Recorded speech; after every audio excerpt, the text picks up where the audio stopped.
All right, let's jump into lesson number 8. This is where we're going to be talking about vulnerability management. Remember when I was saying that cybersecurity is split up into different type of sectors where you can either be a cybersecurity analyst, engineer, DLP specialist. Vulnerability management falls in one of those categories of, it has its own sector, it has its own lane, and this is where we're going to be helping the company um, recognize the vulnerabilities that they face, and then how can we actually um, put things in place in order to help them alleviate or mitigate those issues, those vulnerabilities. So let's go ahead and let's jump into it. First thing we're going to talk about is the device and the OS vulnerabilities.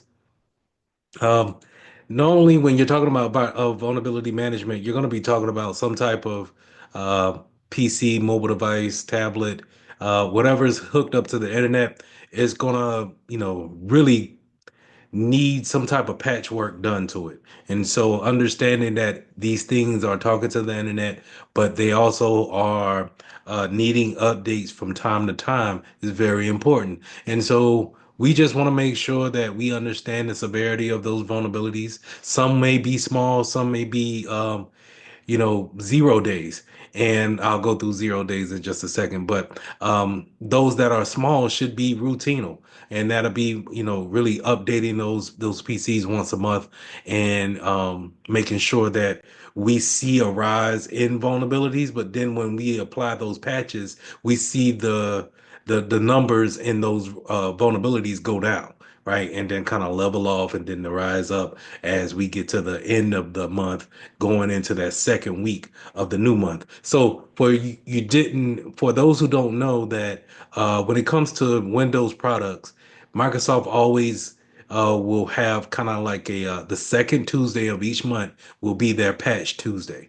And that means that they'll push out all the patches that are necessary for the vulnerabilities that they found out the prior month, right? And so we would always kind of understand that on that second Monday that we need to prep for Patch Tuesday, which we would do a lot of resets. Maybe we even have the change management to go through and actually have a reset during that off hours so we can go ahead and bring servers back up.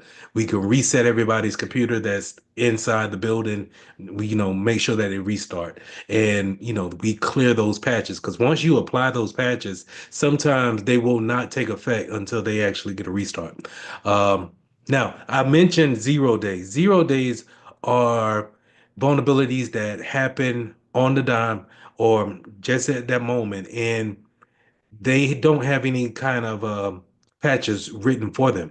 And so that's a big problem when you're talking about um, everything that is associated with this vulnerability now has no fix to it until that provider can provide a patch for it. In some cases, some 0 days happen for those out of date OSs that we talked about, where they don't have any type of update coming because we don't support that piece of software anymore. So now that 0 day is just a permanent vulnerability that we always got to deal with. So you want to keep those things in mind when dealing with the severity of vulnerabilities.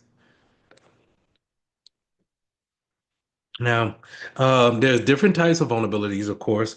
Um, Here on this slide, we're going to talk about the legacy systems where a lot of times with legacy end of life, that's just basically we're holding on to software and hardware too long, and we're not really setting ourselves up to actually move the system or the process to the new latest and greatest. So we get kind of stuck in our ways of just staying on the same system, and then you get lost as far as maybe that company goes out of business, maybe they move on to a whole nother version that we don't want to pay for. Whatever the case may be, you get these legacy systems out there and you get these end of life systems that are just out of date and there's no helping them, right? Firmware vulnerabilities. So a firmware is going to be closely to your chipset, and this is the system before your OS actually populates. So when you hit that power button and you kind of see that black and white writing that comes across the screen, and then it kind of like has this 80s feel to it, and it loads up. That's normally your firmware going through its chipsets checks and making sure that the keyboard is uh, working, make sure the screen is working, make sure the fan is working, going through all its checks. It goes through it fairly quickly, but it goes through it, right? Now, sometimes that piece of the system needs to be updated. And normally Windows and Apple will let you know that, hey, we need to go ahead and update this. And you shouldn't unplug your computer when we're running this actual update. And so a lot of times you'll see that with that. And then also if you go into your local router, you'll be able to see the same thing if it needs a firmware update. And so whenever you see a firmware update, you pretty much want to, take time out and let's go ahead and address those issues, because those can be overlooked, and then they're probably going to be more severe as far as what they can let a hacker do versus a patch that you didn't necessarily patch for the month of June. Okay, so just keep those things in mind. Virtualization vulnerabilities. So remember when I gave you guys the VirtualBox address, and if you have installed VirtualBox with another OS on there, remember that new OS that you put onto your computer is like a brand new computer. So it needs to have the patches ran on that as well as the one that's hosting that particular OS or that particular virtual machine. So you have to treat that as two different machines versus one, right? You just can't update your personal one thinking that it's going to update VirtualBox. Okay, that's two different systems, two different applications that need to be addressed. So also obviously is with the application as well, making sure that your applications are up to date. I showed you that a couple of times with Google Chrome, going up there and looking into the about section and making sure that it updates on its own. And that's the same thing that goes for any other application that you work with. And a lot of times you'll see the end of life and the legacy systems apply to those versus the actual hardware, a piece of server that's actually out of date. You'll see it more with the application that's out of date, and no one's even you can't even really contact the manufacturer for it. It's just out of date. We already touched on 0 days, but I'll go a little bit further into it. It's just like I said, these are vulnerabilities that are found in the wild, right? They are found by normal people, and then um, they are they go to the manufacturer and let them know that, hey, this is out there. And when they let the manufacturer know, or let's just say, you found it out in your company, and you go to the manufacturer's website to see if there's a fix for it, and there is none, then it's the first day or the 0 day, the actual doomsday or whatever you want to call it. It's the first iteration of it. And so we have to wait until there's an actual fix for it. Normally, when it comes to 0 days, if you got a well-known company that's really trying to keep their reputation going, they're going to probably have a patch out by the end of the day, if not the next day. And even if they don't have to, if it's on an inopportune time, let's say during the holidays or something like that, they'll probably get somebody, they'll probably get a team in to actually give you a workaround to mitigate that vulnerability. But the patch for that 0 day won't be too far after that. Okay. So I've witnessed a couple of 0 days, but it's it's it's a little nerve-wracking at first because of who if people don't understand it, they may think that, oh, we're getting hacked actively, like right now. And no, that's not always the case. You have to look at other factors in your network to see if you actually have um, someone in there moving around, moving stuff around and stuff like that, where you have different boxes that you need to check to actually see if there's a hacker actively into your network. But a 0 day does let you know that, hey, you have a gaping hole when it comes to a vulnerability that you need to take care of immediately.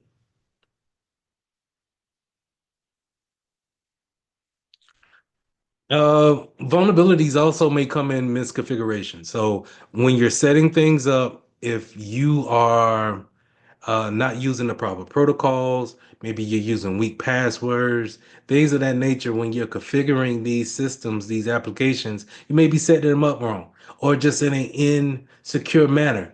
And therefore, while it's set up, it's vulnerable. It's actually easy to, get past those levels that you have. So you remember when we had the big outage during the class where I was trying to show you my home personal router. I was trying to, get over to the fact of saying, hey, there's a default username and password on a router in your house. This is how they give you these things. And that default configuration could be known by anybody that's familiar with that product or has worked for that company before. And so when you have these default configurations, um, it is a vulnerability for the people who are in the know that may run across your type of equipment and have the ability to go ahead and take advantage of those things. Now, on top of the default configurations, you also have cryptographic um, configurations that could be vulnerable too. And this is simply coming down to using an algorithm or some type of cryptography that's just weak.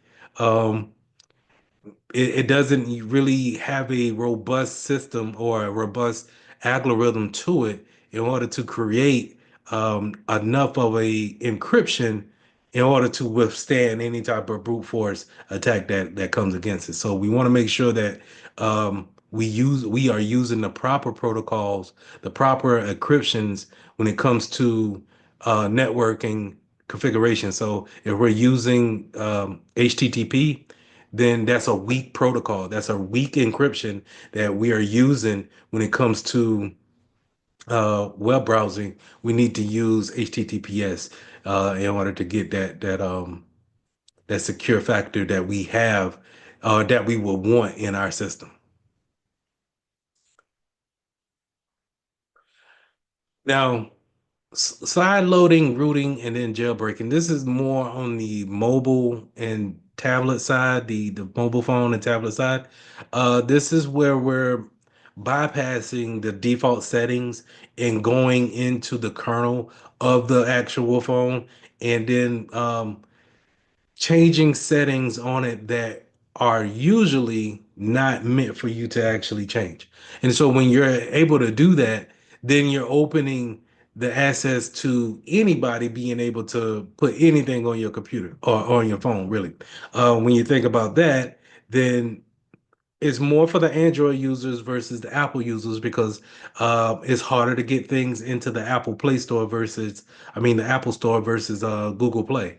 Um, if you download the wrong thing from Google Play, then it could give more access to that particular user if you have rooted your phone or you jailbroke the phone in order to gain access to it to do whatever that you wanted to do with it. But it could give more access than what you are bargaining to do. So just be mindful of that when faced with, hey, I want to jailbreak a phone or a device. It may give more access to, putting things on a computer or a device that you're bargaining for. Okay. Applications and cloud vulnerabilities. Let's jump into that. So we're talking about web application attacks, things that can happen on a web browser or in a web application. Cross site scripting is where we can create a different site, but at the same time put scripts within the site um, that allow for certain commands to be ran. And so it may mirror a particular site, like the ones that I showed you, and I'll show it again in our next class. But I'll show it shows kind of like a phishing site, so it's a mirror one for one site. But when you click on certain um features within that fake site, it may have some scripts that's hidden in that particular web browser that run in the background on your PC. And so that's why it's so important to look for the cues on these fake sites to make sure that you're not on a place that's, doesn't have a certificate, not using HTTPS, looks weird. Maybe the URL is not written correctly. If you see these cues, then it's not only is it important to not put information into it, it's also important not to really click on anything because they could be running something in the background. Okay. Same thing when it comes to SQL injection. So this is where a hacker can do some research and be able to understand that there's a SQL database, or they're going to take a wild guess that it's a SQL database, collecting all the username and passwords from the username and password section of a web browser, and they're going to put a SQL, they're going to inject some type of SQL command in those fields to try to get some information back, due to the fact that with the, hopefully with the commands in the way that it was set up, that it was set up in a misconfigured way or a defaulted way in order to spill some information back. Okay, so we want to be aware of that when it comes to creating our SQL databases, making sure your database team is doing things properly and securely, to avoid these type of attacks that may happen.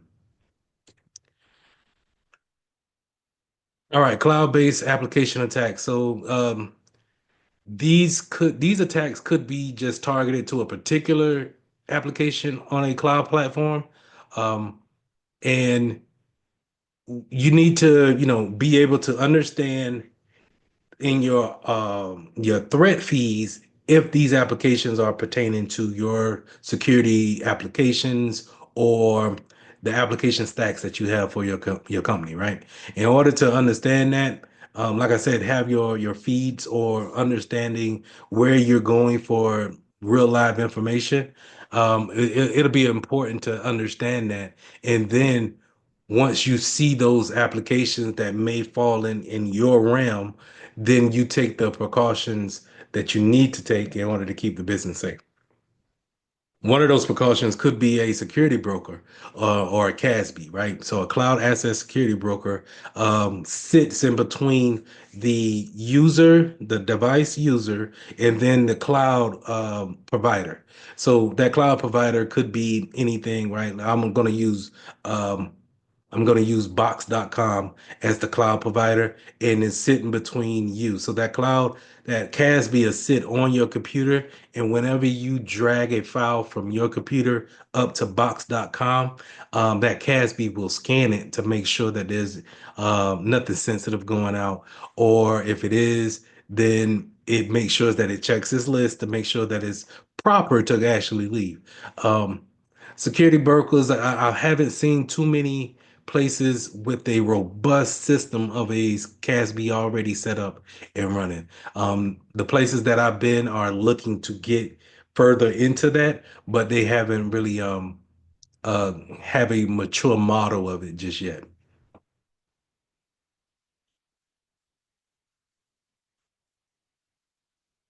Supply chain.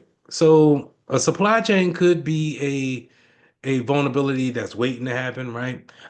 We talked about the ransomware attack that shut down the whole east coast of America, where they couldn't really get any kind of gas anywhere, right? So that's a supply chain type of vulnerability. If you're doing something, and that process in the business is relying on one supplier, one particular supplier, then guess what? Like we said before, this is um, a single point of failure. If that supplier goes down or is attacked themselves, while nothing happened to you and your company, it does reduce your supply of whatever you're getting from them. And so now we have to either find a alternate, or we just have to be without until they're able to get back up and running. And then you need to think about what information do they have of you and your company that for them to be hacked or data leaked or whatever the case may be, what do they get from you in order and let that slip out the back door? So those things you need to keep those things in mind when it comes to your supply chain. You more than likely you want more than one, but the caveat to that is that you need to understand how much of a budget you have, and then what can we actually do with it. So this is where the planning goes on at. When you're planning for recovery or continuity within the business, or recovery when it comes to disaster, these things come into play, and you need to, be open-minded with the type of supplies that you get, and then run that stuff up the chain to make sure that everybody is okay with it. They sign off on it and be able to have it in their back pocket for whenever, a problem does arise. All right, identifying the vulnerabilities. How do we actually figure out that we have vulnerabilities on our PCs and on our servers? 9 times out of 10, it's going to be done with scanning. So there's two big players in the scanning market that I know of, and that'll be Rapid7 and Nessus, or I'm sorry, there's another one, and that's Qualys. And we'll take a look at those um, tomorrow.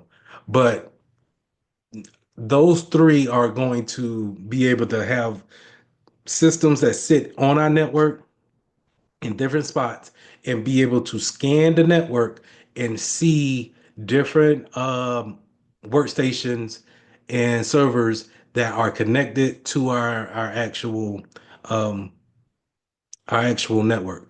And then on top of that, they can see what patches that they have received and what applications they have. Now, they can make changes of pushing different patches there, um, but it takes more. I thought it takes more of a authenticating piece to do that. So a lot of times you'll see people who are working with the Windows servers push patches out via Intune or WSUS, which is WSUS, and it's it's kind of is it varies from shop to shop or from business to business on how they actually want to go about doing it. But um, to finish up on this slide, you can actually get one of these tools and be able to basically tell what PC needs these things. And based off of the scans that you run, you could tell if things are severe or not, right? Based off the scoring. And we'll go off the scoring later. Um, like I already named, Nessus is a free vulnerability scanner. Now you have to set it up in a virtual box, but or some type of server, but it is free for those that are willing to go about actually trying to download it and then install it.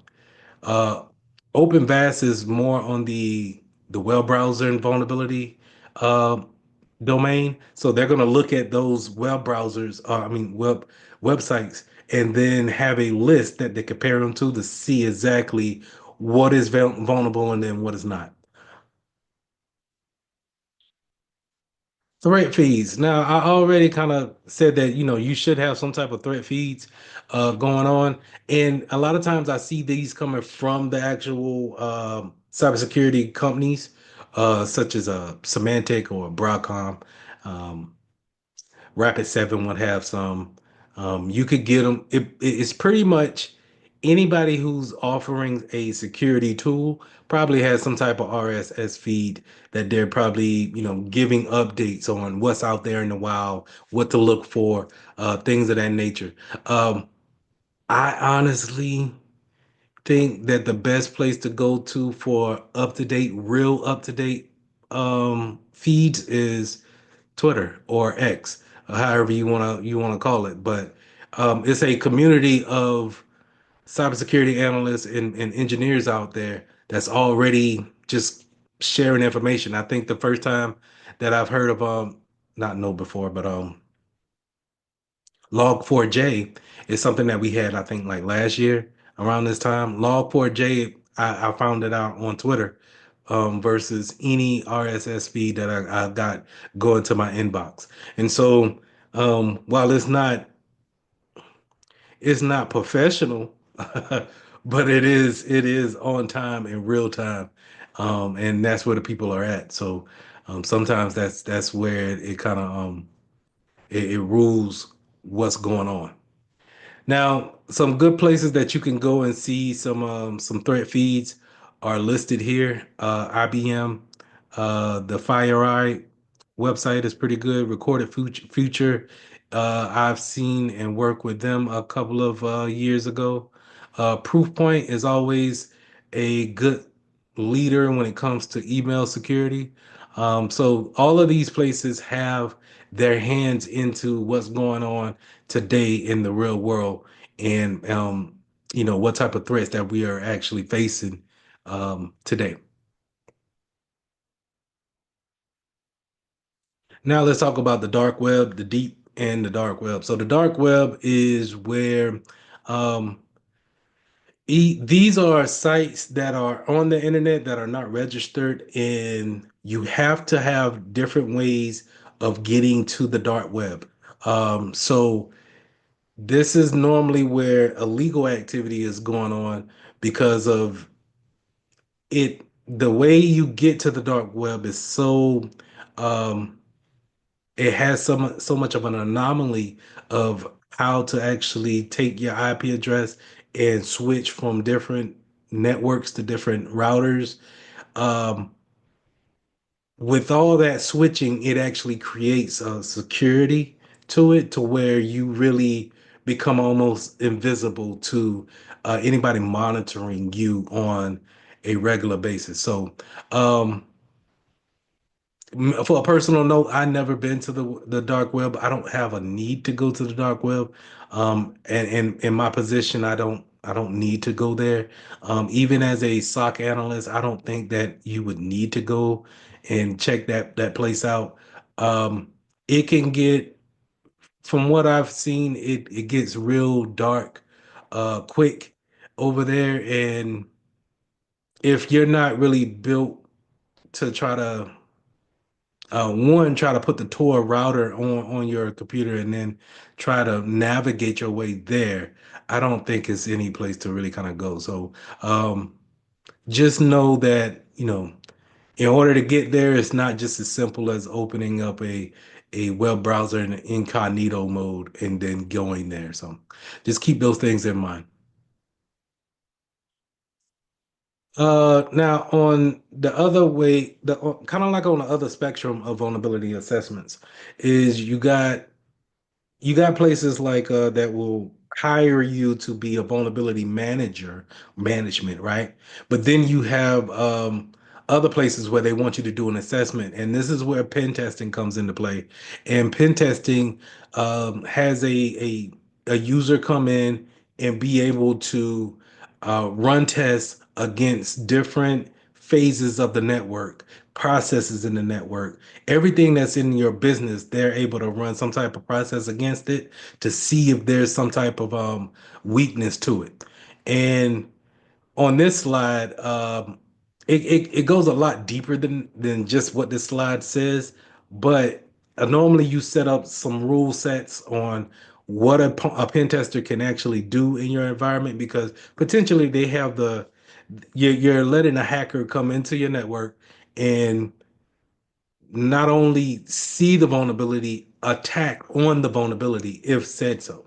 And so this could really just bring down the company that day. I remember my first pen test that I ever witnessed and tried to defend against. Uh, he ended up taking down our whole system that day, and we had to tell him to stop, within the first 2 hours of saying, hey, all right, just chill out, roll everything back. And then, we proceeded forward after we set the rules and boundaries in.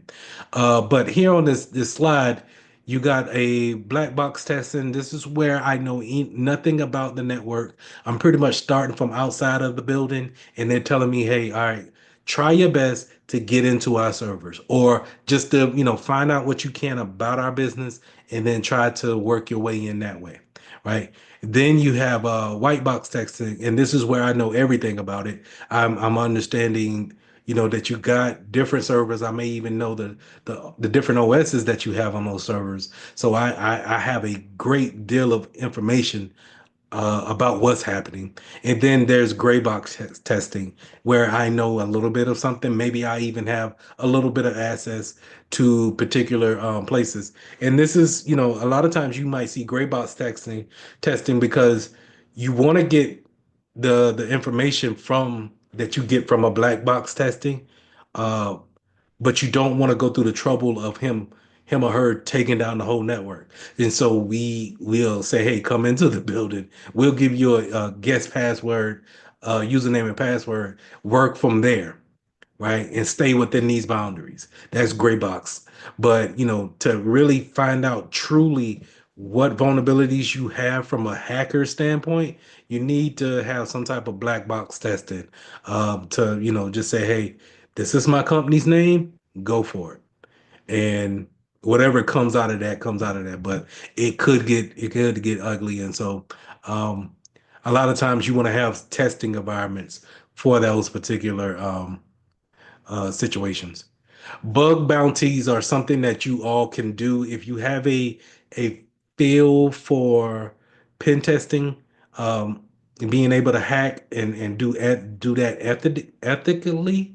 Then you can look at bug bounties as being something that you can get some good experience on, and make some money on the side, when if you're able to look at the codes and be able to decipher those things. Now, I've said before that I don't know how to code, and I said to you guys that you don't need to know how to code, but I would say this is the exception, right? If you're gonna do bug bounties, if you're gonna do pen testing, that I think understanding Python is probably gonna be a good learning point of coding, and understanding what to do and what not to do, and then how to manipulate that code to make it do what you want it to do. Now that's where I would say the exception is at. But just because you don't know how to pen test doesn't mean that you can't be in vulnerability management. So just wanted to get that out there.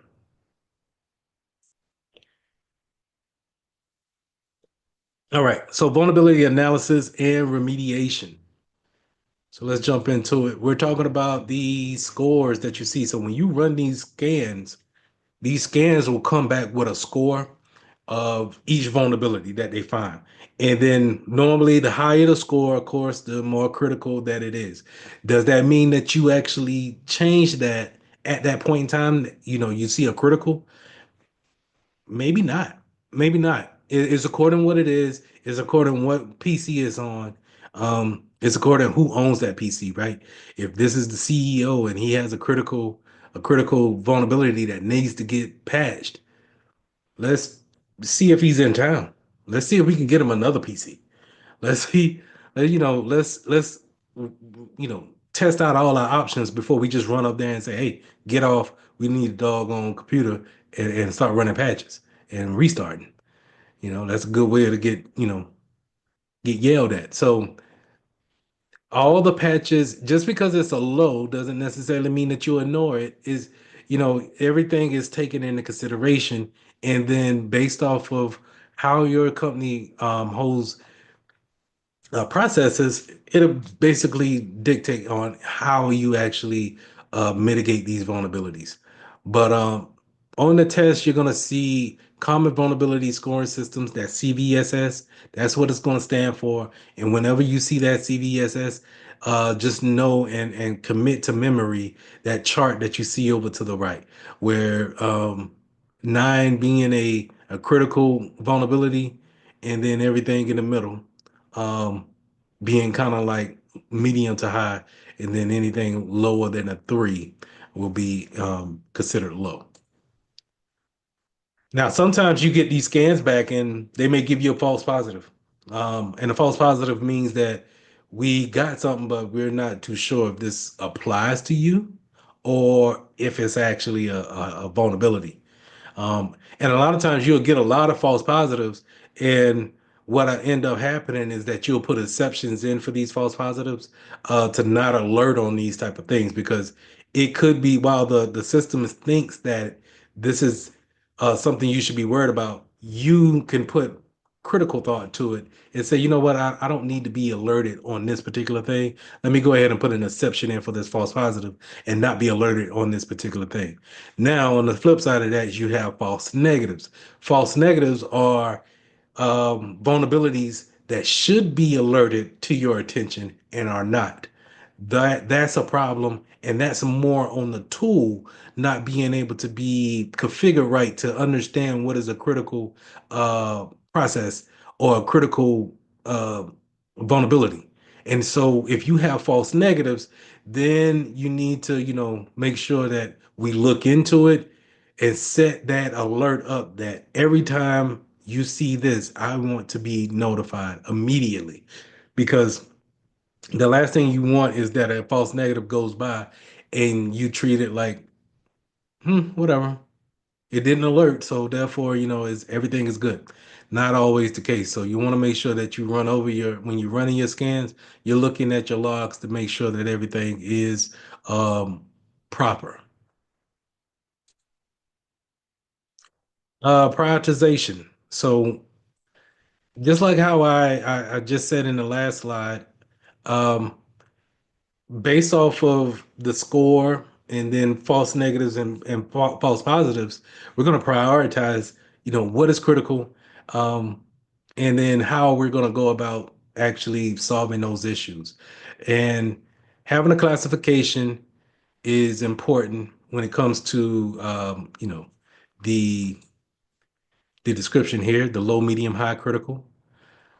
Yeah, that's important, but the exposure factor is also important too. How many people is it actually getting to? Um, is this something that'll get out of hand very quick? Excuse me for a second. Is this something that can get out of hand very quick, or is this something that's just for six, seven people that we can knock out within a day? What are the impacts? Is it if somebody gets compromised? Is it something that can we get out of hand real quick? Is it something that if it's compromised, it stops the critical function of our business? These impacts plays a major part on how you actually react. So therefore, going back to this chart here, that impact on a medium might be so high to where, hey, now this is a critical because even though it's a medium, it might our impact I'm sorry, where is that? Our impact and our exposure factor are very high. So therefore, you know what? We need to take care of this yesterday. You get what I'm saying? And so just keep those things in mind. Risk tolerance. Um, how much risk are you willing to take when it comes to um, reading those vulnerabilities and that assessment? Are you willing to sometimes they call it risk tolerance, sometimes it's a risk appetite, where is, do you have the capacity to actually withstand a vulnerability? And that's in turn saying, do you have the appetite to withstand an attack on this particular vulnerability? So if you knew about something and then you didn't do anything about it, that's, accepting the risk. And then you have the tolerance to actually take whatever's coming with it and be able to keep the business moving without any type of repercussions. So response and remediation. So sometimes, most of the times it's going to be remediated via patching, but sometimes we can have a cybersecurity assurance. So something, let's just say you were hacked, right? Data leak. Um, we can essentially move that off to a insurance policy holder.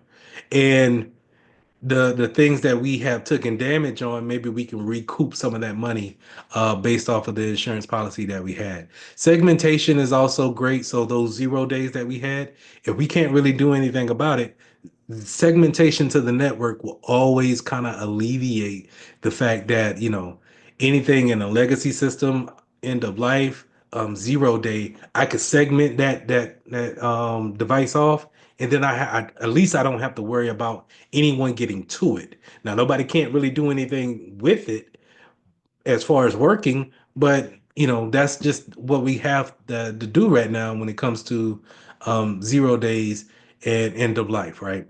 Compensating controls.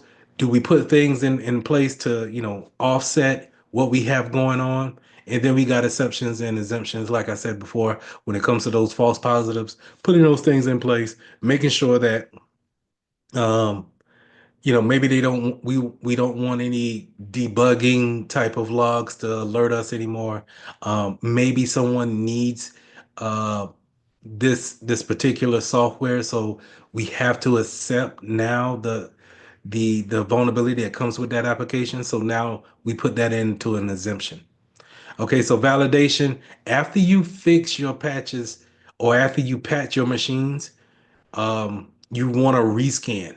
And those rescans is going to let you know if you fixed the issue, you addressed it, mitigated, whatever the case may be. It'll let you know if you have taken the right steps. And so we always want to rescan. And then more importantly, is that after we rescan and we have those reports come out, we always want to show our higher ups what are we doing? Did we take care of the issue?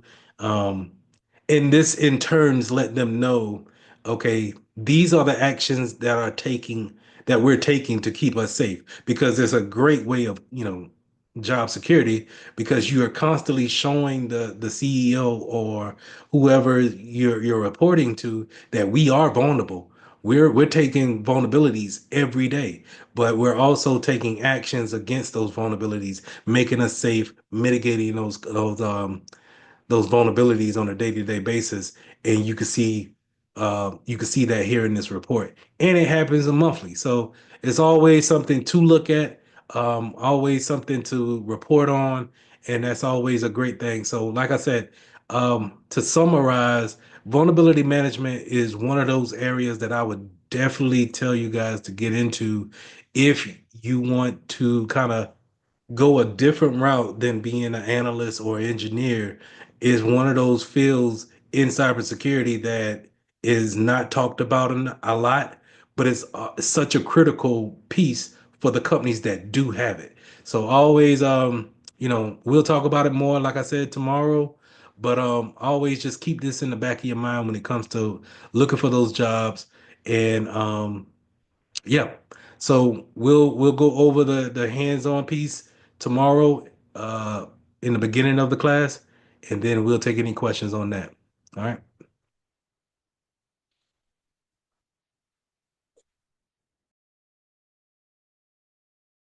And did you guys have a chance to take a look at that, or are you going to look at it sometime this weekend?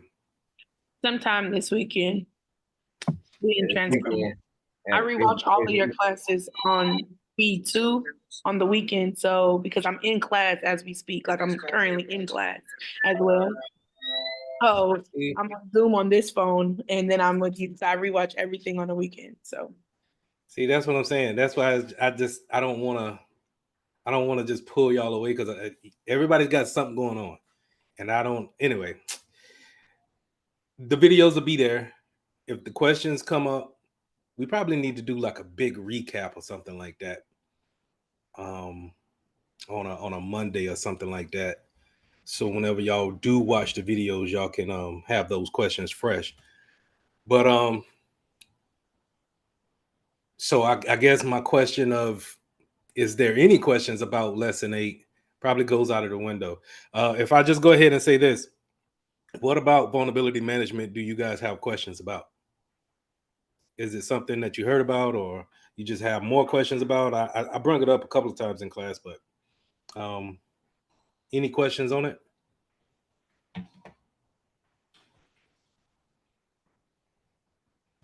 Take silence. Not at the moment. No. Not okay. at the moment. Gotcha. All right. Well, let's go ahead and let's jump into lesson 9. Lesson 9, evaluating the network security capabilities. This is where we're going to be talking about a lot of we already put our network appliances into the network, but how do we configure them to be secure? And what are some of the processes that we're going to use to have a secure network? And this is where we start off with baselines. So having a secure baseline, a standard, so to say, is key. Where you already have your product that you want to bring into the company, but now you want to configure it to where um, it's doing the task safely. So we can have a router in, we can have a switch in, but if we have left the default passwords on them, then they're not so secure in that manner. While they may be doing what they are made to do efficiently, they may not be secure in that manner. So not just about changing passwords. It could be monitoring, like I got highlighted here. The encryption algorithms that we use can sometimes be weak, and we don't want to use those things. But sometimes they set those configurations up to make sure that they catch every client that they may have. You got to understand that while going to a hospital may be a lot secure than going to a industrial plant, because they're going to be up to date with computers and laptops and desktops, where the industrial center, their whole main goal is just to make whatever product that they're making, or um, maybe stack whatever product that they have out for physical labor. And so we got to understand that while it may be the standard to have a strong encryption, maybe a SHA-1, a SHA-2, that they may need to use a what we call an encryption called WEP, WEP, at the lower, not a lower place, but more of a place that doesn't, it has old technology, and it needs older technology to in order for it to speak. And so having that secure baseline will allow you to look at every aspect of what you got secure appliance wise, and then say, hey, okay, we're going to apply these processes and rules to it in order to make sure that we're secure as possible while using these products. So some things that we want to look at when it comes to configurations, not just on computers, switches and routers, but it could be computers, phones, things of that nature too. You hear me say all the time, we want to change the default credentials. I'm pretty sure that that's going to show up on this CompTIA Security Plus, that if it's a default credential, let's go ahead and change it. If they give you the opportunity to change it, do change it, and then change it to something that you can remember, or let's use that password manager that we've been talking about in order to change those default credentials. Disable any unnecessary service. So this is going into the switches and routers stage. So on your switch, you would have 24 ports, and they kind of look like telephone ports, right? Telephone cord ports that you can just, it has that little weird shape to it. All of those are defaulted to be active. So if you plug something into it, it should give you connectivity. Matter of fact, if you look at your modem that's at your house, you turn it around to the back, it should have that telephone looking RJ45 port. Those things are hot automatically out of the box. It would be in your best interest to go into the configurations and disable those ports. But a lot of times it's a 50-50 chance. I would say that they might be on, they might not be on. And that's typically off of someone actually disabling that feature and turning them off. But we want to turn them off and turn them on whenever we need them.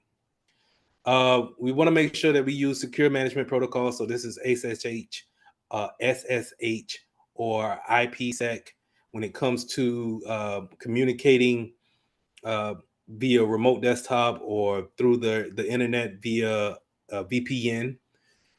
We want to use access control lists. So ACLs, I haven't really touched on it too much, but ACLs is a list of who's invited to use this service, right? And that's how you want to look at every ACL, no matter if it's network or if it's system based. So they can be two different types of ACLs. You can see one that's on your computer where we allow these applications to be on your computer. That's an allow ACL list. And you also have a ACL list that's on a network where we are allowing these IPs to connect to our network and actually communicate. If you have these lists, then it's easier to understand who can get in versus letting everybody in and then you kicking out people who don't need to be there, right? So having these lists is critical in order to, one, kind of get a grasp on your network and know who's in it, and then versus just letting it be the wild wild west and letting everybody roam around. Again, if I have any kind of network issues, you guys please just stop me, and I'll try to work on that. We having storms in South Carolina right now. Along with the configurations, we also want to talk about strong passwords, like I always say, port security, and then last thing that they got here is the physical secure of the equipment. So making sure they're behind locked doors. One thing that I haven't brought up is that if you have laptops that necessarily don't need to go home, but they need to stay on a desk, then we want to make sure that we have those locking cables that can hook up to a laptop, and you can wrap it around a desk leg or something like that to keep it within the building. Just having this physical secure, uh, having things physically secured will give you an extra layer of defense versus someone actually routing into something and actually taking control of it. Just a side note here is that it takes a very skilled individual to actually uh, log into a computer from their house and then log into your computer from your house that's on totally different networks in a totally different state and not be found out, and then take information from there. That's an incredible skilled person. And then so with that being said, it doesn't happen often. And in order to really do it, you probably need some kind of cheat codes in there. So I need some type of agent that's on your computer or something aiding me that's going to help me out in order to get that information. So it's much easier if I just take the item, or if I can just take the whole switch, take the whole router, and bring it back to the house, plug it up, and then use something to brute force it right then and there, versus me trying to get from my house past my router into the internet. I mean, the service provider's router to your router to your PC. It's just it's a lot of work, and it's just easier if I just take it. So just keep those things in mind. Is it can be overlooked sometimes when it comes to the physical, but let's not overlook it. So that's a possibility. You can do that. You could take control of someone else's desktop through means of wherever you are in your technology. If so, okay, then why not, right? I've heard I'm of it. technically connected to you right now, That right? is correct, sir. Okay. Okay. And so how can I do it through just code, like just running commands? No, it's things that's put into your operating system that will not allow me to take control of your PC right now. But I do know that there's a way that I can get from South Carolina, and you're in Alabama. Correct. I can get to those. I can link us up that way, right? So now I just have to think about, okay, if I can't if I can't just naturally get to your computer, what can I do to put on your computer to give me permissions to talk? And Mhm. that's where I was saying you need something to aid you or to give you a little bit more leverage. Can I put an agent on your computer somehow? That's where I go back to my social engineering, and I say, hey, why don't you, for training purposes, install this piece of software on your PC so you can learn how to work into an EDR, and I'm trying to sway you into that.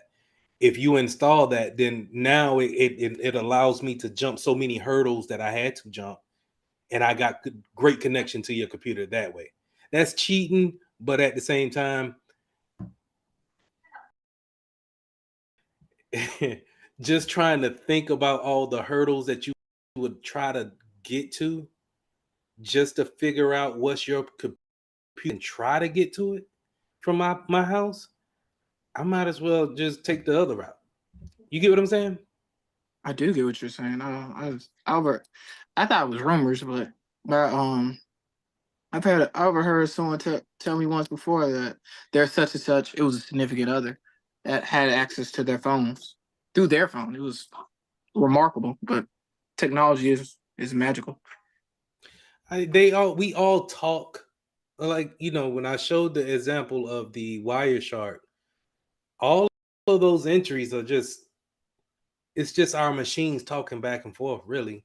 And even if it's just saying, hey, I'm here, hey, I'm here, that's all it's saying. That's all one computer could be saying.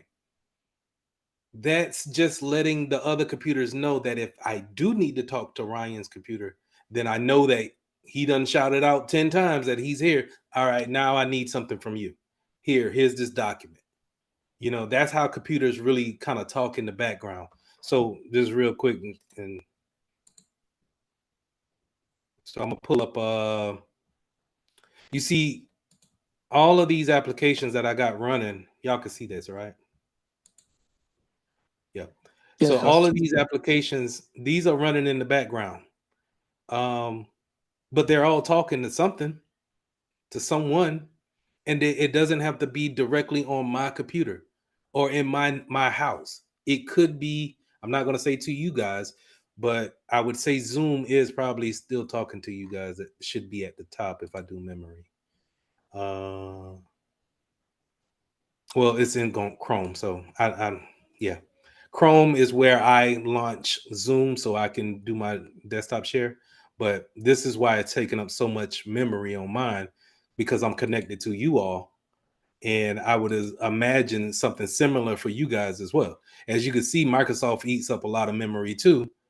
And I'm really not doing anything with Teams. I don't even know why I got it on here. But basically, what I'm saying is that in the background, while we may be talking to each other over the voice over IP protocol, this is going on in the background, and it's constant. It doesn't matter if I'm doing something or if I'm just kind of, you know, if I'm sending some files. If I was uploading a file to the cloud, all of this would be going crazy, and we probably wouldn't be able to talk over Zoom. But to go from here and make this point, then I'll take it back. To go from this stage, application stage, to get to that same point on your computer is I would say it would be remarkable if I could just go through the command line. That'd be awesome, but it won't let you do that just because we're on different networks. So I have to jump over that hurdle doing something else. Good question though. Any other question? So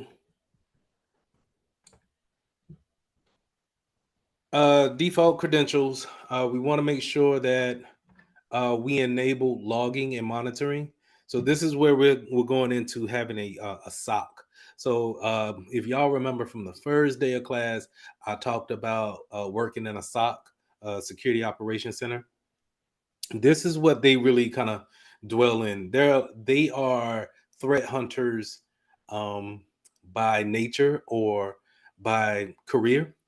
And so what they do is they look at the logs that come in on different appliances, and your computer has logs too. So everything that we're doing is logged down into some type of event book. And whether it's you got your password wrong to get into the system, or you open up a web browser, or you open up control panel and then you close it down, all of these things are being logged into that logbook. And the reason why you want that is that if someone hacks into your system, you want to be able to see when did they get access, and then what did they do when they were in your system. So to look at yours, event manager, I'm not too sure where it is in the Apple sense, where the logs are, but I know in the Windows settings, it'll be in what we call the event viewer. And this is where everything is logged down. So right here in the security section, it should show, I might be taxing it.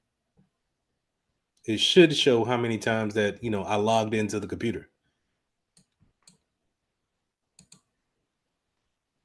Yep. So all of this blank space should be having some information there, and I should see a bunch of keys up here in this white spot. There it is. I was about to say. So it logs down all this information. And when you're working in a SOC and you come up against an incident, you may have to dig through all of these files just to understand what happened and in what time. Okay. So to know if someone's been in your PC or in your appliances is fairly, you should be able to understand that if you look through the logs. If not, if those logs are gone or a section of it is gone, that's a good indicator that someone has already been in there and then erased their footsteps by taking the logs with them. So just keep those things in mind and understand that if you see a job title working in a SOC, SOC, that this is where you're going to probably be living at, is in those logs. And that's just my computer. So you can imagine something like a network router having millions of logs on a daily basis.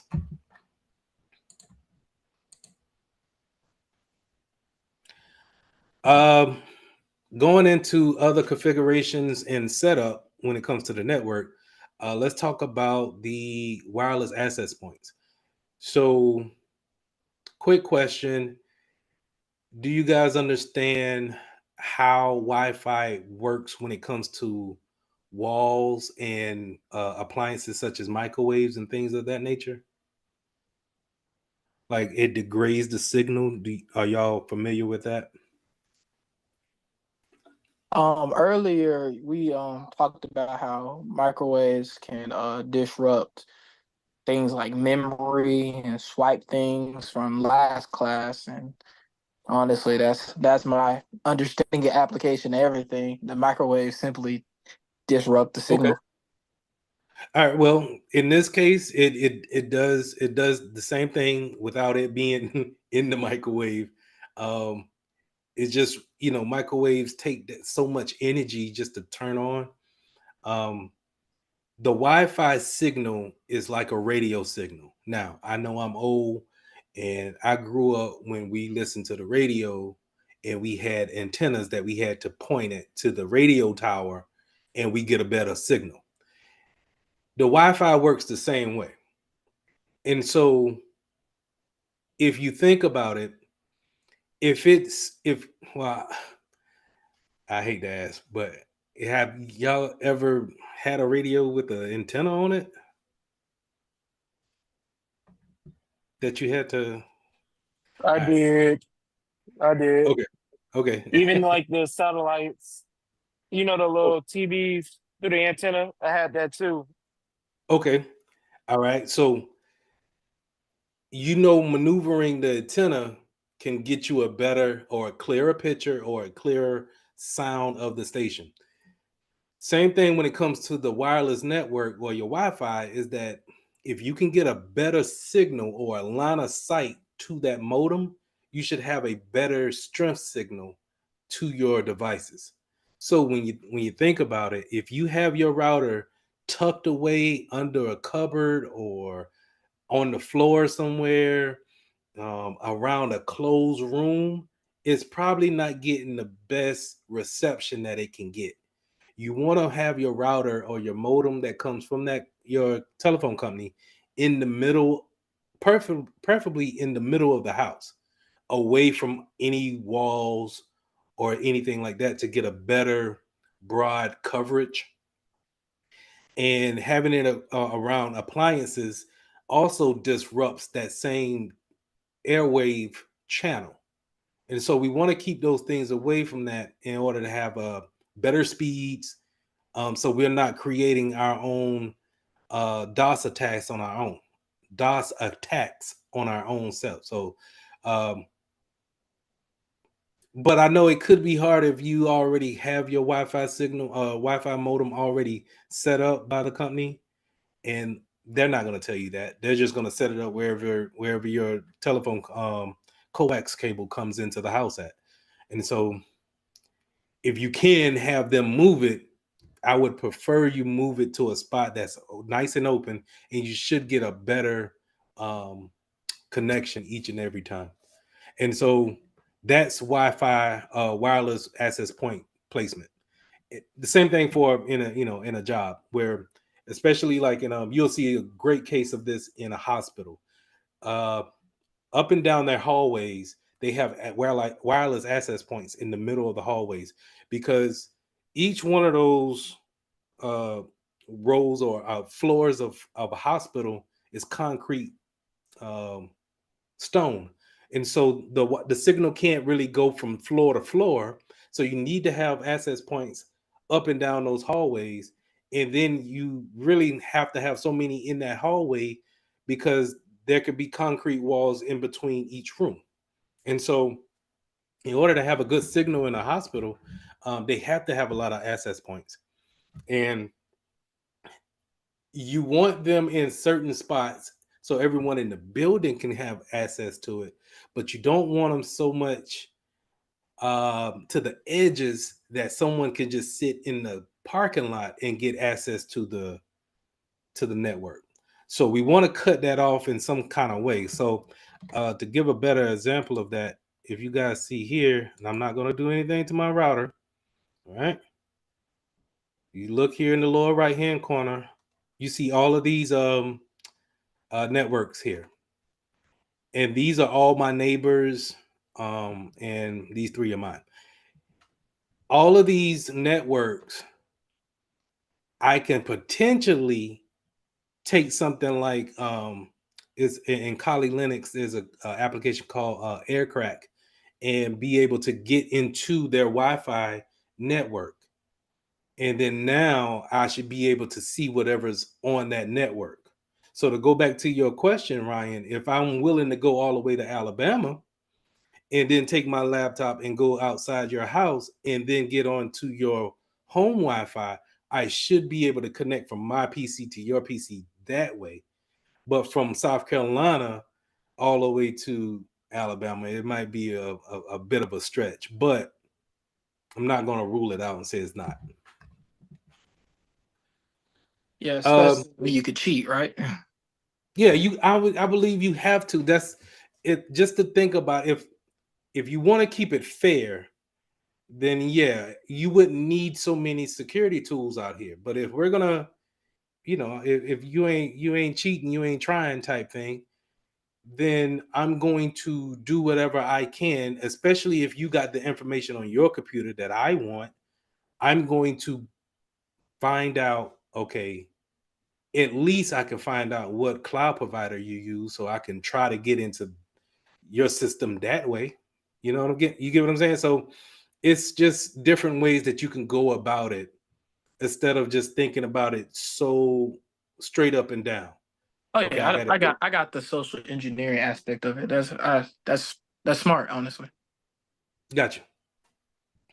Okay. So that's Wi-Fi access point. So you want to make sure that it's put up in a nice, decent spot, get a nice connection, but at the same time, you don't want that to bleed over into the parking lot if it's possible. Um, Sometimes you might have to bite the bullet on it, and it may bleed out into the parking lot, but that's where we want other things to be set up, such as passwords to be strong, encryption to be strong. Maybe we put up a welcome site or a kind of like an open portal to where you know how you go and you log into the Wi-Fi at a hotel and they send you to an open portal where they ask you to go ahead and accept the policies. You want to put those type of things up. Site surveys and heat maps. So those heat maps and surveys will help you understand where's the good connection at and bad connection. Remember, if it's around a congested area, such as a lot of walls or concrete, and then appliances around kitchens and ovens and stuff like that, it's probably going to be a bad degraded signal. We kind of touched on this a little bit in the earlier slides where I talked about having a bad or weak encryption. Typically, we want to run a WPA or a WPA2. You see nowadays where they say the latest and greatest is the WPA3. And this is encryption that you set up in your router on your modem, right?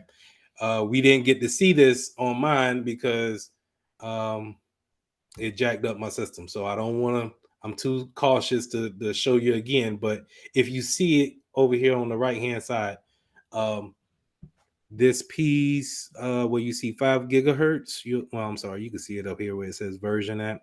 That's WPA2 pre-shared key. So that's basically saying that we want to run a username and password. So that's pretty much having that type of encryption on that type of authentication that we're trying to get onto the network. WEP and then WPS are weaker encryptions, but they are some cases for it. So WPS, a lot of times, and I don't know how many of you got experiences with printers. You can pick up a printer and it has a button on there that has WPS written on it.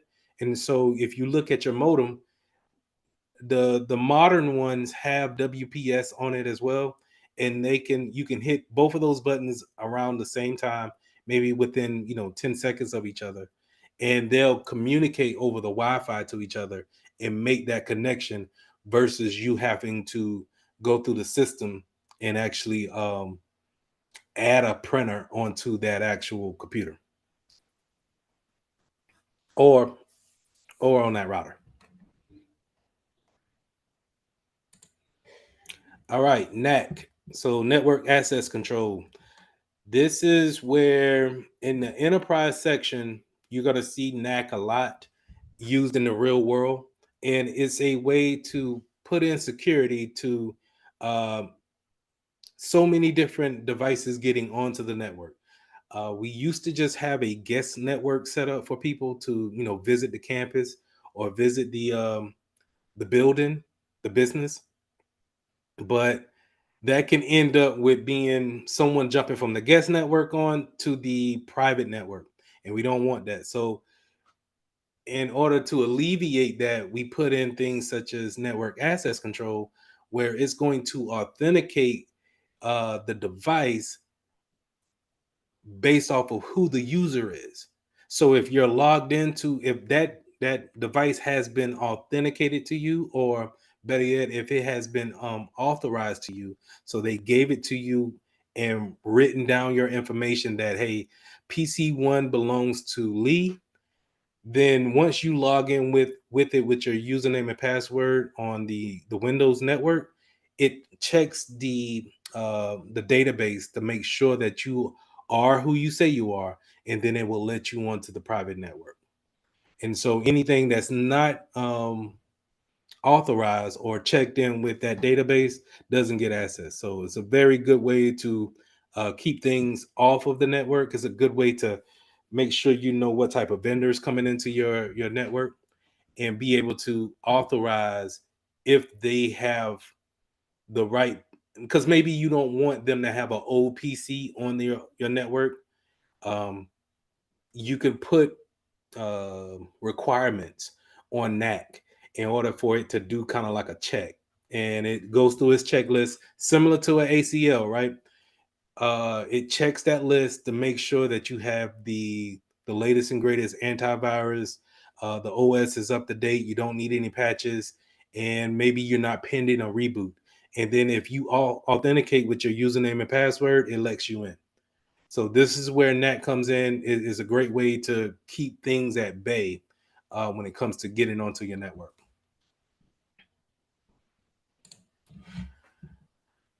All right, so I already talked about access control lists, and I remember it could be a networking thing, and it could be an application thing. So the most famous one that is known for, well, I wouldn't say it's most famous, but it's kind of equal when it comes to applications and firewall.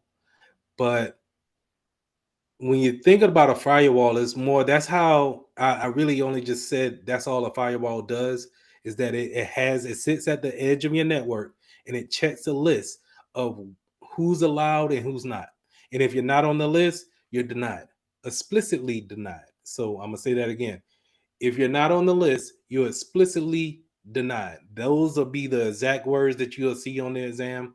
And that means that if it doesn't see you on the list, there's no exception for you. It's going to drop the packet. It's going to drop the conversation with you in that firewall. So you'll never get into that network.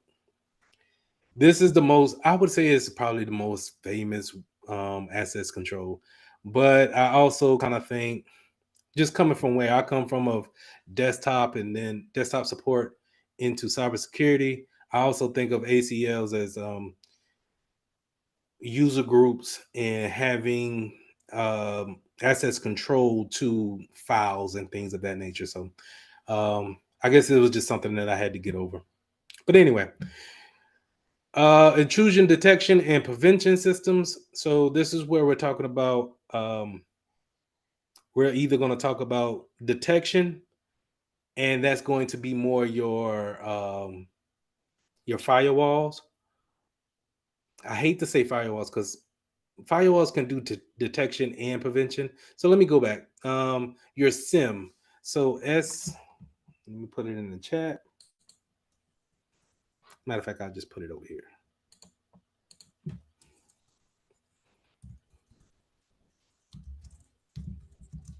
SIM, uh, Security Information Event Manager. Basically, it's a super appliance that always takes in logs. Remember, those logs can come in at a million a day, if not more. And I might be shortchanging it a little bit. But a SIM logs information about different appliances on the network, and then it only just logs it. So it detects it. It may detect something. It may even warn you of that detection, but it doesn't do anything about it.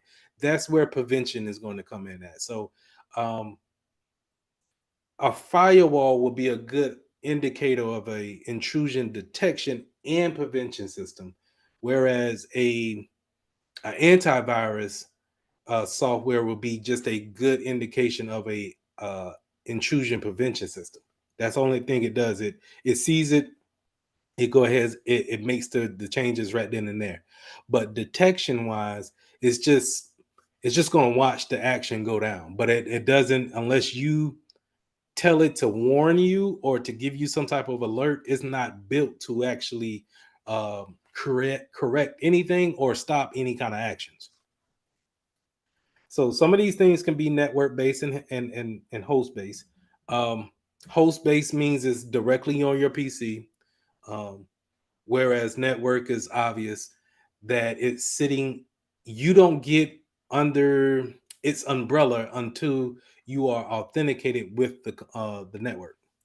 And so I think that's important to know that um, while it's on the network, if you're off the network, but that computer that you are on came from that network, if you're not, you know, connected Wi-Fi wise, then you're not under the umbrella of the network base IDS or IPS.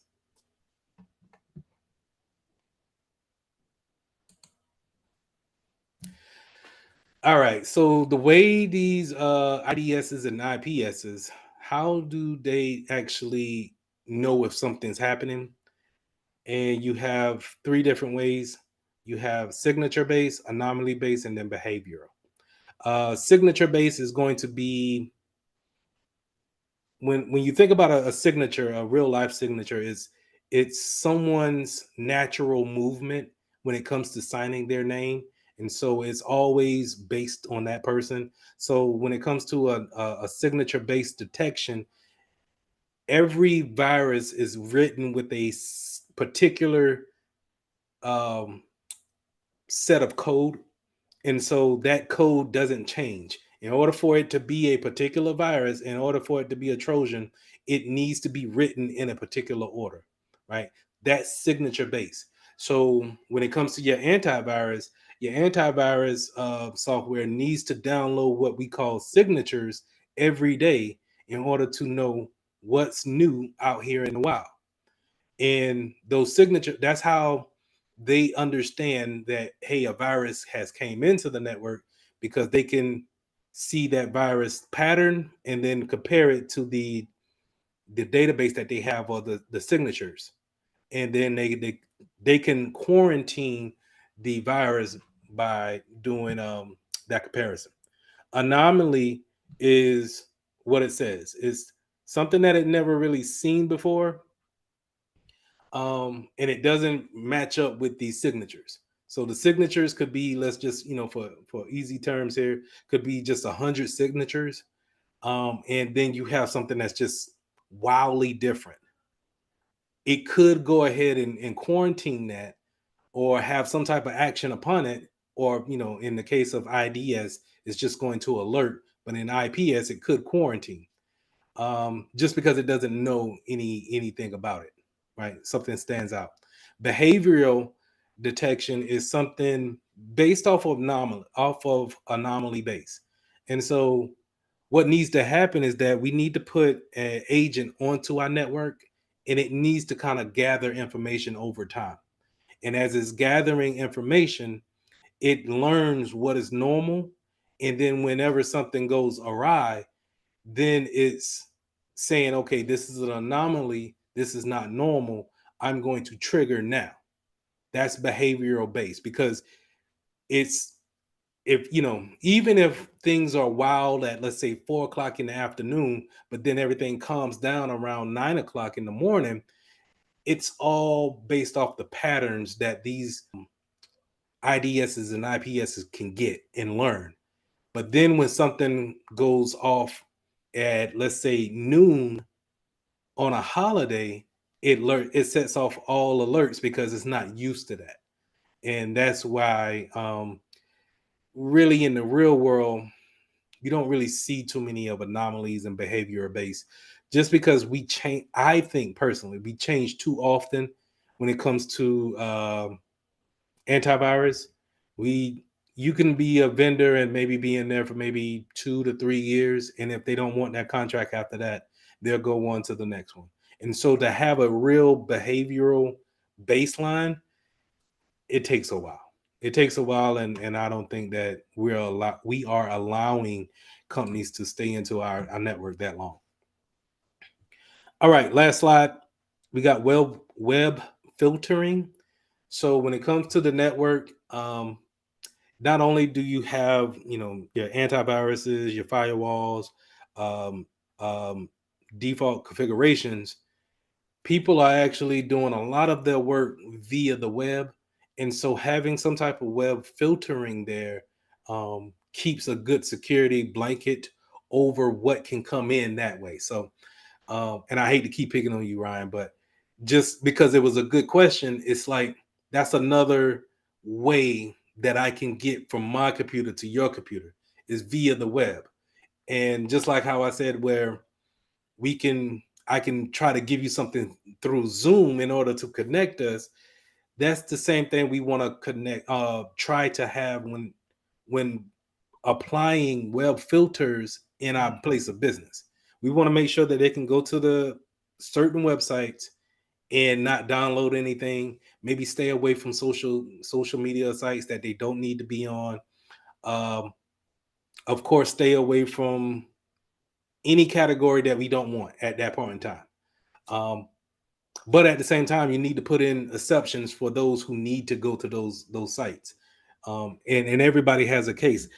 I remember putting in a web filtering rule with Zscaler saying that you couldn't go to any social media sites, but then the marketing team says that no, we live on social media, marketing the business all the time. We need access to that, so we have to put in an exception for them, but which in turn turned out being an exception for everyone because we couldn't really at that time we couldn't really focus in on one particular group. But you just want to make sure that when people are reaching out via the web, that they're not bringing anything into the network from the web into your internal network.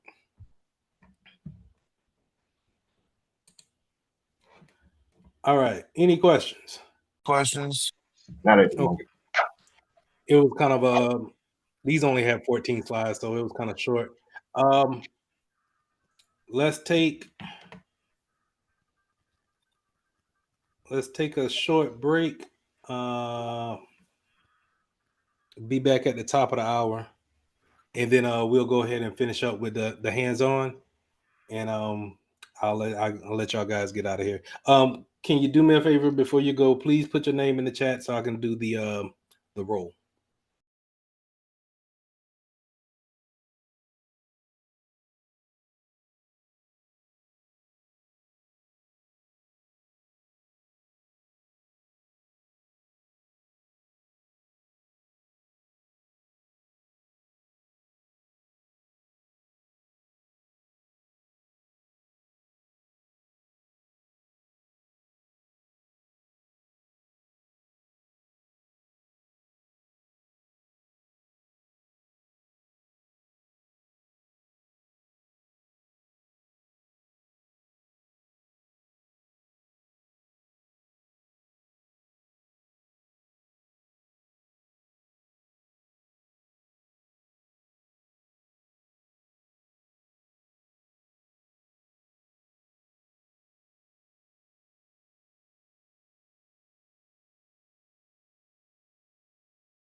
Oh, she left. She left. Okay. All right. Y'all take it easy. And You too. I'll catch y'all on Monday. Good night, team. So much. Have a great night. Good night, guys. All right. Oh, I got one question.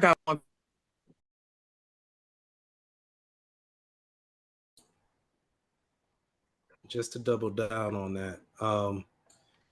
And I'll put this in the chat. This is Microsoft's training center. And everything that you want to learn about their products is right here. Okay.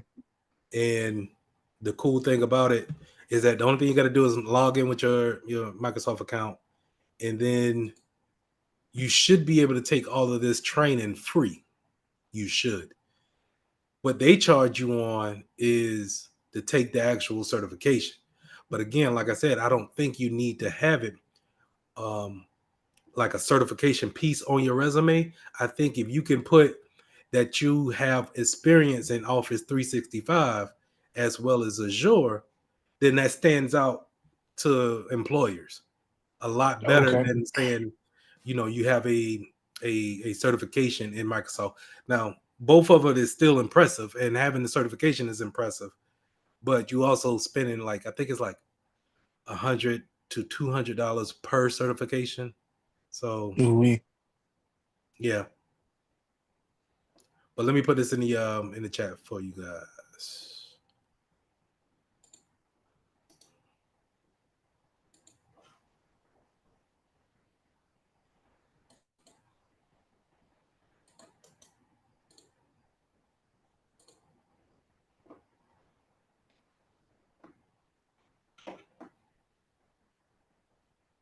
Now, before I get started, how close are y'all to midterms?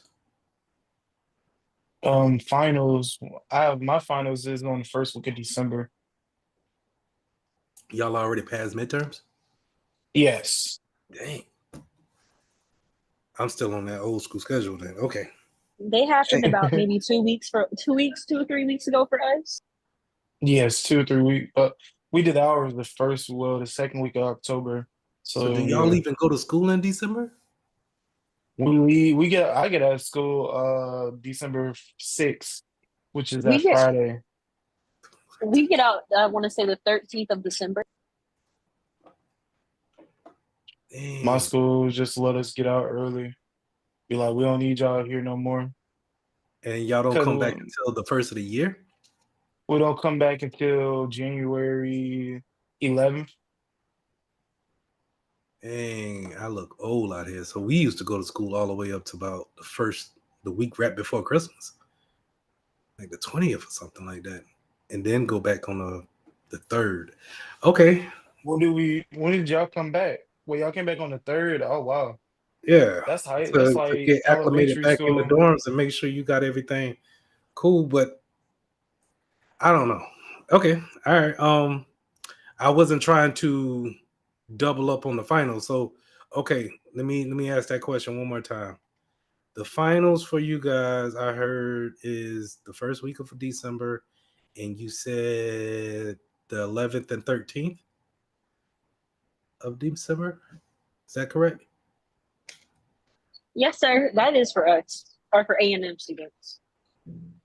Yeah, well, it depends. Grad students will I'll be taking my final that week before, and I'm too.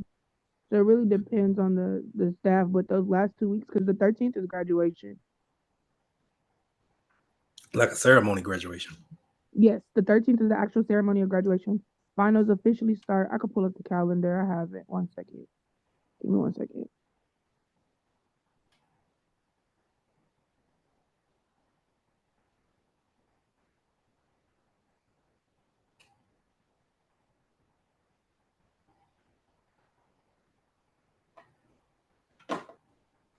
Dang. So while you pulling that up, will y'all? I guess, and I hate to ask the question like this, will the engagement still be good after the finals? Because I know people will be going home, things of like that nature. Will we still be able to keep our same regimen?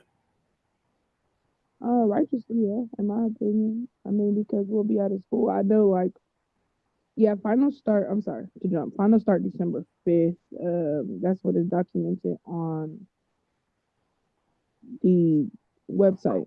So it's saying December 5th, and the last day it has is Okay. I believe it wouldn't make no difference because yeah, it'll be the same because this is a virtual class and it's like ain't nothing just to log in at yeah. 6 every day because I'm already adjusting my work schedule around it. Okay. I agree So with my. yeah. All right. Then I'll keep chugging along, and I guess we won't have a break until I gotta check, but I think it's that week of Christmas.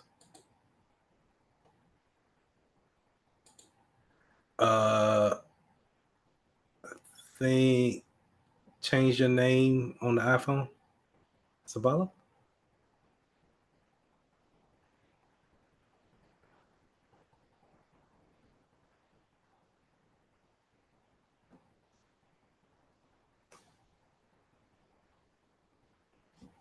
In regards to, I know every week you post our work, right? And I know our attendance and stuff, which I have no problem with that. If we did not complete our assignment before the next class, I've just been under the weather, so I haven't done anything. Am I still able to do it? I know it says no due date, but I know you typically put grades in prior to the next week. Do I need to email you, or how does that go about? No, it's more of a participation grade versus Okay. a actual grading scale. Okay. I just want to make sure that I prepare you for the exam Great. if Great. and when you guys want to take that exam. That's my main focus. And so having those tests, I just want to, see that you're engaged. Plus it helps me out as an instructor for Pivot to show them that, hey, we are moving towards the goal. But if you can get them done, Definitely will. Okay, I just wanted you to. I know I've been on track with them, but I do have a blood disorder, so I do like zone out at times, and this weekend was one of them. got you. Understand. And I was feeling under the weather too, so I didn't get those I didn't get the last ones graded on time, and I just put out a new the exam for the test for last week today. So if we can get that done before the end of this week, that'll be awesome. Yes. Okay, so like I said, I'm dealing with this cough. So if I go mute, I'm just trying to clear my throat, and I'm gonna try to push through it. Any questions regarding some of the lessons that we went over? Have you seen anything different? Learned anything in school that you wanted to bring up? Any topics? I just have one question for you, just so I can kind of remember and backtrack for what we said last time. On the placement, like of the test in order, which ones we take the A plus first, and then we take the security plus, or is it swapped? What's the The proper answer is A plus first, and then the security plus. The other answer is that, and that's for the pivot side of it. That's how pivot wants you to do it. But just in case it doesn't go that way, you don't have to have the A plus in order to take the security plus. But don't, I know you guys are not thinking in that direction, but just in case it gets to that point where only thing you want to do is take the security plus, then you can just tackle that one if you choose to. Okay. Can you clarify exactly what? Because the question and your answer kind of throw me off a little bit. Okay. So for pivot, they want you to take the A plus exam and pass that first before you go into core 2, and then take your security plus exam. And that makes it seems like A plus is a prerequisite of security plus. Okay. But in the real world, they're not like that. So if you miss your opportunity to take the A plus, and I'm not encouraging that, but I know it's different material that you're learning over there versus here. If you miss that opportunity and you still wanted to take the security plus, you can. Only thing I'm saying is that it's not a prerequisite if you miss that opportunity window. Okay. With pivot. I think I'm adding too many words in there. Now you're saying it's not a prerequisite. You could take it as you see, but pivot want us to do a certain way, although that's not like everybody's go to. Yeah. When in regards to signing up for the test and moving forward with those, I'm not sure if we talked about that in the orientation, but is that something you will walk us through too, signing up, or we do that on our own time after, or is it like at the end of the course load? I'm sorry. You sound a little bit muffled, but I think you said that you're trying to sign up for the exam. I'm saying yes, sir. Is that something we will do as a unit? Like, okay, let's sign up around this time, or is it to the discretion of us? I'm not sure. I'm not sure on that. And I'm sorry, No, but I know for sure, and I think Dr. Blair will be a better resource on that than me. But I think you will sign up on your own and get the voucher from them. See, okay, so you need a voucher in order to take this exam. This site that I'm showing you right here is where you go and sign up for the exam. Get this out of here. This is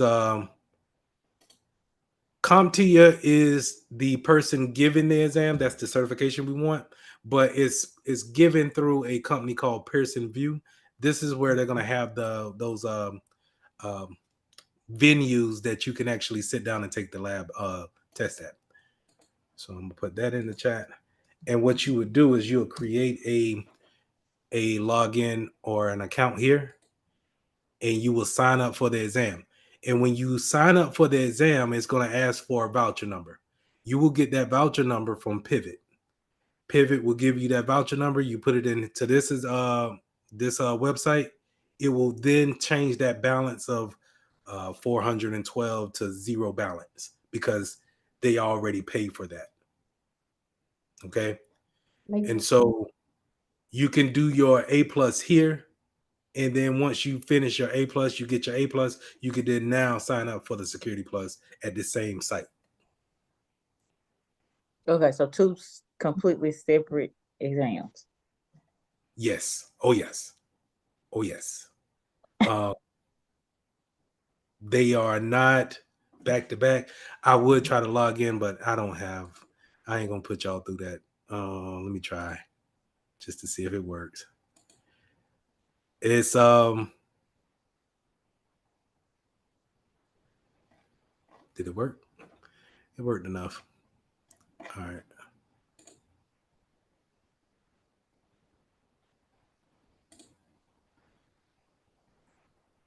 The A plus is its own exam, and it's there's two parts to that. You know, core 1 and core 2. But then Security Plus is its own separate exam by itself. So it's 3. No, because that core 1 and core 2, okay. Let me see. No, that ain't. No.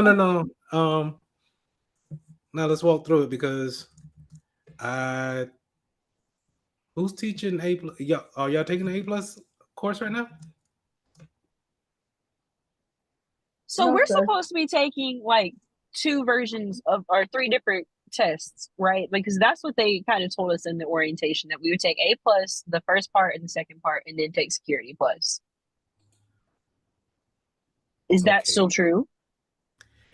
It's not 3. It's one big test over here. So okay, so you see how it says codes, exam codes right here. Exam codes 1101 and 1102 is all in one exam. So they're going to give you 100 questions just to make it easy. 100 questions in this one exam. And if you pass it, you get your A plus. The difference is, give me a second.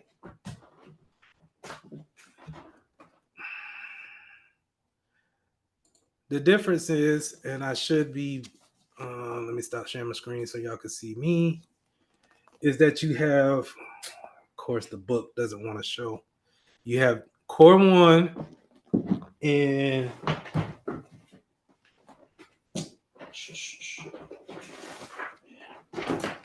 core 2, core 1. Come on, show up. Core 1 and then core 2. And you see these are like thick books if you could see them. I'm sorry. Jesus, I don't want to come off my little blinder thing, but anyway. The books are thick. And what I mean by that is that, it's a good bit of information on 1101 and 2. And so that's why it's broken up into 2 parts. One is supposed to teach you about the hardware about A+, the hardware of a computer, memory, storage, motherboards, fans, things of that nature. And then the second core is going to teach you how to troubleshoot those components. That's secure. That's A+. And then Security Plus is just what we've been talking about since we've been doing our class. And I got that book too, but there's no need for me to show you that book. Got you. So just to make sure I'm not, a little lost. Basically, you're saying that we will cover. Not you're saying. Will we cover those still both with you though? I know we're already doing the first one, like you said. We've been doing it the whole time. The course 1 and course 2, we will still do that with you though, correct? No, ma'am. I hold on. Let me stop this recording. Okay, I got it. Let me adjust. All right, that was I don't know. I feel like I'm gonna have to get her on the phone for that. We appreciate you. No problem, because I don't want all this to kind of go by the wayside. Like I would hate for y'all to learn all this stuff with the Security Plus and then kind of forget it trying to learn the A+. And it's kind of for you to learn the Security Plus without knowing the A+ basic foundations. I don't like that, but we'll get through it. Thank you. No problem. All right. Lesson 10, endpoint security. So in this lesson, we're going to talk about agents that are sitting on our computers, not necessarily on the network. They may communicate to the network, but they're everywhere we go as far as our mobile devices are concerned, laptops and endpoints on your desktop as well, but desktops are not normally moving from spot to spot. So the first thing this chapter talks about is endpoint hardening. And when you see the word hardening, that means it's taking a configuration and putting the most security that you can on it.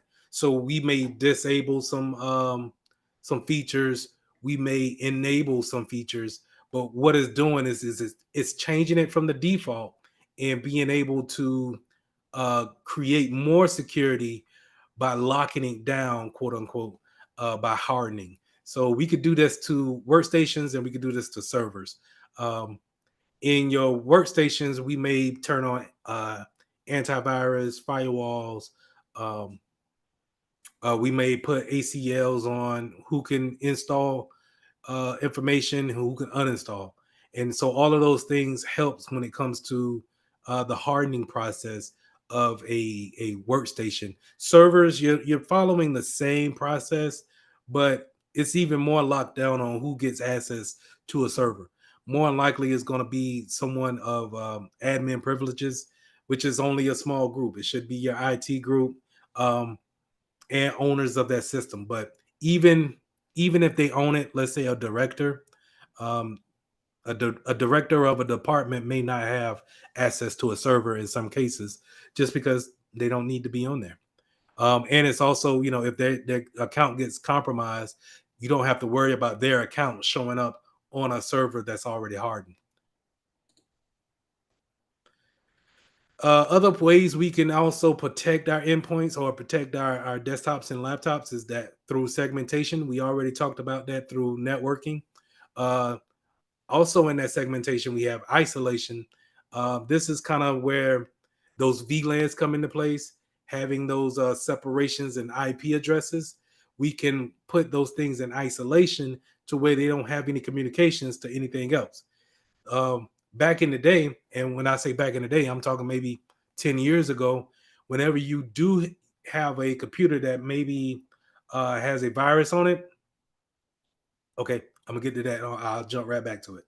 Whenever you get a computer that has an endpoint, a virus on it, then in order to isolate it, we would just unplug it from the network, and then we would have to actually put hands on it. But in today's world, we can just manipulate the the VLAN on it and be able to isolate that. Now, what is exactly an endpoint is? An endpoint could be a workstation, like your computer that you're sitting on. Your phone could be an endpoint.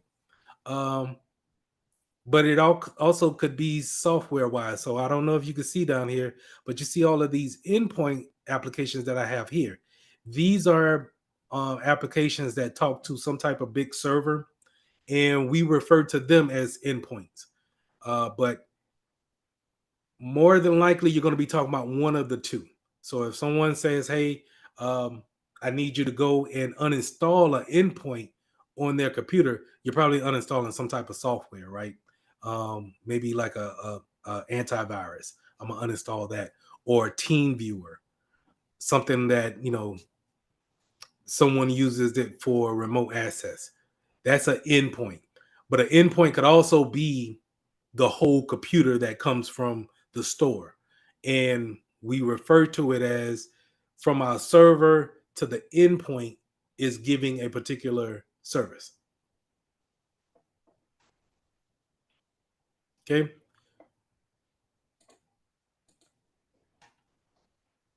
So, um, like I said, antivirus and other software could be endpoints. Um, but that could also be a format for protection as well. Disk encryption, we talked about that a couple of weeks ago, where we're talking about applying encryption on the whole hard drive. So this, just in case you lose that endpoint, it's encrypted. Someone needs to know the password in order to get into it.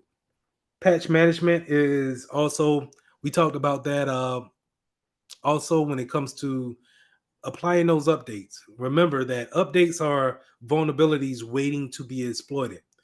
And if we haven't patched them, then they stand a chance of being compromised at any time whenever they find a threat, right, that actually can exploit that vulnerability. Now, advanced endpoint protection, this is where EDRs come into place. Now, I showed you guys how my EDR looks. This is just a very advanced way of looking at a antivirus or some type of software that can read more data than the actual your regular antivirus. So it's more advanced. It can probably isolate and take things off of the network if need be. Heads and hips. So you'll see on the test, it'll probably say heads or hips. Um, Now these are two different things, but so don't take the slash as a and, take it as a or. So host-based intrusion detection system is going to be his.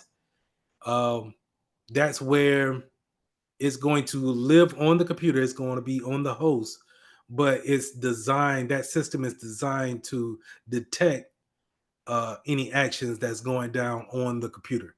But a prevention system is going to actually go into action and stop any kind of action that's going down on that computer.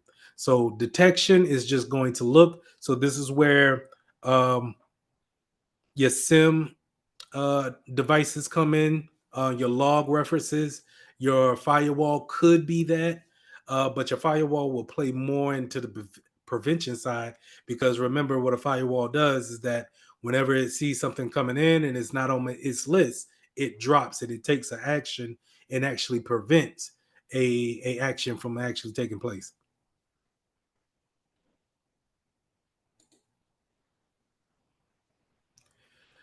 Now, in the configuration point, you could have an allow and a block list when it comes to applications, and I kind of hinted at it a little bit, um, but these are great ways that you can. One, if you look at it from a standpoint of a mobile device, you can only have the applications that you want on a mobile device on your phones. So if you only wanted Microsoft Office 365, that's the only thing we can allow. But if we didn't want them to have ESPN.com app or um, Instagram, then we could put that on our block list. Now we can have a full list of block lists and only allow and we can only configure our systems to allow a maybe 5 applications.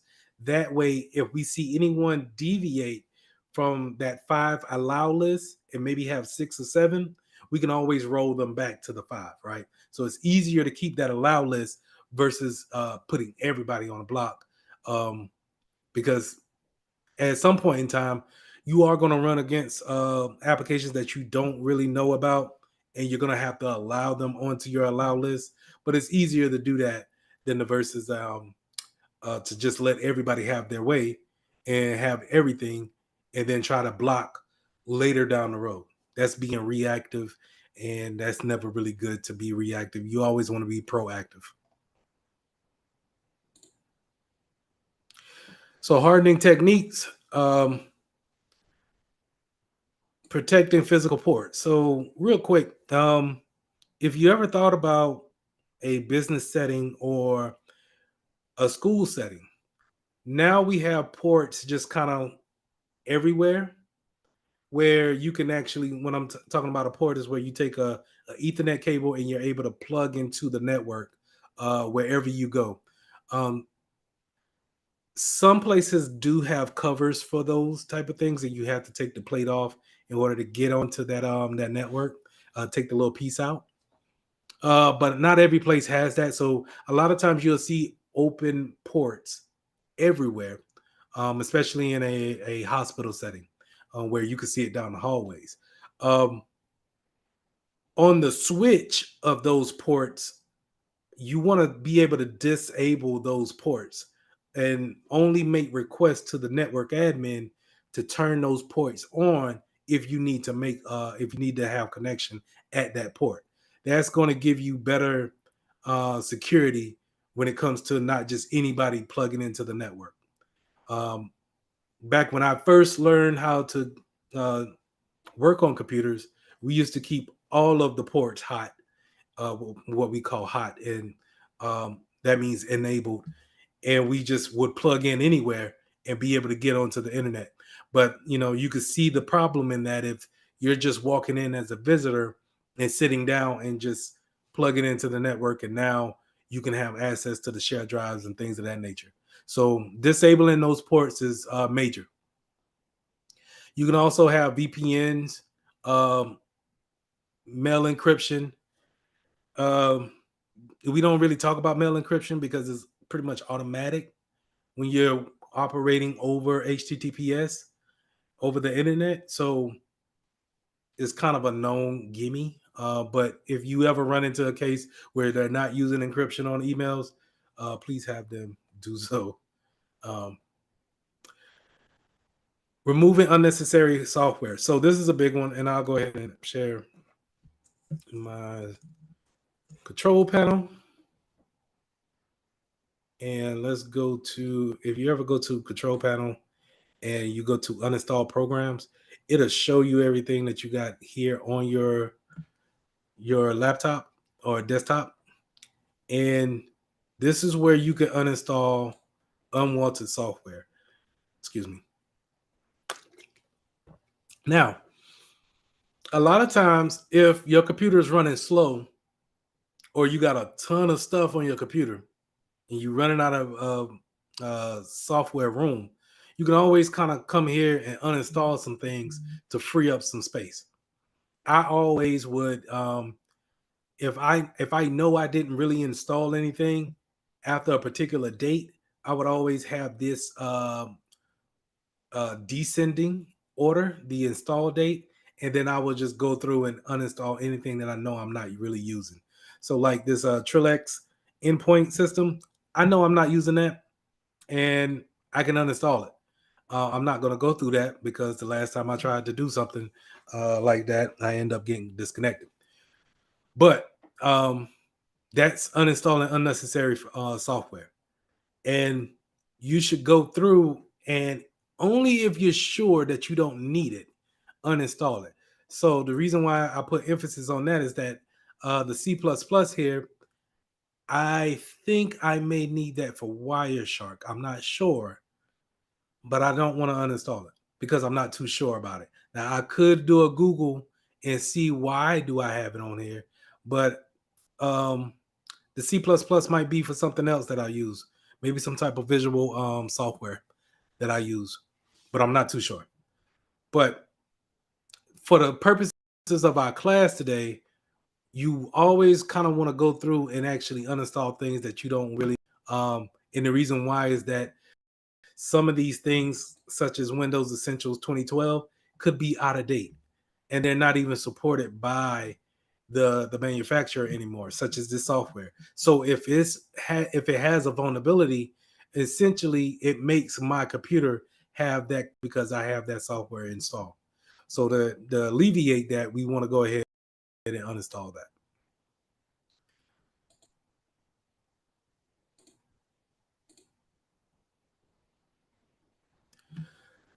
So I don't know if you guys remember when I talked about specialized devices or SCADA devices. SCADA devices are those type of industrial devices that run maybe like your power plants, the water treatment plants, things of that nature. Some of those old uh, devices that are ran on them on a normal basis, right? And when I mean a normal basis, I'm talking maybe they haven't been updated in years. And so how do you actually harden those things? It's going to be more based off of your network versus what you can actually do to the device. So if that PC hasn't been updated in years and there's no way of taking it off the network because it controls the water treatment plant, then we want to make sure that no one can get to it via the internet. And so we'll put it in isolation, make sure that it's running, make sure we have someone checks on it, make sure they restart it as needed. But as far as making it available on the internet, we want to go ahead and cut that out just because it leaves a too big of a vulnerability on the network. And we really kind of just stuck in those hard places with those because there's really no upgrades for them. And 9 times out of 10, the company that had that piece of software might be out of business, or they might not even support that software anymore. So let's jump into mobile device hardening.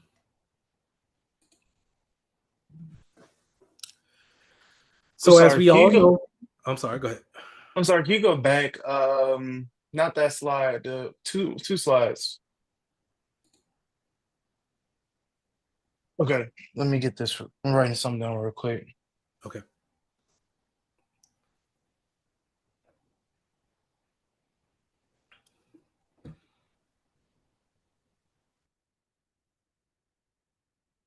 One more thing. Can you go to the next one for me? And that's it.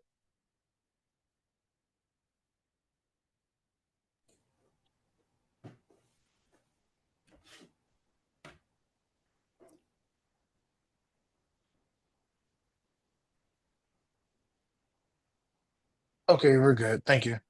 No problem. So as I said before, mobile devices are prone to being lost or stolen in some type of capacity. If you work in a spot where they give you a phone or a tablet, while you won't get in trouble for losing it, they understand that um, it's a good chance that if you are traveling, you might end up losing it. And so you want to have those things managed by a mobile device management system, MDM, and we want to make sure that they have the wiping feature set on them. We also can set them up with hardening processes when it comes to if they're going to use a password or a passphrase or a PIN number. Are we going to make them do biometrics? All of these things can be done in the MDM. Now, you have, and this is going to, I'm sorry, go ahead. Oh, Okay. I didn't say anything. Okay. You have deployment models. So for sure, I know you will see bring your own device. And what this means is that some companies will allow you to take your personal phone and make it into a company's phone. And the only thing that really means is that the applications that they use for the business, you can use on your personal phone. Then you have places that give you a business phone. So I don't know, you guys can see that. This is my business phone. This is my personal phone. Personal phone, not away. Anyway, so the business phone is only authorized for business applications. Yes, sir. I'm sorry, this is like off topic, but question like as far as for taxes. So if you use your phone for business, like as far as your business, can you write that off? Yeah. I mean, not like not your own business, but like for the company you work for Oh, for the business. company, I wouldn't. um, Because you're taking up like a half okay. of your time is like Let's half of your usage of your devices, like, yeah. okay, let's talk about it. Okay, bring your own device. You're in that realm, right? Mhm. You brung your iPhone, and I say to you, you could put the company's email on your phone. Here's the problem with that, and we'll get back to you using your. I've seen it to where they will pay you more on your salary to give you more for your phone bill, right? Or they will pay your phone bill straight out. Oh, okay. But that's not every company. And here's the kicker: is that when you put business or a business application on your phone, then you have the problem of whose information is whose.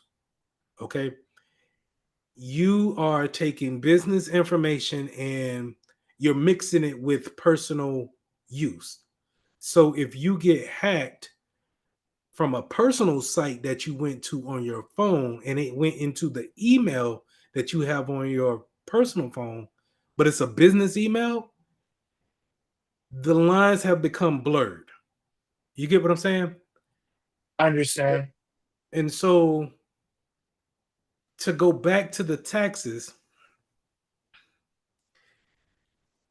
if I'm a business, I'm probably going to pay you for your phone bill, but I wouldn't allow you to write taxes off on it because I'm paying you already up front. Now, if they don't pay you or give you any compensation for that, I would seek advice from a CPA before doing that. Because like I said, is it really your phone if you're taking business phone calls and you have business information on your personal phone? It's technically a business phone. Right. And so I don't know. I would say the business could write your phone off on their taxes, but you for the business, I'm not professionally trained to tell you the right answer on that. Okay. Um, but good question. I'm just not sure about the legit answer on that. I've seen places where, so like I just showed you guys, I have two phones, so I could turn. I've seen people turn their personal phone off and then use all their personal stuff on the business phone while they're working at that company. But again, like I say, if you're doing anything that you doing on your personal phone, that can potentially be seen by this mobile device management system here. And so, and also, if they wanted to wipe your phone, they could wipe it as easy as hitting a button or two. So all the information that you do have could be gone. That's also bad. Yeah, which is mandated though.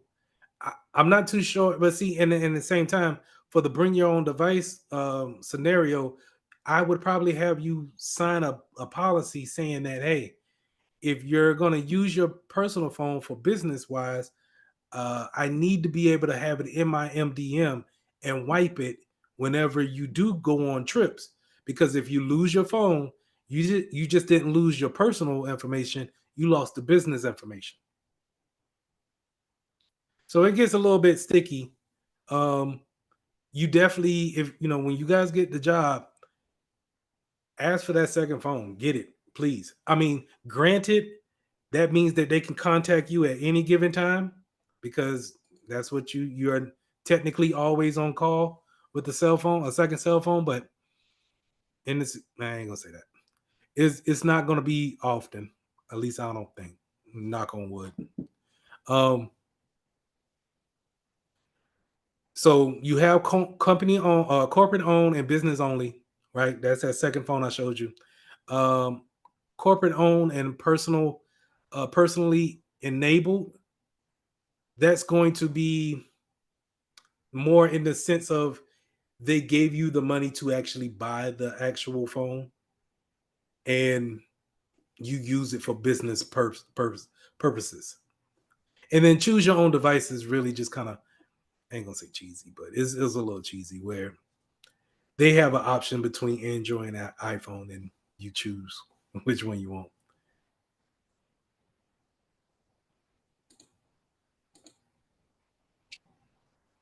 Now, I already said that you should have full device encryption on it.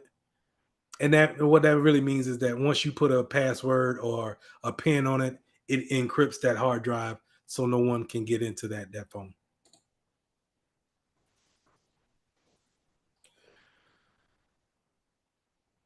I did have this highlighted that the iPhones have data protection once you automatically create that password in the startup process. I don't think Android has that. I think you can set Android up to be open all the way through. But now since iOS is having so much integration with iCloud, it's really kind of hard to bring up one of their products without it wanting to sync with your iCloud and then put everything into like an ecosystem. So I have a question. Yes. Okay, so when it comes to like with the iOS and data protection, what necessarily is jailbreak? Is that getting rid of that encryption in order to, customize your phone or like what, how do those like jailbreak?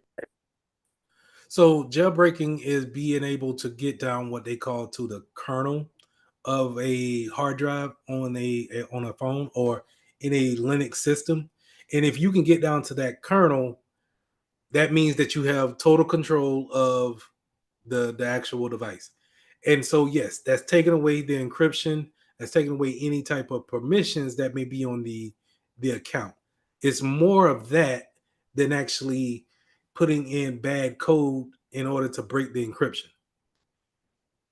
It's more of just being able to take the restriction away from your actual user account and now say I can install anything that I want, and I can have anything be, if it has an option for it, I can do it. Prime example is that, you know how in iOS it has the rectangle shape for the apps. All of them are rectangles with the corners cut off. If you jailbroke it and then you wanted to turn everything from square shape into a heart shape, then you have the access to do that. And that's what is doing, is when you say you're jailbreaking, you're basically giving yourself more options to be uh, creative. Not creative is a bad word, but you just have more options to actually make the changes that you want to make on the phone. Honestly, if that's the case, though, if you want to jailbreak an iOS, just get an Android, in my opinion. And that's not me Right. trolling anything like that. That's just being true.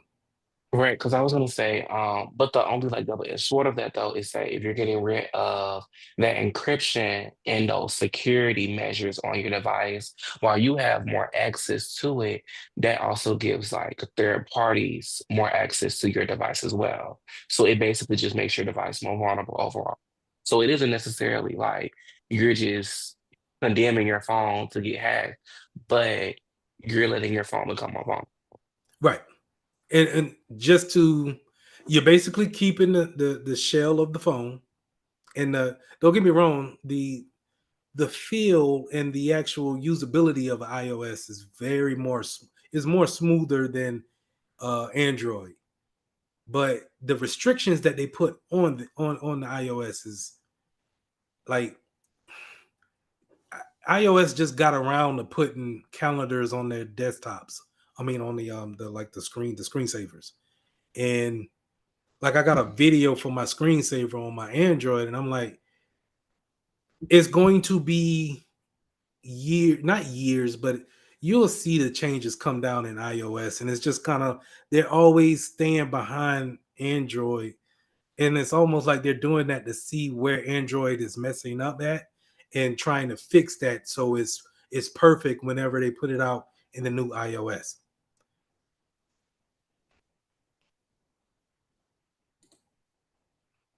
Um, Moving on, we got location services. So GPS, we always want to put especially company-owned devices, GPS signaling on them, being able to track them wherever they may be at. And this could alleviate the issue of something being lost and then wiping it. We could just go out there and get it. But, excuse me, if it's too far away, there's no reason to do that. We could just go ahead and wipe it. Geofencing is something different, right?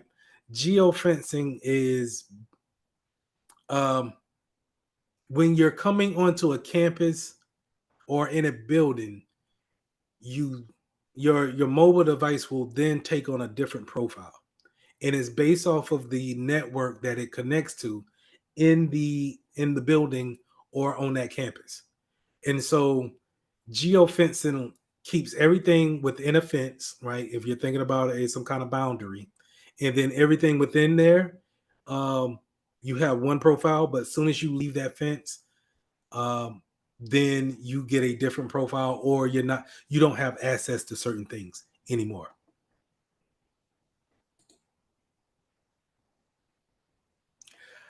Um, Cellular and data connections, mobile data connections, which is just the telephone company. Um,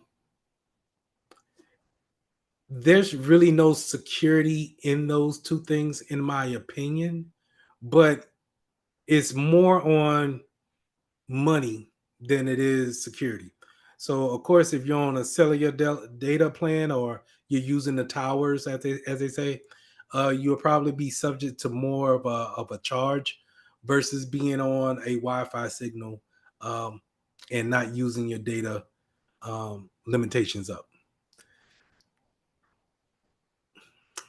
in most cases that I've seen when it comes to mobile devices, they give you an unlimited mobile plan, and you're able to go anywhere in the country as well as in some countries. Excuse me.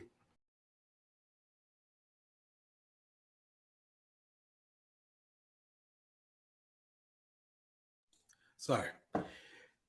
You're able to go to some countries and be able to use that same mobile plan, but in some countries, um, you may end up using the cellular towers and taking that charge on there, or just using something totally different that's directly for that country.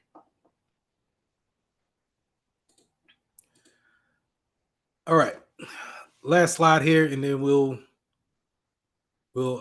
review. So we got evil twins network. So the rogue and the evil twins when it comes to Wi-Fi. Excuse me again. Sorry.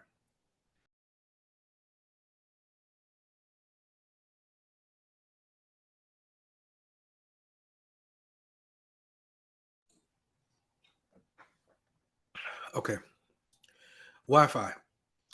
When it comes to Wi-Fi, and when we're looking at different networks that's on our that's in our area, the rogue and the evil twin comes into play here. So when you're looking at different networks, you may see something similar to how you see the Mitchell Main 5G and then the Mitchell Main, just underscore. This could be either a rogue access point, meaning it's not authorized, but someone has put a different access point in your network, and now they're actually broadcasting a Wi-Fi signal. And anybody who connects to that signal is subject to whatever kind of security standings that they have on it. Or if they're looking at it or sniffing that network, they're subject to that too. Evil twin networks is actually, instead of it not having the 5G here on the second piece, it will look exactly the same. And so I don't know, it used to be a real bad case of that. And then it kind of dwindled away. But with evil twins, you got um, the same network showing, broadcasting, and then it's on you to know exactly which one you need to connect to. And a lot of times you have to go back by the IP address of the one that you need to connect to. But if you're in an enterprise section and you see two different or two entry Wi-Fi signals, just ask somebody which one is the correct one to actually connect to. Finally, we got tethering and hotspots. So you don't really see tethering too much, but definitely on hotspots, we want to make sure that one, if we have clients out there that's mobile, they're not just relying on um, them getting to a Starbucks or a hotel's Wi-Fi in order to have Wi-Fi connection. We want to be able to have their phones have a hotspot feature on it. Now, while it may not be the fastest internet, it could give them some type of outlet when it comes to communications. So having that hotspot on them is, I think, a necessity.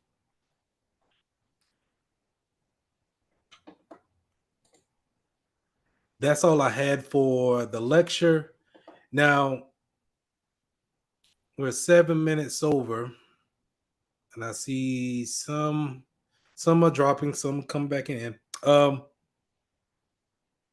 y'all want to take a break, or do you? I don't have much to show you on the hands-on. I just want to go into the security settings real quick and show you guys some things there, and then I'll let you go for tonight. But Go do straight you want to take a into it. break? I'll go straight into Pushing it. through it. All right.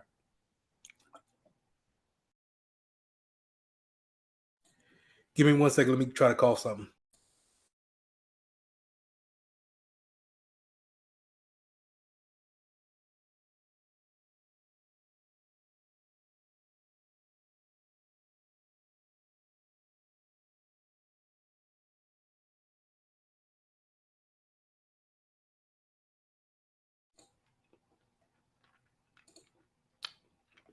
All right. So again, I said, your laptop is an endpoint,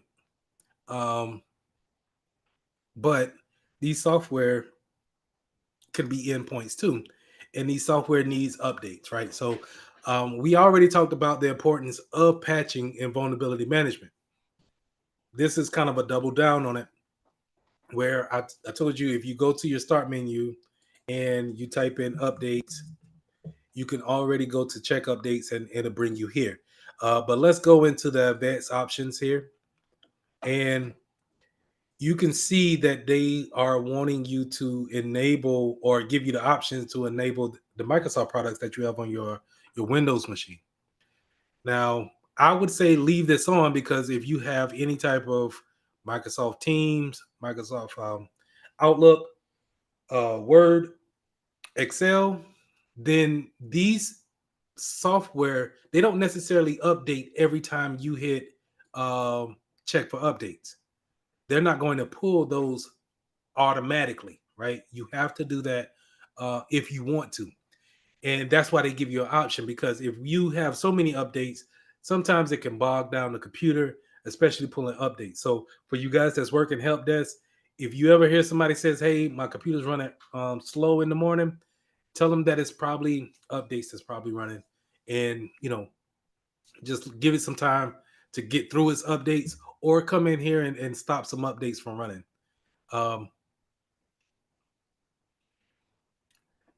you also have the additional options here. So if you look down into the second section, it'll say optional updates, and I got 7 that's available. So let's check them out. If we check them out, we'll see that I have some driver updates. Now, here's the important thing about these drivers is that if I go to my start menu and I go to a place called computer management, computer management is going to show you everything that's now. See, this is where A plus is coming into play, right? So A plus will tell you all about these type of components that your computer is hooked up to. So this device manager piece right here is going to say this is everything that makes your laptop a laptop. You get what I'm saying? Everything from the cameras to the Bluetooth to the printers that may be connected to it some type of way. Um, but the one thing that I wanted to show you is that all of these things under this one computer, these have drivers. And the thing about the drivers is that they're not always updated because they don't need updates all the time. They may never get an update. Um, like this driver update was '06. So the bad thing about it is that I could come in if I was devious or something like that. I could uninstall the device, and then that's how you get somebody to say, "Hey, my camera doesn't work anymore." Maybe if when you're troubleshooting, you will look into the drivers to see if there's something there to actually make that component work.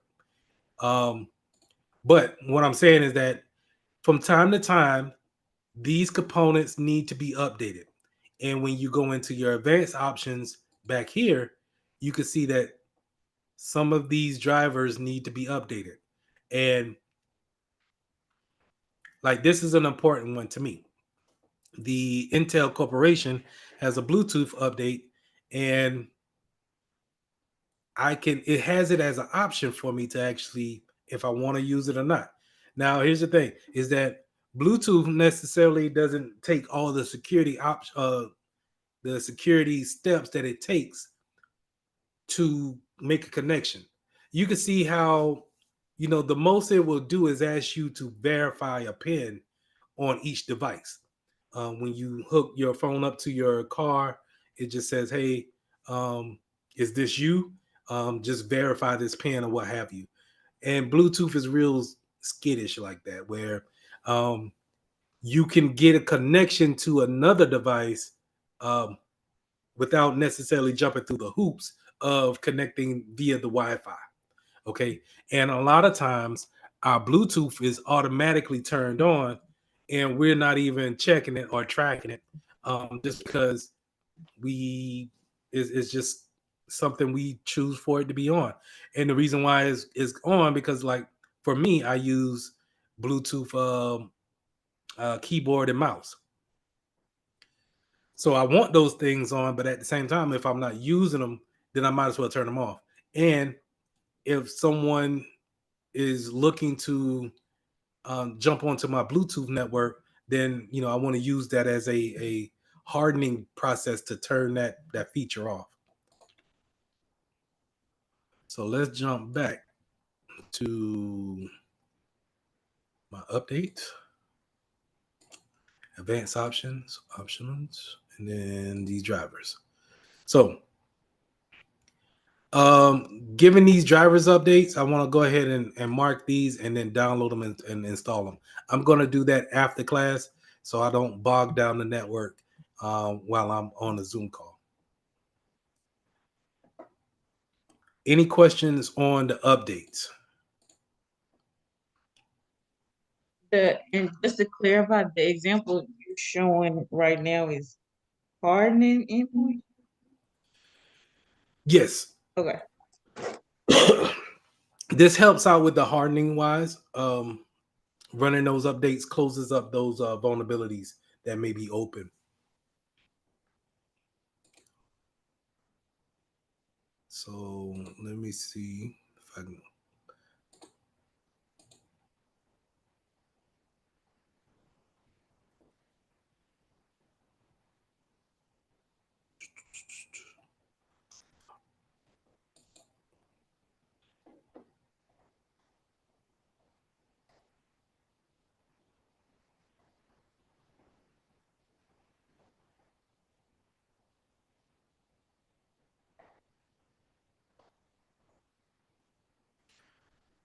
So to go further into that explanation on why I said that is that when I look at the updates that I already applied, which is here, this update history, and then when you click on the learn more option, open up an edge, it'll take you to Microsoft's updates of the actual what we call a KB.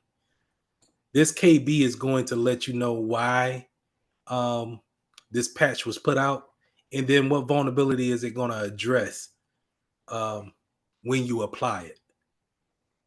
And so this seems like it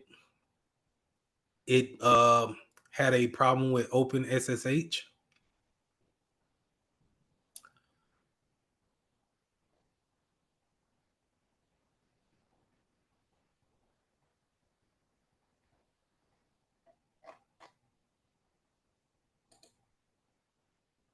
I want to see.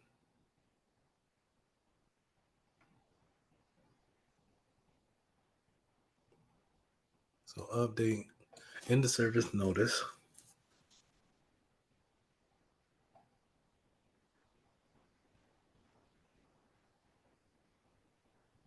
But I have to read into it. I'm sorry. I'm reading slow today. But when you go to these KBs, they will explain the reasons why those patches are needed on your computer. And then for the second part that I wanted to show you guys is the security piece.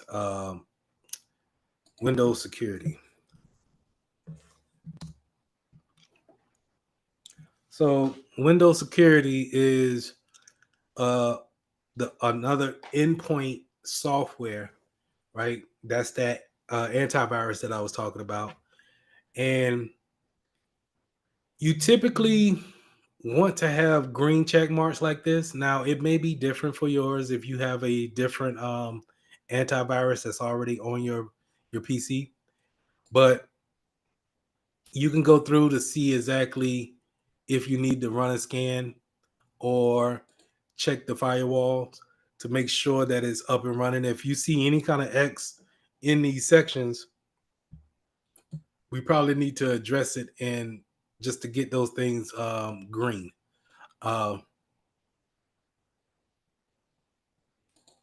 Now I had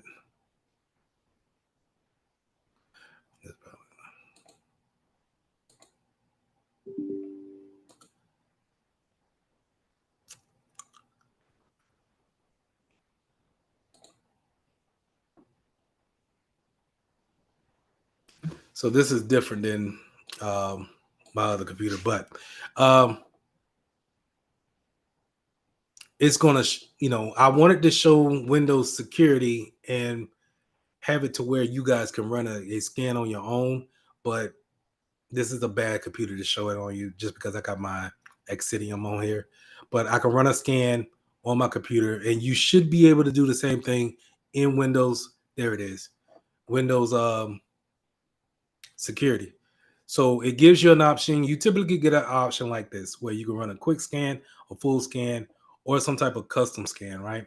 Um, Now, this does slow down the performance of the PC, but not by much. It typically can run in the background, and it's going to take those signatures that we talked about and compare all your files to it. Now, if it never ran a scan, it's going to scan every file that you have on your computer. But if you ran a file scan before, it's going to scan everything that has changed since the last scan. And so it shouldn't even take that long if you are periodically running scans on your PC, which I would say probably run every week, um, just to see if any changes have been made. Now, in the Windows security application, and this is what you guys should see, you should get that same scan option right here, where you could do a quick scan, a full scan, or a custom scan. And you could just simply hit scan now, and it will go ahead and proceed with doing those type of things. Now, real-time protection is something good for I want to say ransomware and malware that's immediately going to react once it's on your computer. And when I say immediately, sometimes some viruses can lay dormant and not do anything until a particular certain time, and then launch an attack then. But real-time protection normally will see any kind of changes that are is immediately making changes to your computer and be able to protect against that. So if you have the options to turn this on, go ahead. The reason why mine is off is because, like here it says in the yellow, I'm using Exidium as my endpoint. Well, as my antivirus endpoint. Also, I wanted to point out tamper protection. So tamper protection is going to put that is going to put a kind of a security setting around taking or disabling your antivirus, either disabling it or taking it off the computer completely. So um, normally when if a virus wants to get onto your computer and actually disable the antivirus so it won't be detected, this tamper protection will alleviate from that. And so we want to make sure that those things are on. And if you have a separate antivirus on your computer, you want to make sure that this option is always on. Especially if you got users and you don't want them to uninstall anything that they shouldn't be messing with in the first place.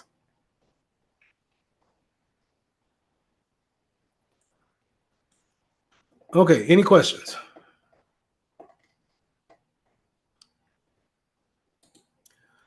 Um, Here in the smart app control, this is where we talked about allow lists and deny lists. If we wanted to make sure that we had a certain list of applications, we could put those things right here. So a lot of things you could find out just in your Windows security section. Just go through them and check it out to see what kind of options you can have over your computer, and make those changes. See what you deem as a standard, and then make that with other computers that you have in your network.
that you can protect yourself against ransomware, but you don't hear a lot of people talking about it. But it's something that once you get into this field, you'll start to see more people implementing two-factor or multi-factor, but we call it two-factor. You'll see more people implementing two-factor in order to defend against ransomware. And what ransomware does, whenever you double click a exe or to make that change on your computer, two-factor will step in and say, hey, I need you to authenticate this particular action. A lot of times back in the day, whenever we wanted to uninstall something, it will give you that ding, and then you have to put in the username and password in order to get by that particular thing and then continue on with uninstalling your software. But now we're going to not only take your username and password, we're going to pair that with something. And then if you don't have that other factor, then you're not able to authenticate. So the main thing that you want to know are here, something you have, and then something else you know. So let's go over something you have, and that's typically going to be a token, right? And back in the day, they used to look like little keychain tokens, kind of like something that you could put on your keychain, and it looked like a little calculator, and it read out the numbers for you. Give me 1 second. Let me pull it up.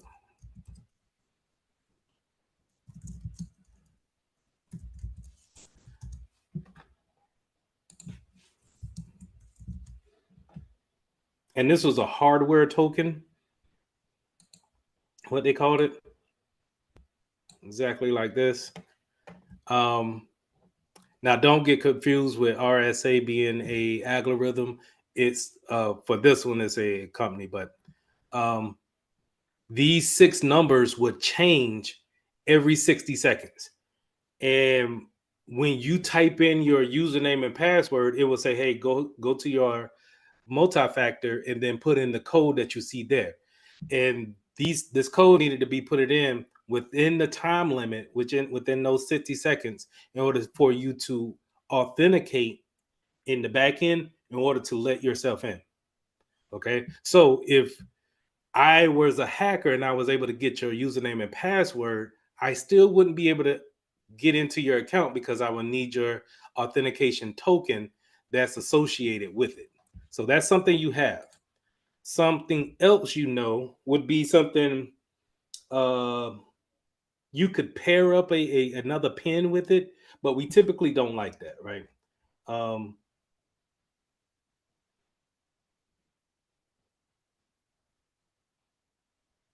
Yes. We typically don't like the something you know and then something else you know, because those are the times where you get those 3 questions. They'll ask you where you're born at, first name of your, I mean, mother's maiden name, first pet, where do you work at the first time, right? We don't like those type of things because anybody that's doing research on you could or knows you like that could find those things out.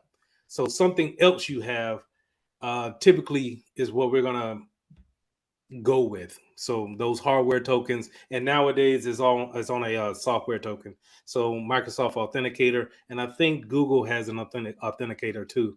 That's you could download from the Google Play Store and be able to set up as your multi-factor. All right.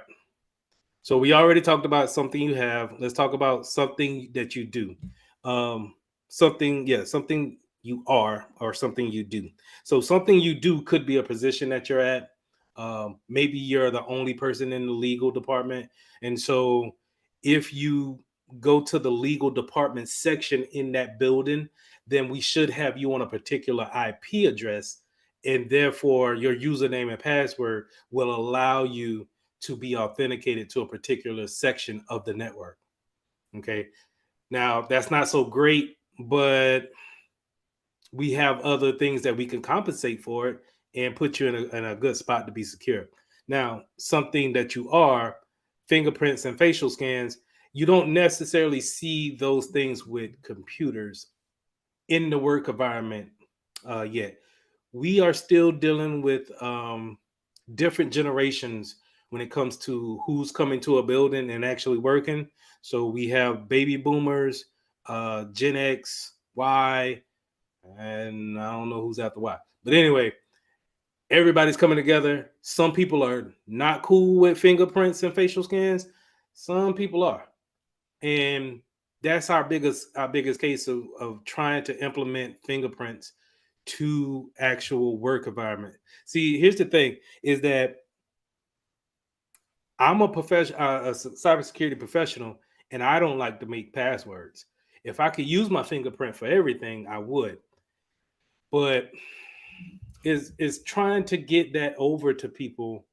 Um, it may be a generation thing to me, personally. I think that as older people retire and get out of the workforce, you'll see more acceptance of take a facial scan and make sure that you're supposed to be here, and let's authenticate you that way.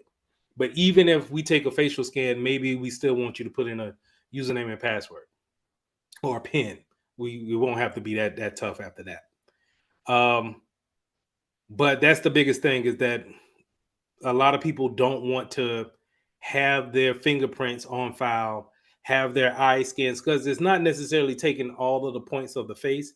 When it does that facial scan, it's pretty much getting your pupils and making sure that the patterns there are in line. And I think the spacing between mouth, nose, and eyes are proper to whatever how you are. But here's the thing is that, as we grow older, um, you know, we have we're not guaranteed to look the same. So therefore I would still say go back to a fingerprint because it's probably not gonna change. And plus you got 10 of them. So if you lose one, you can always use another one. Hate to say that, but that's what it is. But at the same case, if something happens to our face, or if I need to wear glasses from here on out, then I have to take a whole nother scan. Somewhere you are. Now, I said this kind of with the something that you do if you work in the legal department. Somewhere you are could work. So that's that IP location for you. Also, when it comes to VPNs, having a virtual private network is also going to be some type of two factor because you need to actually authenticate with the VPN in order to get onto a private network or your works network from your house, right? Um, this is probably not the most proper, not proper, but popular way of having multi-factor authentication. You're probably going to see something you are and then something you have. And right now, I could tell you the hardware tokens and fobs are the is what you're going to see, pretty much. If not, you've seen some cases where um, Meta is asking for it. Some of your social media sites are asking for it for the business side of it. I don't think they ask for two factor for just personal use, but I think you still can implement it.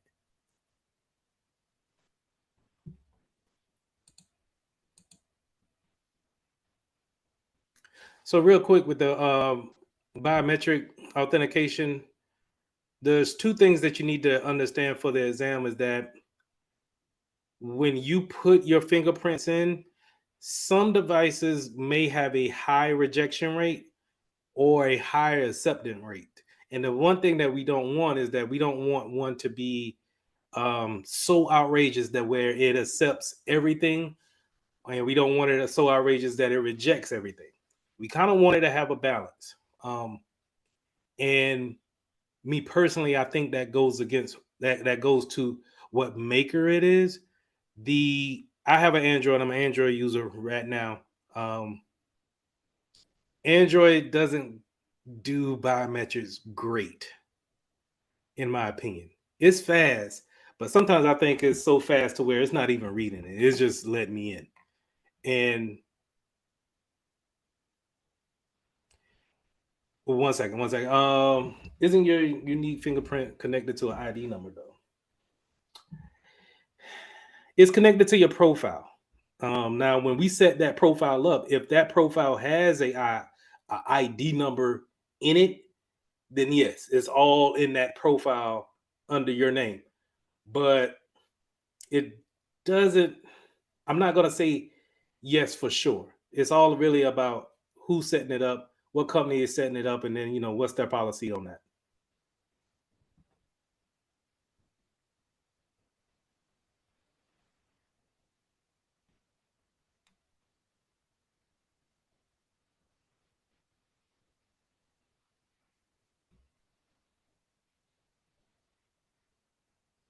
Let me make sure I get this right. So if you could not access the ID number about business for needing biometrics.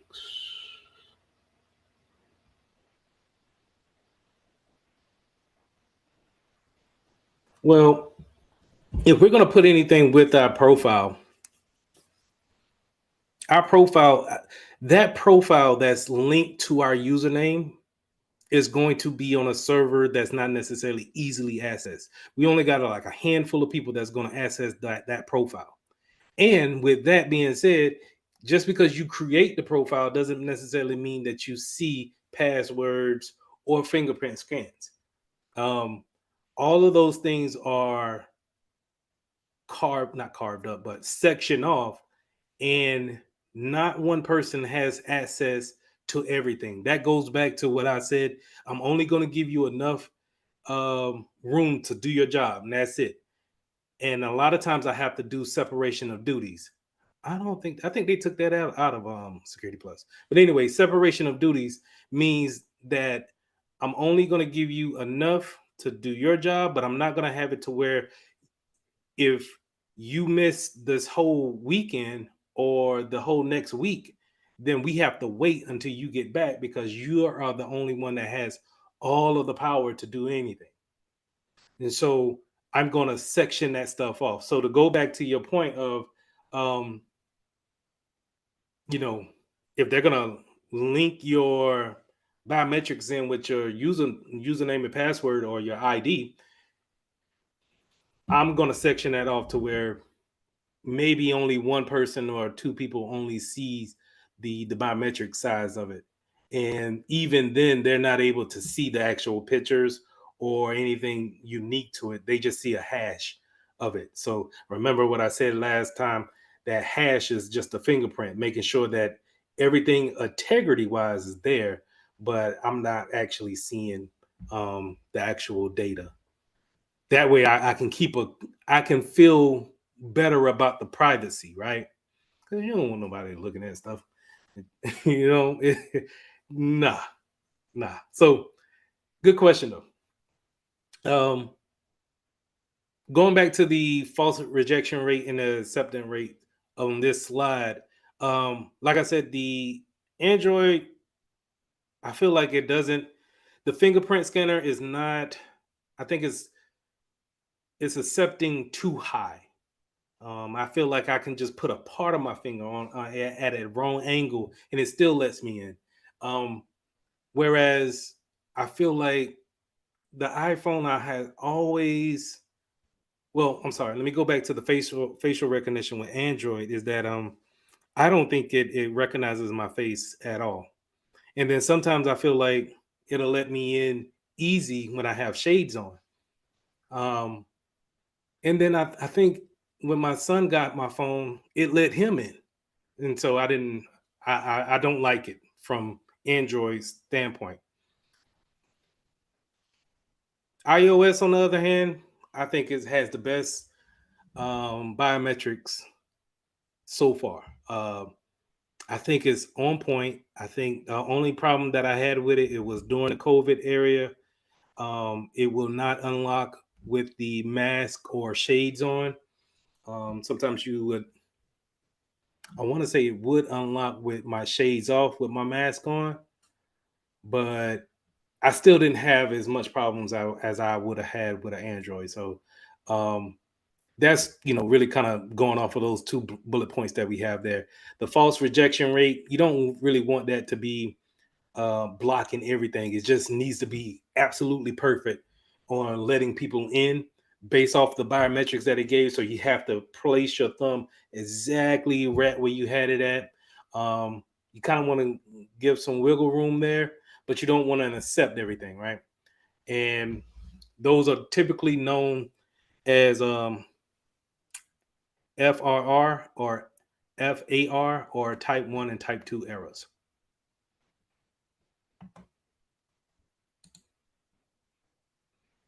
So let's go into these hardware tokens. We already looked at the first one, the first traditional one, that one-time password, where it's going to have a counter like you see here and do a countdown and sync that code back up to a authentication server in order to give you access to whatever you're trying to get into. Again, these are being phased out by software tokens. The one that I use is Microsoft Authenticator, and I try to use that for anything that I have. And the wonderful thing about that is that if I change phones and I forget to bring it over, I could just, Lord knows, if I forget my password to my software authenticator token, then I'm in a world of hurt. But other than that, it's not so hard to switch devices and then put that same app on the new device and be able to authenticate to the accounts that you need to get to. Smart cards. This is another form of authenticating. It holds information on that chip. I had a smart card. I think it's downstairs, but you typically see these in the government sector, where they have a regular ID, but it's not necessarily the script on the back. A lot of ID cards have that black code script on the back. And when you swipe that, it may have some basic information, and I'm talking very basic, maybe information for a pin, but not anything in depth. Where a smart card has that username and password, and then some um, security groups on there that will allow you to see certain things that you're entitled to. And but in order to put that smart card in, you got to pair that with a username and password or a pin, which is typically a pin, because um, in the two-factor case of it, it's something you have, it's something that you keep on you, but it's also something that because you're going to pair it up with a pin. Yes, it's the same thing, cat card. It's just another word for it, but it's typically a smart card.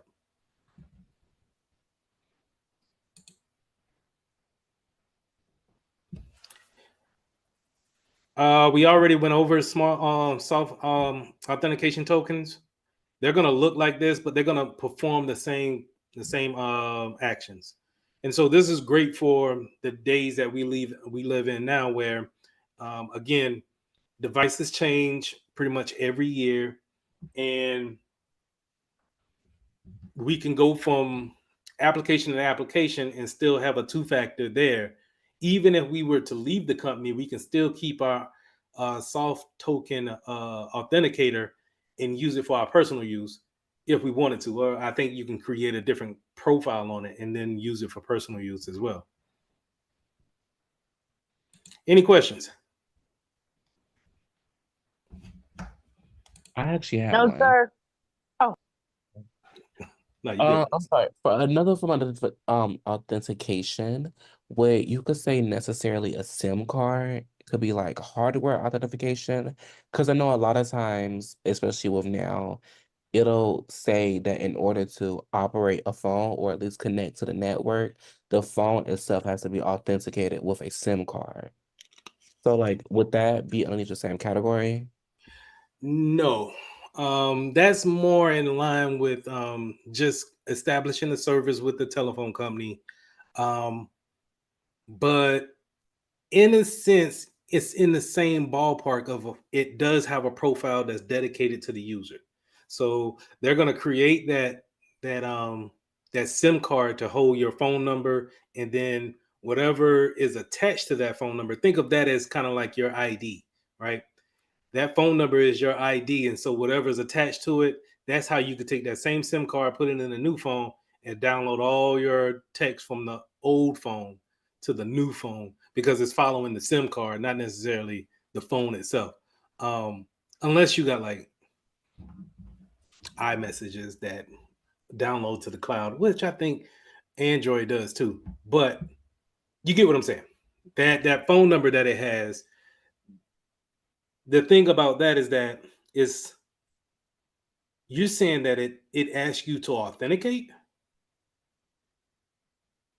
As in like to confirm with the network.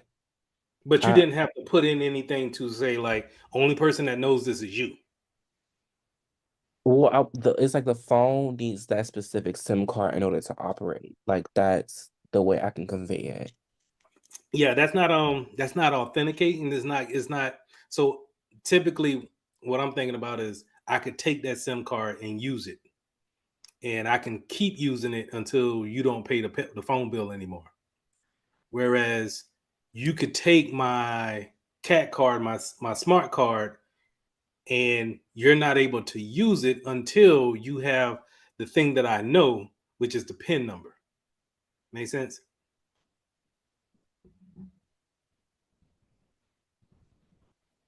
Okay. Yes, sir. Clock. Yes, in the military, we use the cat card. It looked like it had a RFID chip on it. Um, and they used that. It had all your information on it. You had to insert the card into the computer or use it as to scan into some doors, but it Right. has all the information. Is that like similar to what you're saying with the card access? That's exactly what I'm saying. So the military they look like these. At least the last time I was in, mine looked like this. And this bar script didn't have much information. It was this piece of circuitry that had the information on it that was specific to my ID. It Yes. it so if I had a secret clearance, this chip would allow me, or it will tell the computer, hey, Mitchell only has a secret clearance. Do not show him anything top secret. The it doesn't include that here in the bar because or the bar on the back because this can be rubbed away, and anybody in the military will tell you with all the movement it'll probably get rubbed off pretty quick. So um it was only the chip that can hold the information, and you didn't want to damage that chip. If so, though, you'll just get another one. But yes, that's the sim. That's a smart card slash cat card. I forget what cat. Oh, common access card.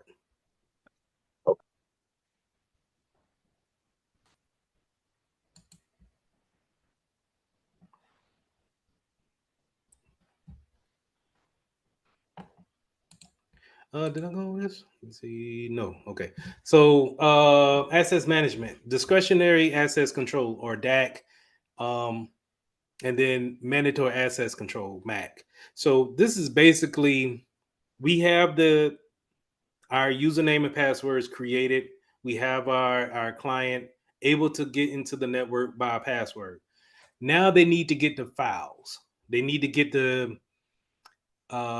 a certain hard drive on the network, a share drive, and share some information with their coworkers. In certain environments, it will determine how they actually get to these files.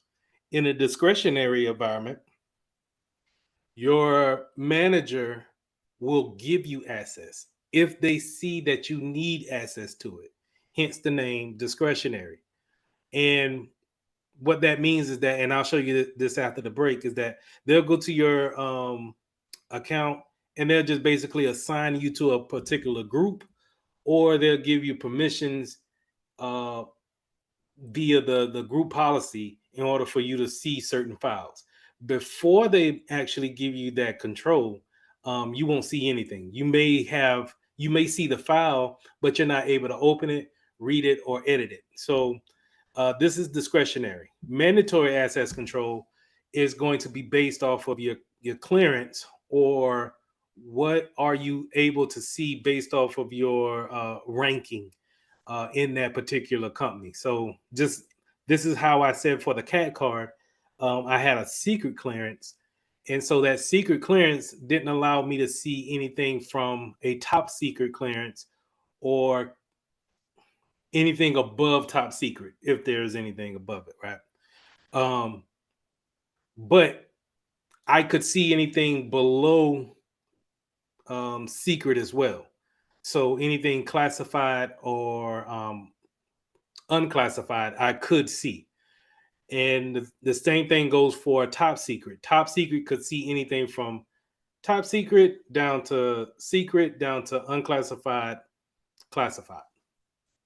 Now, this is all based off of the secret clearance, the labels that you have put on you before you even get started. So when we create your account, we will go ahead and have say, okay, this person has a top secret clearance. We can put that there. So now we don't have to worry about their manager giving them access to a particular file. We already gave them the access that they need. And that access will go onto that little cat card, that smart card we talked about, and then now that we don't have to worry about delegating that permissions out.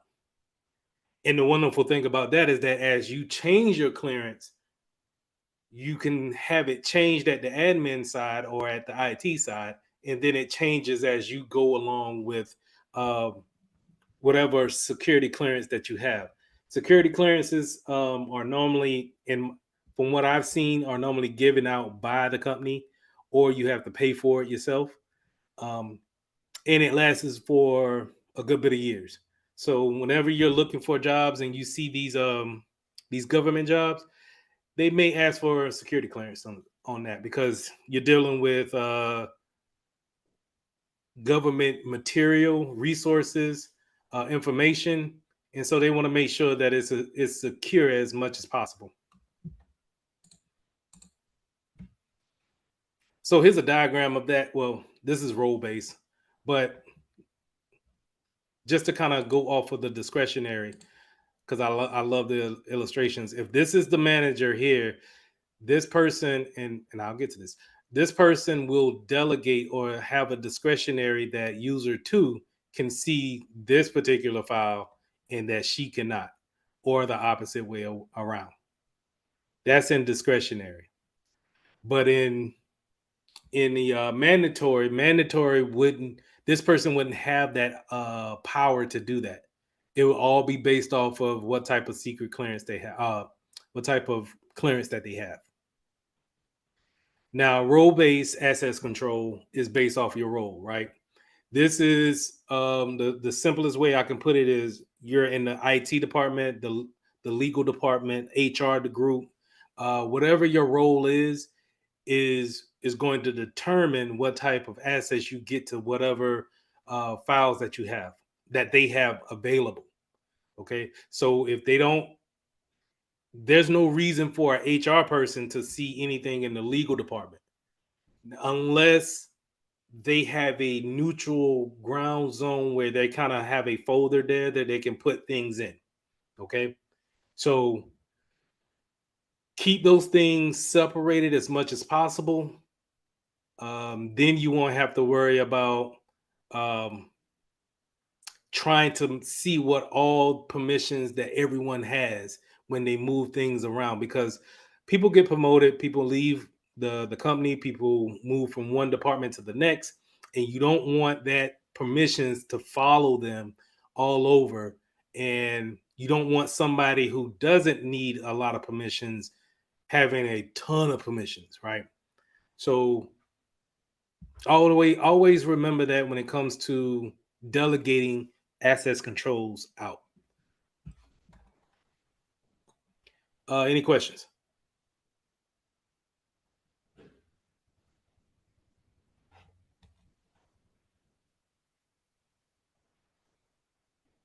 So real quick, let's go over security groups. Groups are similar to every other role-based control that access control that you've seen here. These security groups are put up in Active Directory, and what we do is we we place people in there and we have permissions set on the group versus the actual person. So whenever we, let's just say we have a special project going on and we just need 5 people from each legal, IT, HR, and marketing all to be in a particular project, we may create a different security group and place 5 different individuals from 5 different departments in this one group. And then now they have access to really share files with each other. That's really all the security groups really kind of do. They allow others to work with each other instead of, hey, I can't get access to this. Can you grant me access? Hey, I can't read this particular document or edit it. Can you grant me access? So this is where we can do things on the back end, or you'll see these tickets come in and you'll have to act on them that way.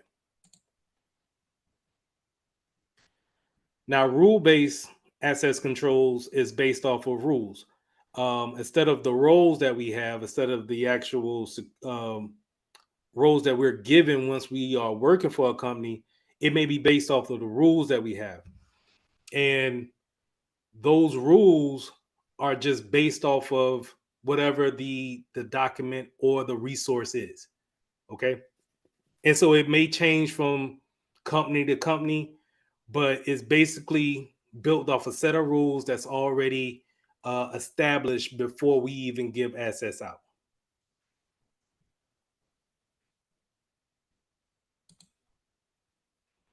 Now, least privilege is what I've been talking about. I hinted at it earlier, where I'm just giving you enough permissions to do your job. I'm not giving you access to everything. I'm giving you access for you could do your job. But this comes in, before I can really do that, I need to make sure that my network is straight to where I can segment it. I can segment it off like that before creating a user and then trying to lock him or her down to a particular group. But this is where those security groups come into play at too.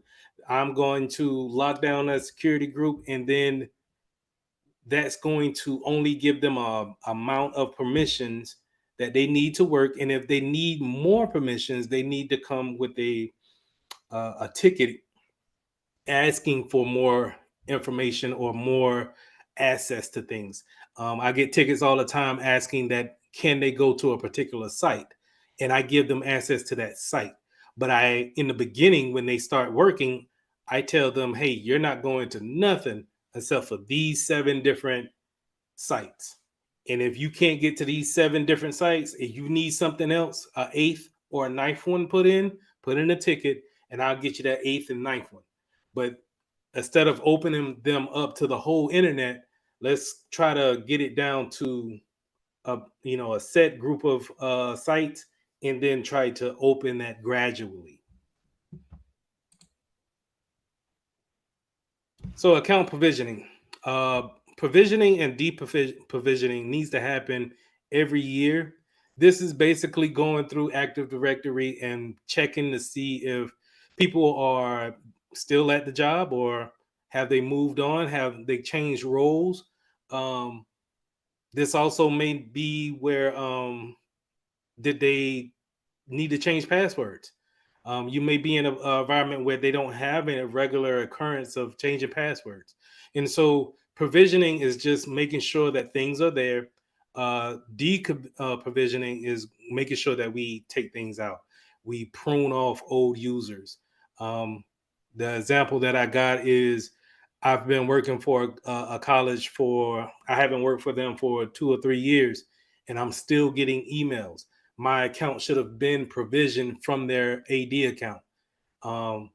Because if my account gets compromised, that IT director is not looking for an active account or a stale account to be any threat. But if my account gets compromised, then someone can get access to the internet, to their network, and be able to get inside their network through someone that hasn't worked for them in 2 or 3 years. So that's where deprovisioning comes into place. and we can clean up a lot of that stuff. A lot of times, deprovisioning happens on the hands of auditing and making sure your audits go right, and you can clean up a lot of that stuff. Also, that I got here is that contractors come in and we give them access to our account, to our network. But then when the work is done, after 3 months of them working for us, we need to go ahead and deprovision that account and get it up out of here. Because again, think of me, with the school. I'm a contractor. Well, I had access to this network for about 2 or 3 years now. That's unacceptable. You gotta be able to cut that off, and then if you hire me again or you hire that contractor again, give them a new username and password. But don't allow stale accounts just to sit onto your network. Being out there is basically creating a vulnerability waiting to be taken advantage of. So, along with that, least privileges, you get the account restrictions. So we can give access to people, but we can also deny access to people, and we can base it off of these things. We can base it off of your location, IP address, where you're located at in the world. So, say if I give you a VPN, or I'm gonna keep it simple. If you're at the school, that's fine. You can get onto the network. But if you step outside the gate, then you can't get onto my network. That's the geolocation factor when it comes to account restriction. Anybody that's in our network or on our campus can have access. But if you're from Russia or you're from Egypt, then you can't get access to our network. And a lot of times your IP address will tell you where you're from, and what location or what part of the world that you're in. Side piece note is that with all the IPv4s that we have in the world, um, every sector of the globe is sectored off to a particular public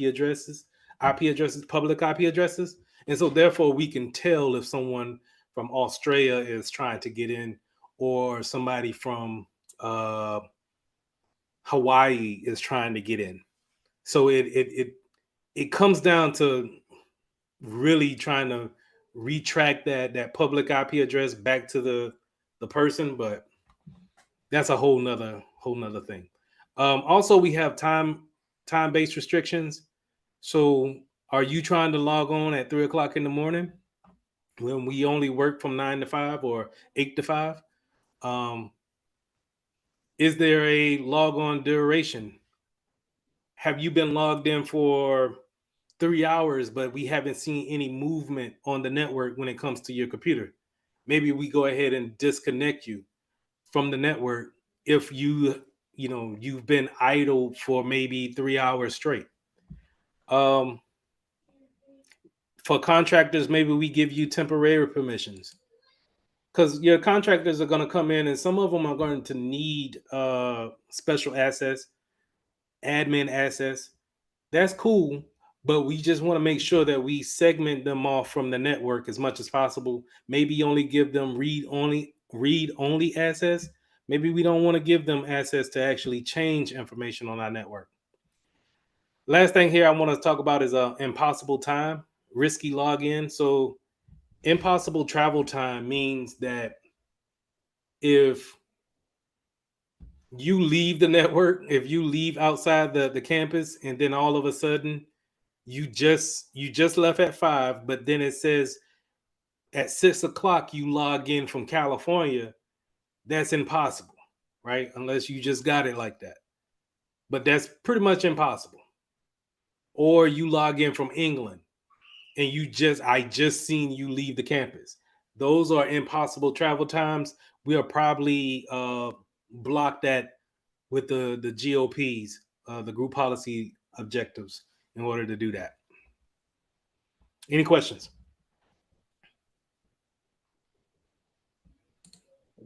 No questions. No questions. No question. Okay, last slide, and then we'll take our break. So Windows login is typically how we're going to actually authenticate people in the workforce. You got Windows machines. You also got um, many other devices that we use to actually provide that username and password there. But you're typically going to see a local sign in or network sign in.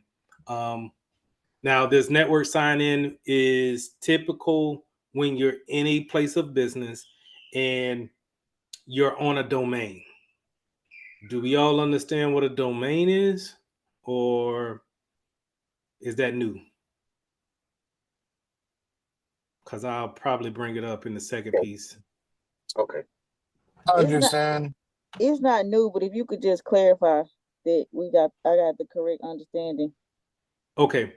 So a domain, when we create a network for the first time, we're going to create a domain in Active Directory, well, on our server, and everything that's under, think of the domain as the top of a Christmas tree, and then everything under that falls under that star that's on the top of the Christmas tree, right? And that domain houses everything from computers to printers, faxes, usernames, file shares, everything that entitles our network falls under that star on that tree.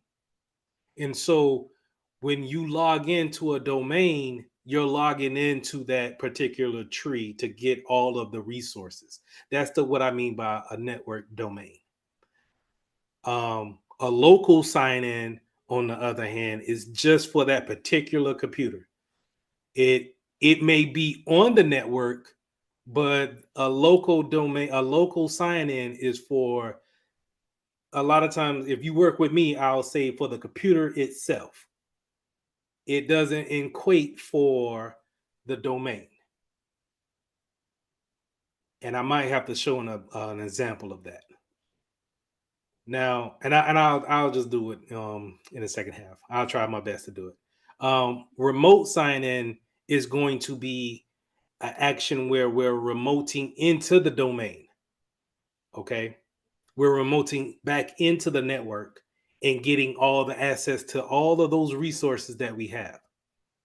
So another thing that I want to point out is that for a local sign in, you may have a piece of software or a piece of file that came from the network onto the local PC.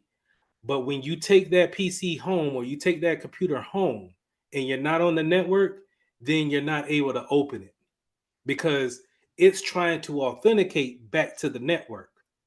And we're not able to do that unless we have a remote back into our network, back under that tree. And now we are able to authenticate because that's where our username and password lives. That's where our permissions lives at. But when we take those things away and we go on a remote, if we don't have something like a VPN to kind of get us back into the network, it won't work. Now, I might have went off a little bit on that, but we'll try to straighten it up in the second half. Last thing here is that the Linux authentication, from what I remember, Linux machines, Macs, normally they instead of having a hash, they store their passwords in these areas right here. And I think this is the reason why they want you to encrypt that disk from the get-go, because that's a security a compensating control for having the actual passwords on the hard drive in this area right here, /etc. The reason why I highlighted that and the reason why that's important, because you're going to probably be asked that on the exam, for a Linux machine, where are passwords actually stored at on a Linux machine? And you want to commit this to memory. Okay. Any questions? No question. when you get your ticket in, you're gonna say, "Hey, I need to." You're gonna have Susan. She's gonna start work on Monday. Let's go ahead and get her account created. We're gonna come into Active Directory and we're gonna um, create her an account, and we'll just fill in the information here. It's not nothing really crazy, so we'll say Susan. Um, take that out. Susan Jones, and leave that the way it is. Now, as you can see here, you see at mitchelltech.com. Mitchell Tech is the domain that we're on. And so when I build her username, which would be what I like to do is sjones at mitchelltech.com, that'll be her email address as well. Okay. So now her username will automatically be S Jones because this is where I'm going to put that there. Now, if I wanted to change that to, let's say, P2BEA,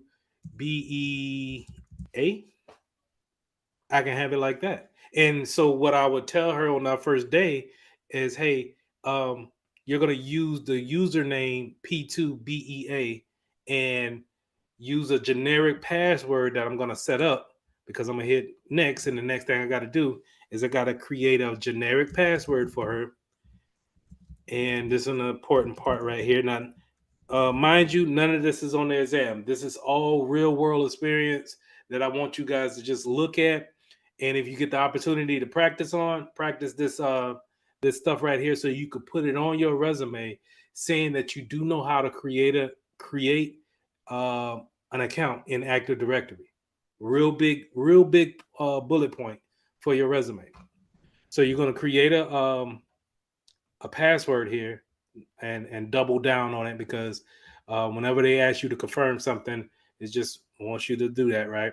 But the one thing that we want to do is we want to make sure that this box is checked, that the user changes her password upon her first login.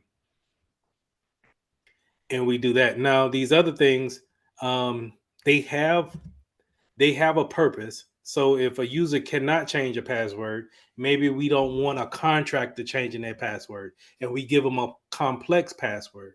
Or maybe we have a service account, and a service account is something that we use for a one-off. We don't necessarily use this account all the time. It's an administrator account. We don't really use this account. And maybe we don't want that password to expire. Or maybe, you know, we want to have the account disabled. Maybe it's Friday and we don't want it to be active until Monday, but we want to go ahead and get it made so we're not trying to catch up as soon as we get there on Monday. Maybe we want to disable it now and go ahead and create it. And then on Monday, we have an alert to say, hey, go in there and enable Susan's account so she can log in. But for right now, we're just going to say, hey, change the password when you first log in. And so it gives you a rundown of what you've done. And that's it. Hit finish. Susan is added to the network. Now, here's the thing. She can only probably just log in and maybe get to the internet. That's the only thing that the group policy will allow her to do. But let's just say Susan is part of the finance department. So in this finance department, what we want to do is go back to her account and we want to go to the tab member of. And here we want to type in finance. Do I even have a finance department in here? Probably not. Nope.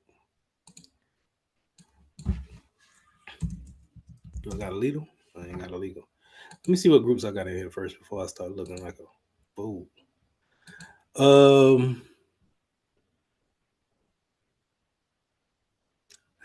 Let's just say Susan's a very important person, so we're gonna make an administrator. So we're gonna go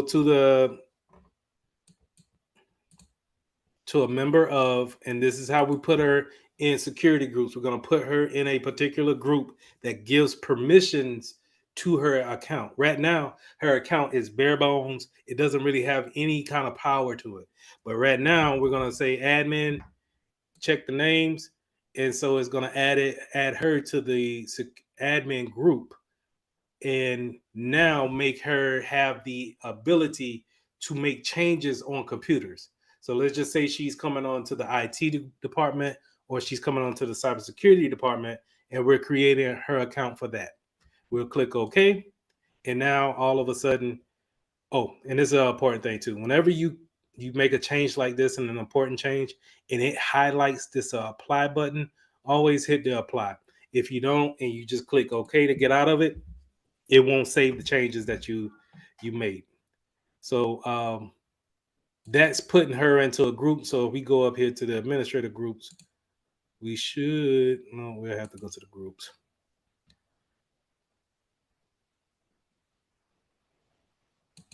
That means I need to find the groups.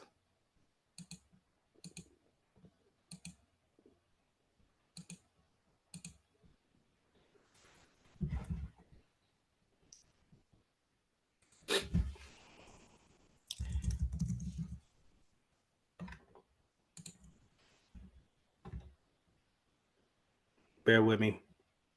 I want to see if this is local or just for AD. So when I go into computer management is just the computer. It's not, I'm not looking at as things from a scale of the network is concerned. And so this type of troubleshooting comes with a little bit of time to understand why I'm looking here versus staying in Active Directory. And I may be getting off a topic just a little bit, but bear with me. User management, it's not computer management.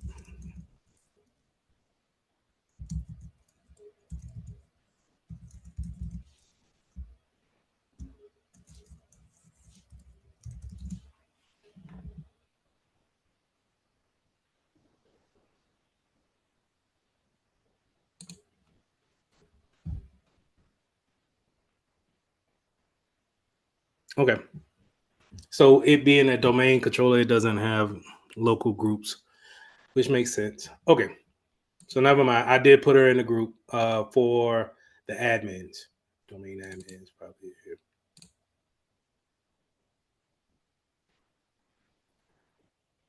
But that's pretty much it when it comes to creating a user account. It's not rocket science. It's just having the permission to do so. And then if Susan comes here and you need to reset a password, you would just simply right click on her name, reset the password, and then tell her to try it again at the password that you already put. Any questions on that? Nothing super technical about it. You can also create other things other than a username or a user. You can create printers that we may get into the company. And these are all the objects that I was talking about. We can create groups. So if we needed that finance group that I was talking about at first, create it there. Now let's put Susan in there. Check the name. And the reason why I check names and not just type the whole thing out is because when you get to a enterprise, you may have thousands of users, and knowing exactly how they're spelled may be a little bit daunting. So you could just spell the first name or last name or anything that's kind of particular for that particular user. Hit find names or check names, and it should come back with the names that pertains to what you're looking for.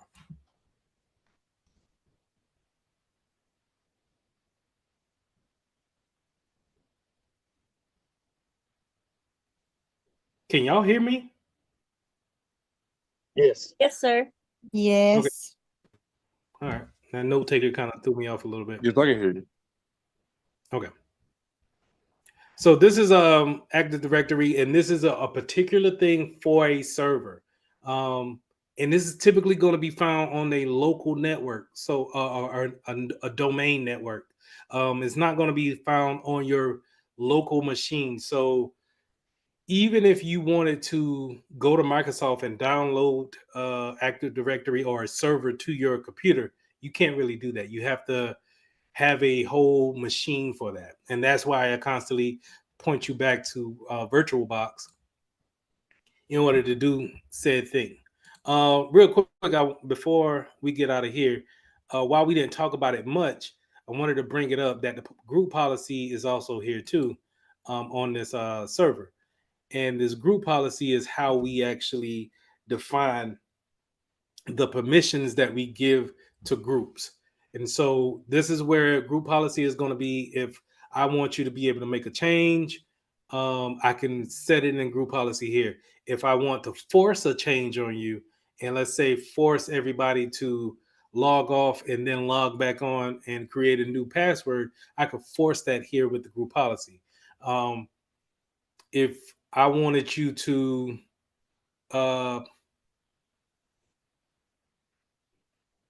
be if I wanted to just focus directly onto a group, let's say the legal group, and no one else, I can manipulate those things here in the group policy. Also, I wanted to show how that forest that I was talking about, or that tree analogy that I was making, is here with the group policy as well. Where when you're talking about an Active Directory or a network, a lot of times they use that forest word where you can start with one particular top, and then everything kind of branches off in a downward motion, and it doesn't just because you have one domain controller here doesn't necessarily mean that it can't branch off into another domain controller and another domain controller. And they all fall under that one particular star that's at the top of that tree that I was referencing.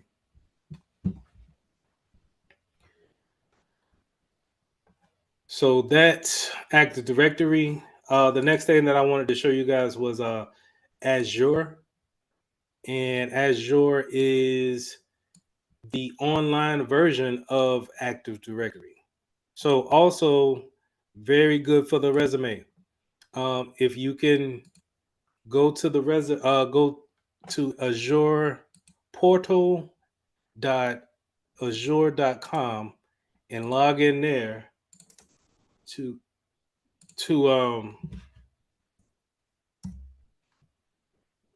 get started. Hold on, let me get that to everybody.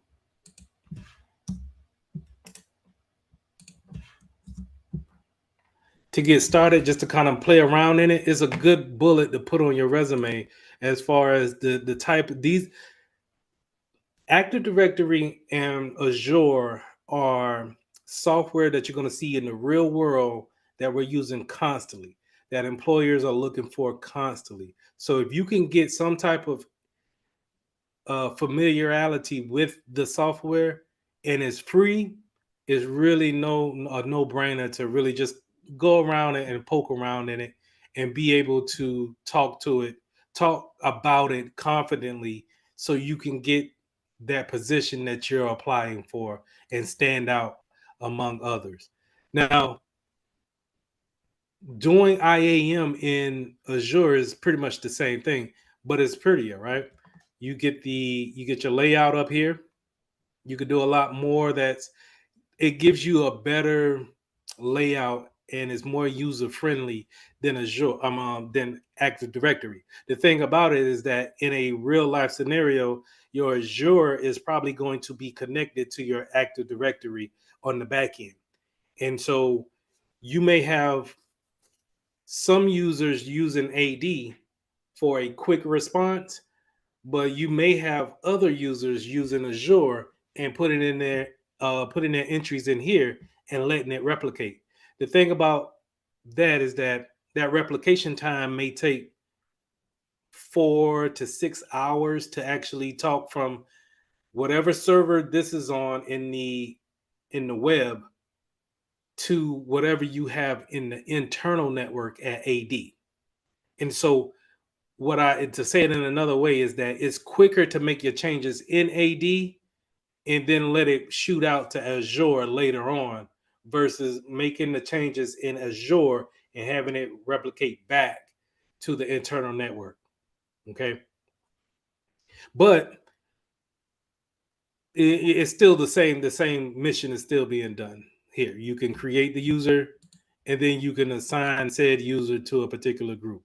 And unlike AD, I have the groups here already created. And so I can put whatever person that I want into these groups. And now the pretty thing about it is that I can see how many members I got. I'll talk about owners in a minute. But I can put my users in here. I can add members. And if I had a list of members, I could just throw them in there, right? And this is going to allow me to have control over these users a lot better because I don't have to worry about Taryn going into the IT group. He could just stay here in this finance group where I need him to be, and he can get access to everything that he needs to work. If he needs something from the IT group, then I will take that particular file or whatever, and I'll give him permissions to that. Or I'll make it available to him in his domain, so to say, right? But that's the importance of having these groups. And creating a group is no different than AD as well. Pretty much just putting your name and then create. And you have that separation that you need. And it all automatically applies that least privilege concept that we want to have when it comes to our users. So with Azure and AD, I think what I'll do on Thursday is I'll probably come up with a lab just to kind of get you integrated with Azure and create some users and put them in groups. And that way you can get familiar with it and we count that as a participation grade and you'll get that bullet point for your resume as well. So I think that's what I'll do. I'll write that up and create something for you guys to actually do a lab on. That'll be perfect. Okay, no problem. So hold on, let me ask, is there anything going on this weekend?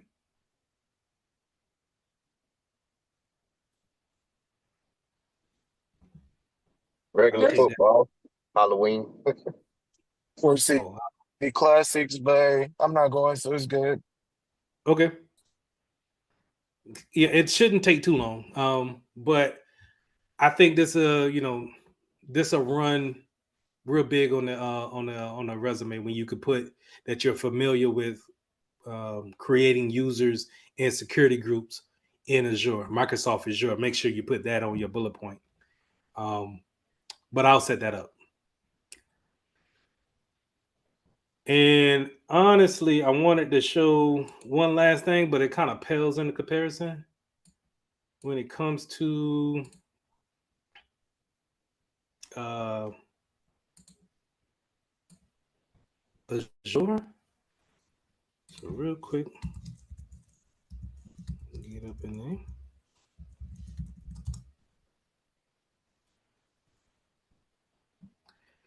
This is my for my company, Mitchell Technologies, and I wanted to show that you build the users a little bit the same way here. Where if I wanted to put everybody from this class into this business group, I just I create the user and I create your password and I link you up to a email. So basically, it's no different than any other thing. The only thing that I would think that would be different would be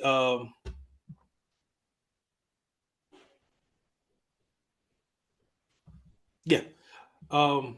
The only thing that I think will be different in this particular case is that I could put a two-factor on it. Now, that's not to say that I can't put a two-factor on from Azure, but it's typically that's where we'll get into the group policies probably need to be set up in order to, once I put that username password in, then I need to have it paired with a token, right? But with a web app such as working for Mitchell Technologies, whenever you log into, which is through Google, right? Whenever you log into Google with your Mitchell Technology um, email, then it's going to ask you right after you put the password in to authenticate with your soft token. But there's really nothing really different here. I ain't buying no more licenses. So still the same layout. And that's really all you have is just a first and last name, probably an email address that goes along with it. And this is what gets leaked. So if let's just say that stale account that I have two stale accounts. Well, I have one stale account, which would be Terran's on, right? Which is archived. So I did the right thing. But if someone was to compromise this one, then possibly they'll be able to see all of this information and then take this information and try to either sell it or compromise it even more. But here's the thing is that even if you was to click on Chris's on, you shouldn't see Chris's password. I hate if it does show the password, but you could reset it. So if I get a compromise, if I compromised um, that stale account, I could possibly get to another account, reset that password to what only I know as a hacker, and then go in there as somebody that maybe has more permissions than what I had as a stale account. That's how you scale up as a hacker. You're what they call traversing. And we want to eliminate that by putting those least privileges on. So even if you were to get to Chris's account, it's only but so much he can do because we locked down that account. That's why that's so important. So even if it does become compromised, hopefully it's only but so much they could do. Maybe send out some spam from that compromised account. But if you're getting going back to what we were talking about, where Samsung was sending out saying, "Hey, you probably want to change your password." That's information from a database being leaked out. And I would argue that they're probably maybe their security team seen that that information was leaving out and they wasn't too sure on how to pinpoint it. So they said, you know what, send a vague message out and explain to everybody that it's probably a good idea if they go ahead and recycle those passwords.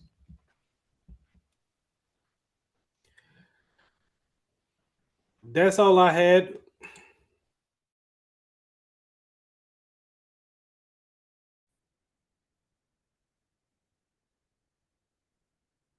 Okay. Share your screen whenever you can. And I'm gonna step away for a minute. I'll be right back. But go ahead and share your screen. Yes, sir.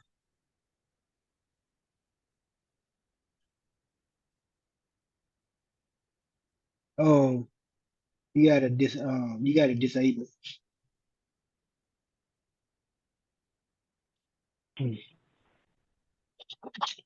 Oh, oh,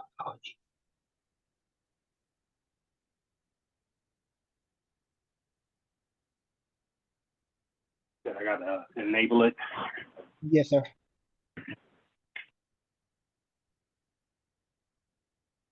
Go ahead, try it now. Okay. Um,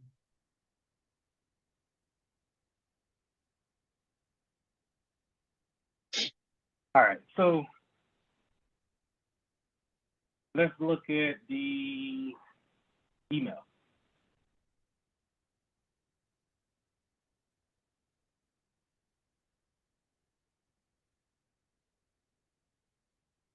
All right, so This came from the service desk, which I had it set up to do.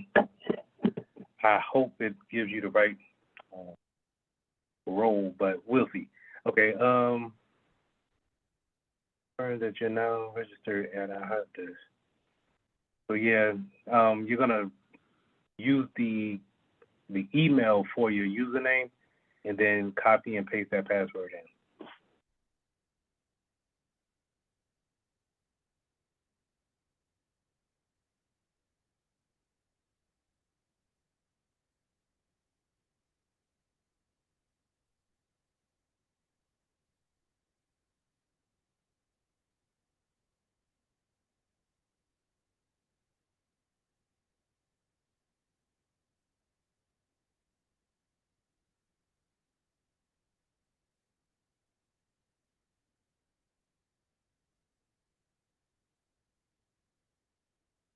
Thinking about it? Yeah, it don't seem like it. Yeah. Not authorized. Go back to the login and switch the tab over to I am a staff member. Right there.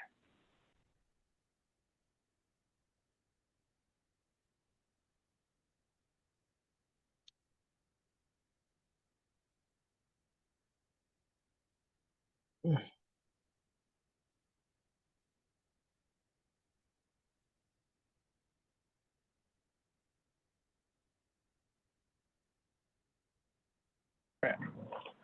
Go to my tickets at the top. I don't understand that.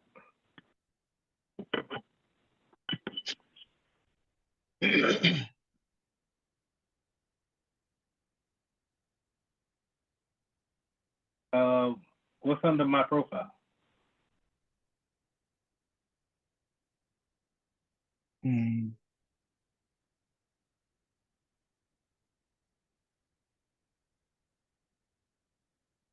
It seems like it already registered you.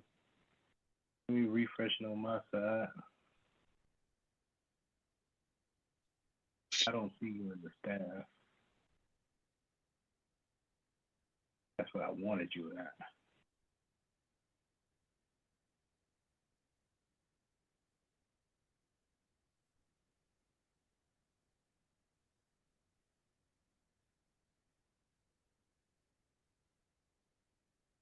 All right. So right now I have you registered as a user, as if you were working for a company and you needed to put in a help desk ticket. You use this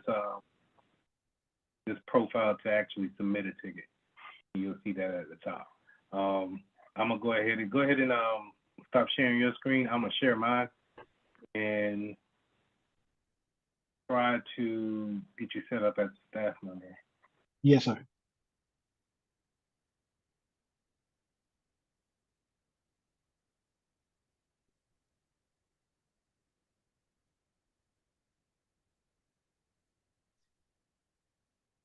So this is the service desk. This is what I'm trying to get you to. This is the regular version. Can you see it? Can you see my screen? Yes, sir. Okay. So this is what I want to set you up with, so you can get that service desk experience. So you can see how I do tickets, open tickets, tickets that are actually assigned to me. We were going to go over this one today, unassigned tickets, and then these overdue tickets. But what I want to do is be able to get you on as a staff member.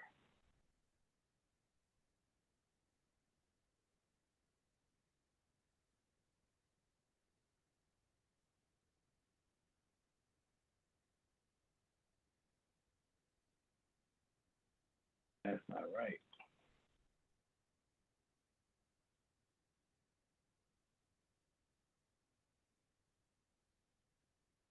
You know what? Let me just add you as an admin. Let me see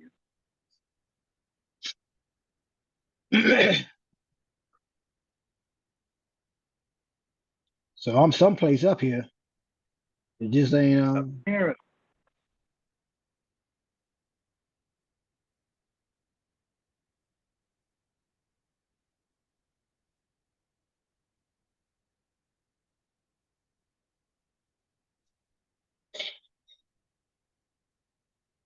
I might need to go in there and delete you from the users.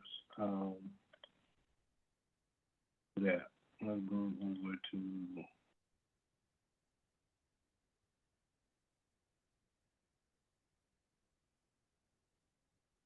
victory.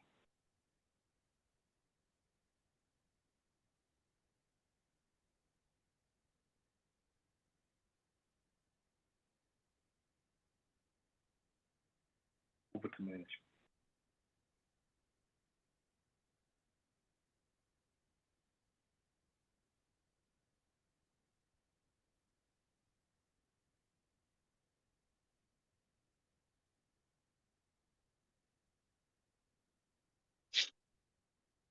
Maybe they want to add you as a staff member if you was a user. Maybe. I'm still trying to learn it myself. Yes, sir.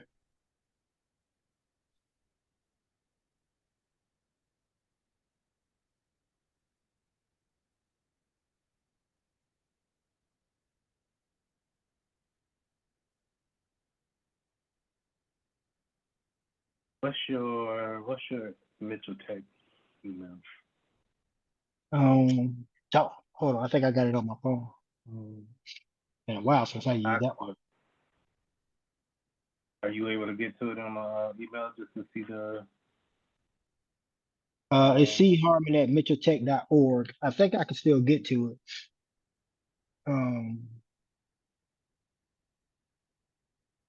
I put it on my phone, so it should be. Let's see. Oh yeah. Oh, okay. So hopefully that's in your Mitchell Tech email. Don't know why I didn't want to add that Gmail, man. I try to remember how to get to, because it's in the other Chrome browser. Okay. There you go. Now, do I even remember the password to that? Let's see. Might have to forget it. I mean, I think I got it. It's been a minute. Give me 1 second.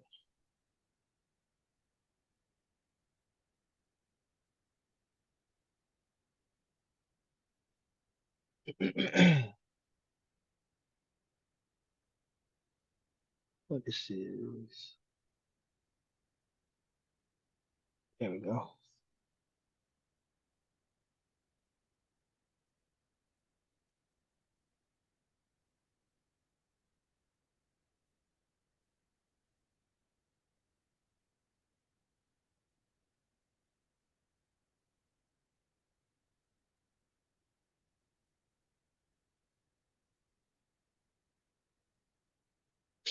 All right. I'm in there.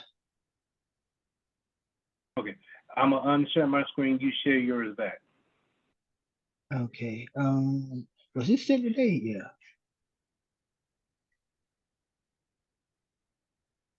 Okay.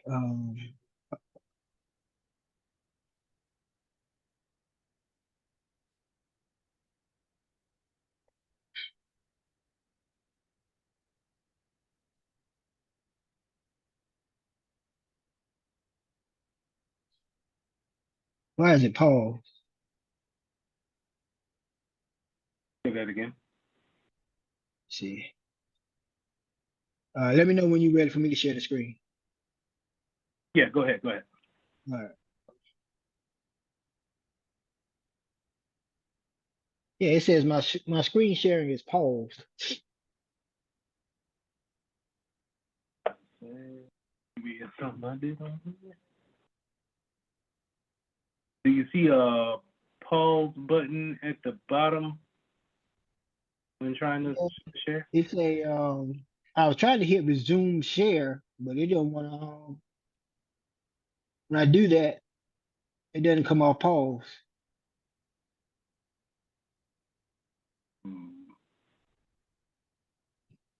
This is a it's not the screen I want to share anyway. Okay. see it now.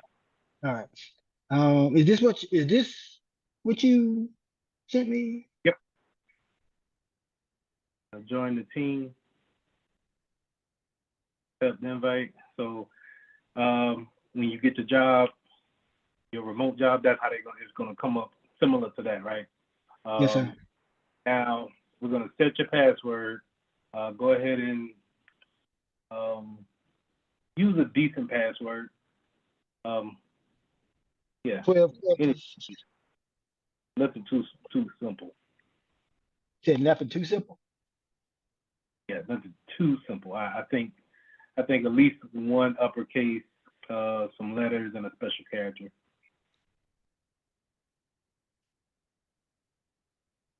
But this next part, I want to see if we need to walk through it or not. But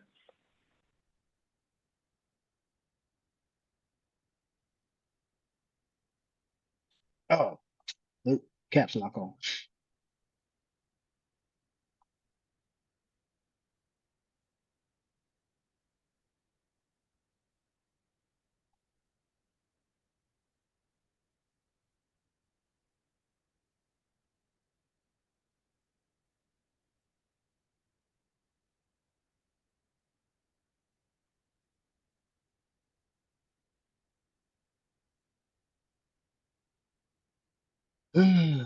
um, it's the mental tech email address, right? yeah, Okay.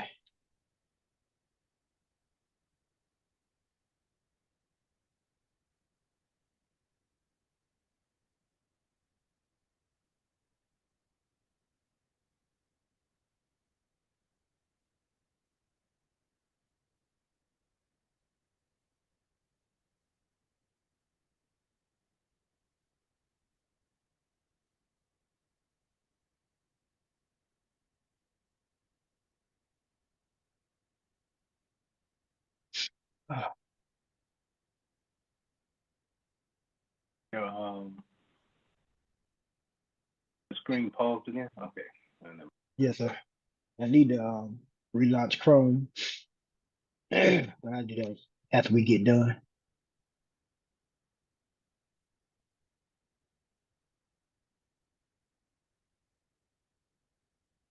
All right. Now, two-factor authentication. This is what I have set up on it. Do you have a authenticator on your phone? I do. I had to have one for Ori Georgetown. Okay. So go ahead and hit configure authentication and set that up real quick by scanning that QR code.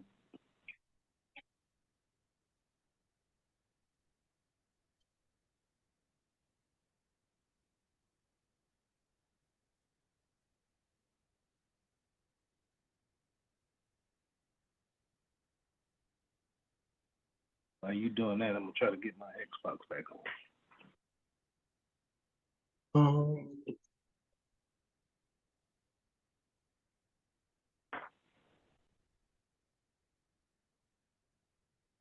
this is different. Say it again. Said this is it's not generating the code.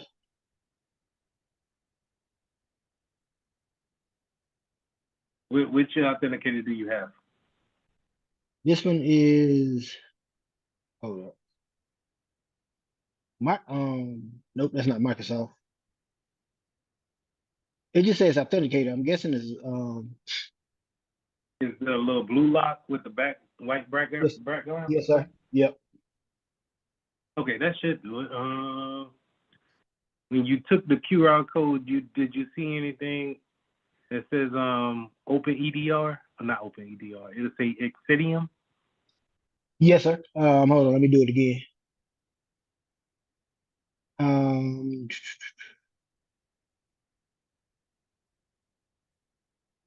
says O2, I guess PA. That went away. Yeah, it's taking me to open with. Let me try Duo. I used that before too. There we go.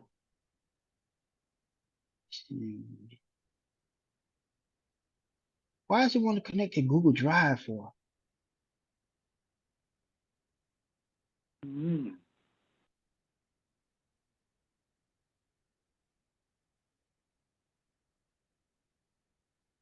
No, we're not doing all that. Yeah, it's just a dry run right now. But we having all sorts of yeah, I mean,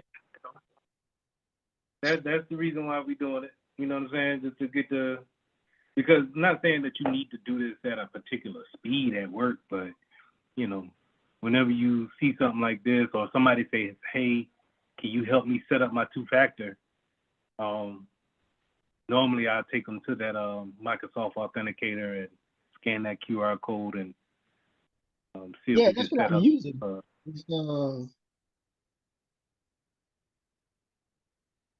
That's what I'm using. Yep, it's a Microsoft. Hold on, let me try this one. I had to have 3 of them up here, so nope, that's ID me. This is for the IRS.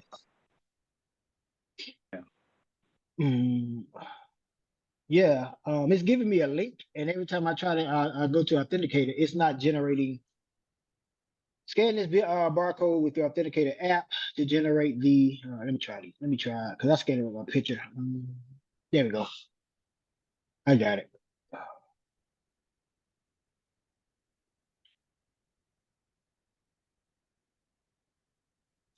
Took long enough, baby.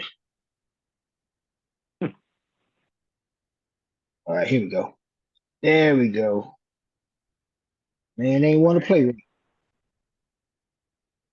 Now that's tech, man. That's not gonna even play. I don't know why it's like you got too many. You ain't got enough dashes for the lines. Yeah. It's weird. 1, 2, 3, 1, 4. Let's see what happens. Nope, because it ain't gonna light up. All right, here we go. You don't have 3 and 3? It just gave me that just now. I don't know why it All right, now this is the backup codes, right? So what you want to do is you want to download this to a text file and put it in a place where you can find it. The reason why is that if you lose your phone or you lose your app or whatever the case may be, and it's asking you for a two-factor and you don't have it, you can always go back to these one of these files, codes, and put it in and be able to authenticate and then set it up somewhere else. Okay. All right. 6, 7.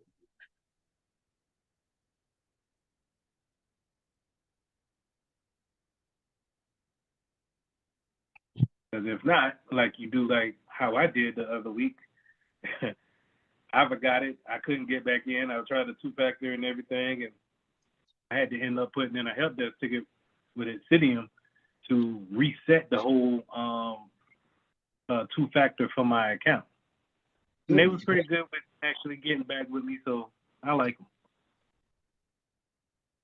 Well, I put it in my folder, my home screen folder, so I'll keep it in there. It's just in case, because I can't reset it for you if you lose it. So yes, sir. And I don't have these files. So yeah. All right, continue to the platform, and then let's go ahead and get into real quick, just go ahead and knock those security questions out, because if you forget them, or that might be another option other than a two-factor. Yes, sir. Authentication.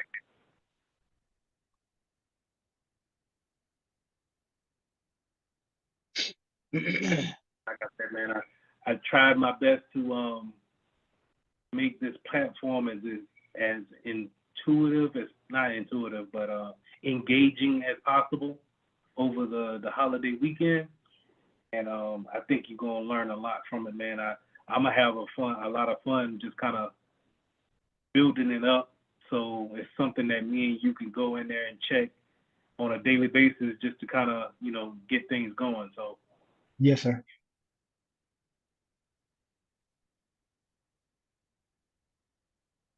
All right. Welcome to Mitchell Technology Service Center. My name is Lee. I will be your guide. All right. So go up to applications at the top. And let's go into, you see Service Desk, and then you see Service Desk version 2. Yes, sir. Open one of them up, and then the other one in another tab. So just right click on one and just open it up in another tab.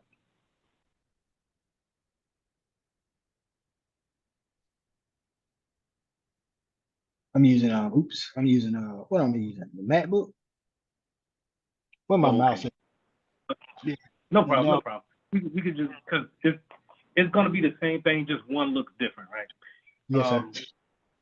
But this is what I was saying, how you got the open tickets, the unassigned tickets, and then all your other categories off to the left. You got different categories at the top that you can use and navigate to. And I'll let you just, whenever you get free time, just go through everything, see what you got questions on, and just let me know. Yes, sir. But this is your typical help desk, service desk queue. I think it's CUE, queue. So if they, you get into a business and they say, hey, we done put 2 tickets in your queue, this is where you're going to go at and check those tickets, update those tickets, and then close those tickets. Yes, sir. All right. Now go to version 2 real quick, just to kind of show the difference. It's just an updated version.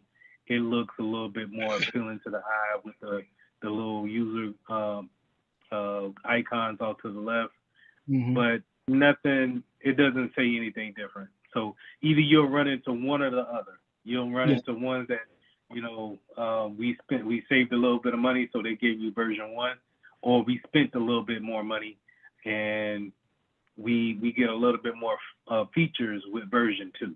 Yes, sir. Okay. But it's typically the whole same thing. Now, users normally don't see this side of the ticketing system. They see what you were logged into the first time. Okay. First time. That hey, you could submit a ticket here, and then they're able to check their tickets in that type of platform. But here, this is where IT people, we go and we check our tickets and then we update them. This is what you call the back end. I guess you could say it like that. Some people may use that terminology, the back end. Let me go and check my tickets, things like that. Any questions? No. I like this. This interface, version 2 interface, look a whole lot better than. Well, I'm not saying a whole lot better. Yeah, it's more streamlined, I guess. Yeah, it's more appealing to the eye. I'm not gonna lie. I mean, if we were shopping this off, and which I'm hoping to do, I'm hoping to take this platform and shop this off to more clients for Mitchell Technologies and show them that, hey, we can put the endpoints on your PC, and then we can give them the link to the help desk, and they can put in the tickets from wherever, and me and you can see them, and then solve them, and then keep it moving. Yes, sir. Now go back to applications, drop that down, and go to RMM.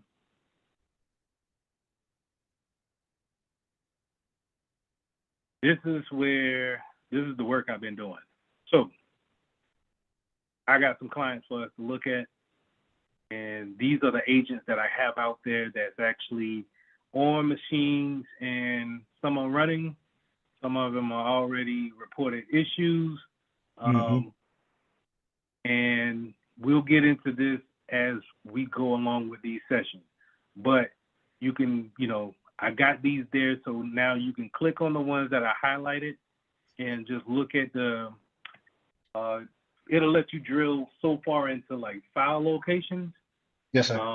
It'll let you remote into them, which I would not suggest, but Yes.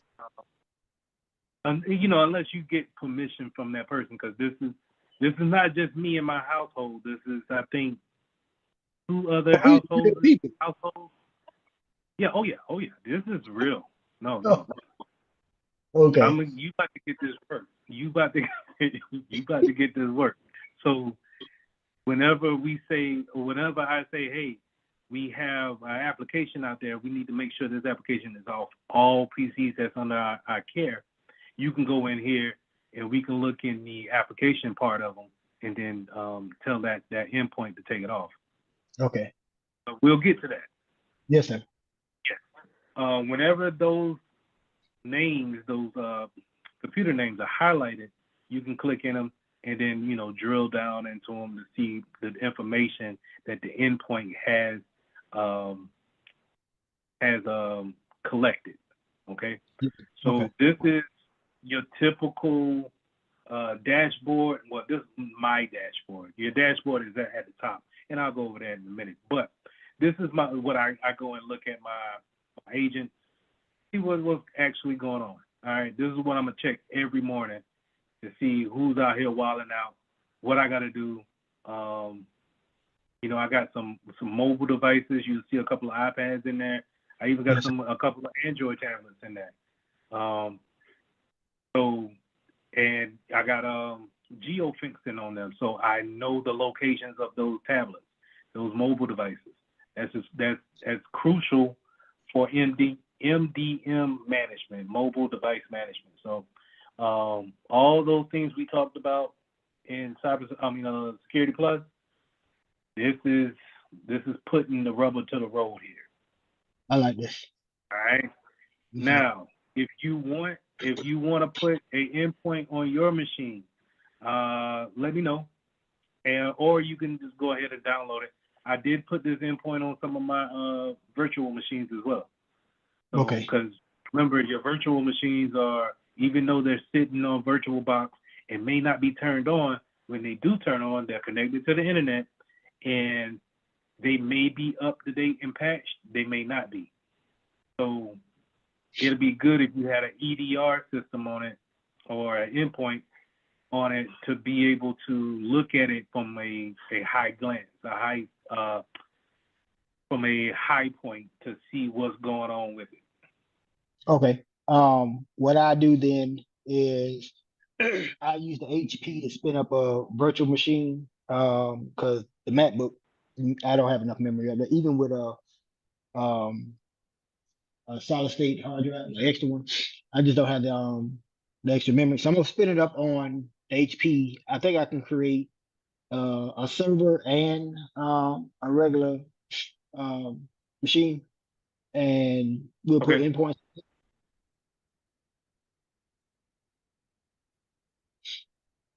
Did I lose you?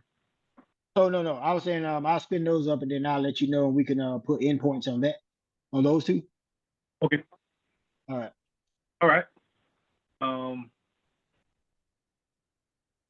So let me go ahead and go to your. Go back up to no. Go ahead and unshare, and I'm gonna share mine, and then we'll go through some more settings. Yes, sir.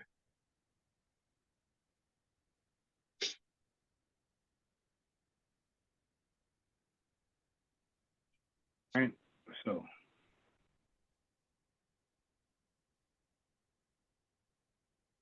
now this is the good looking version of Acidium. It's the same thing as what we just looked at over here. So it's not the enterprise. If I go to the device management platform, as you can see, it's just kind of bland, but it tells you everything you want to know. Yes, sir.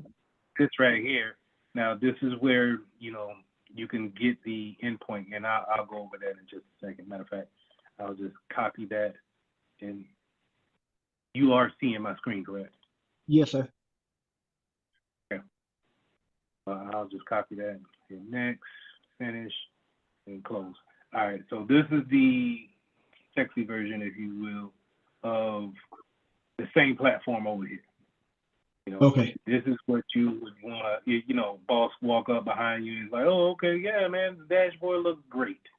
And this is what, CISOs, IT directors, they're going to look at these. They just want to see the big numbers with the graphs, and that's going to indicate to them that they're safe or not, right? Because they don't have time to dig through this stuff. But you as a security professional, you're going to go through and see, okay, I got 10 alerts. What's going on here? And we'll get to this on why this is wilding out like that.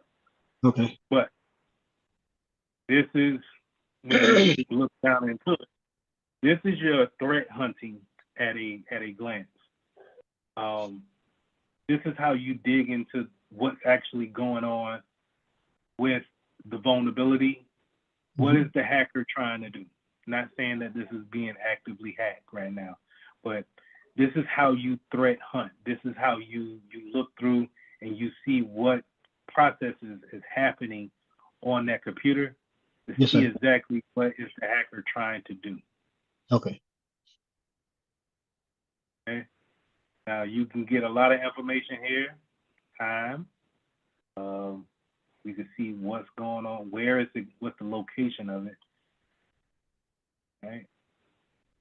And then we can actually, what a lot of people want to do is they want to, I think I can show them. At least I don't know where it's at just yet. But they'll show like this work tree or like an event process. And it's just basically arrows pointing to this happened and then this happened next. Yes, sir. That's a lot of selling points that a lot of security tools use. But this is probably could be cleaned up just by changing some settings on this server. Okay. But I left it up here so you could be familiar with it. Now we can go into the event case over here. I think this is where I wanted to show that work schedule.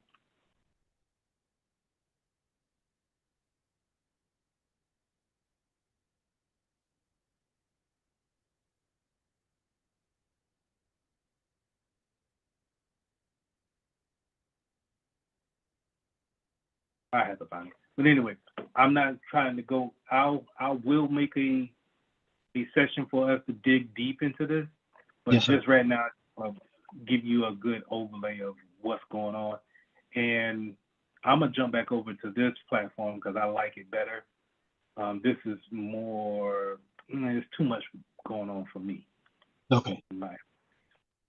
But if you want to be over there, that's fine too. It doesn't show any less than what this shows. Okay.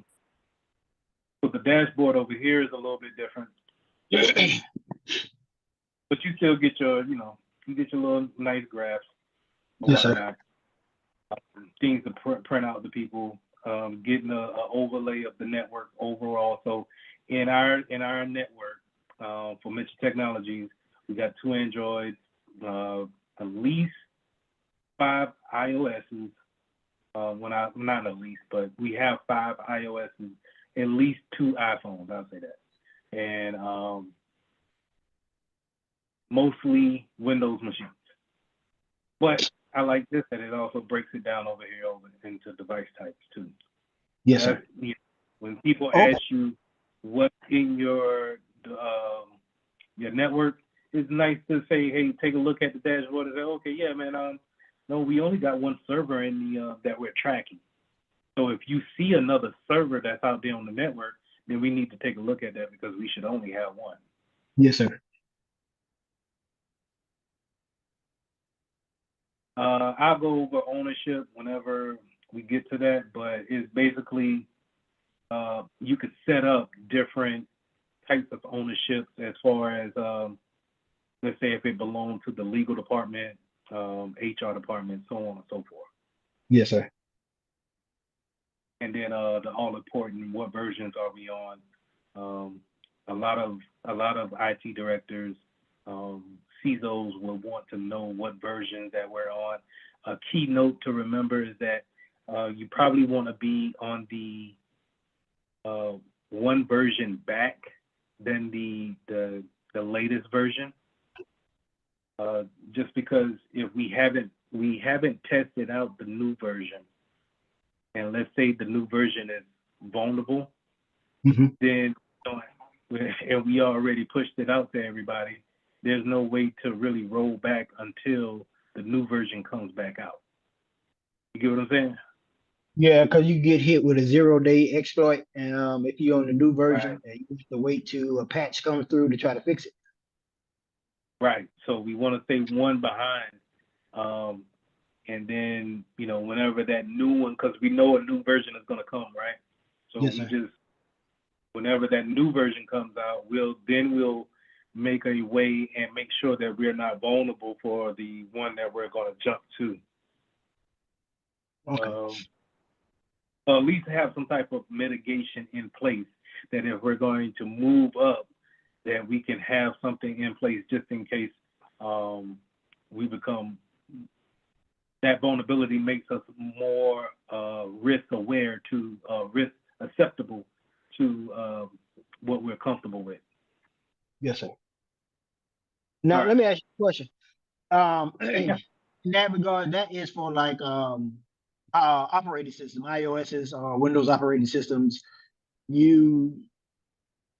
What I'm looking at here is regarding Android, Windows, and Mac OS operating systems that you want to stay one version behind. Is that what you're referring to? No, not in regards to that. But you can look at it. So we'll have a conversation about it, right? So if we're like in our network here, let's say we call this give me a business name. Harmon Enterprise. Okay. So for Harmon Enterprises, we got these clients out here right now, and we're saying that, hey,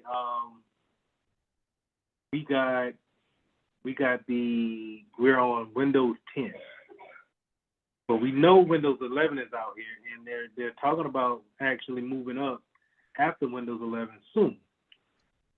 Well, me and you will sit down and take a look at it and say, hey, all right, can we move up to 11 because 11 is more secure? You'll say, yeah, we can. Any applications that can't work with 11? No, ally applications can. Okay, then it'll be better for us to just go ahead and eliminate the vulnerability of being on a later version of Windows and just move up to Windows 11.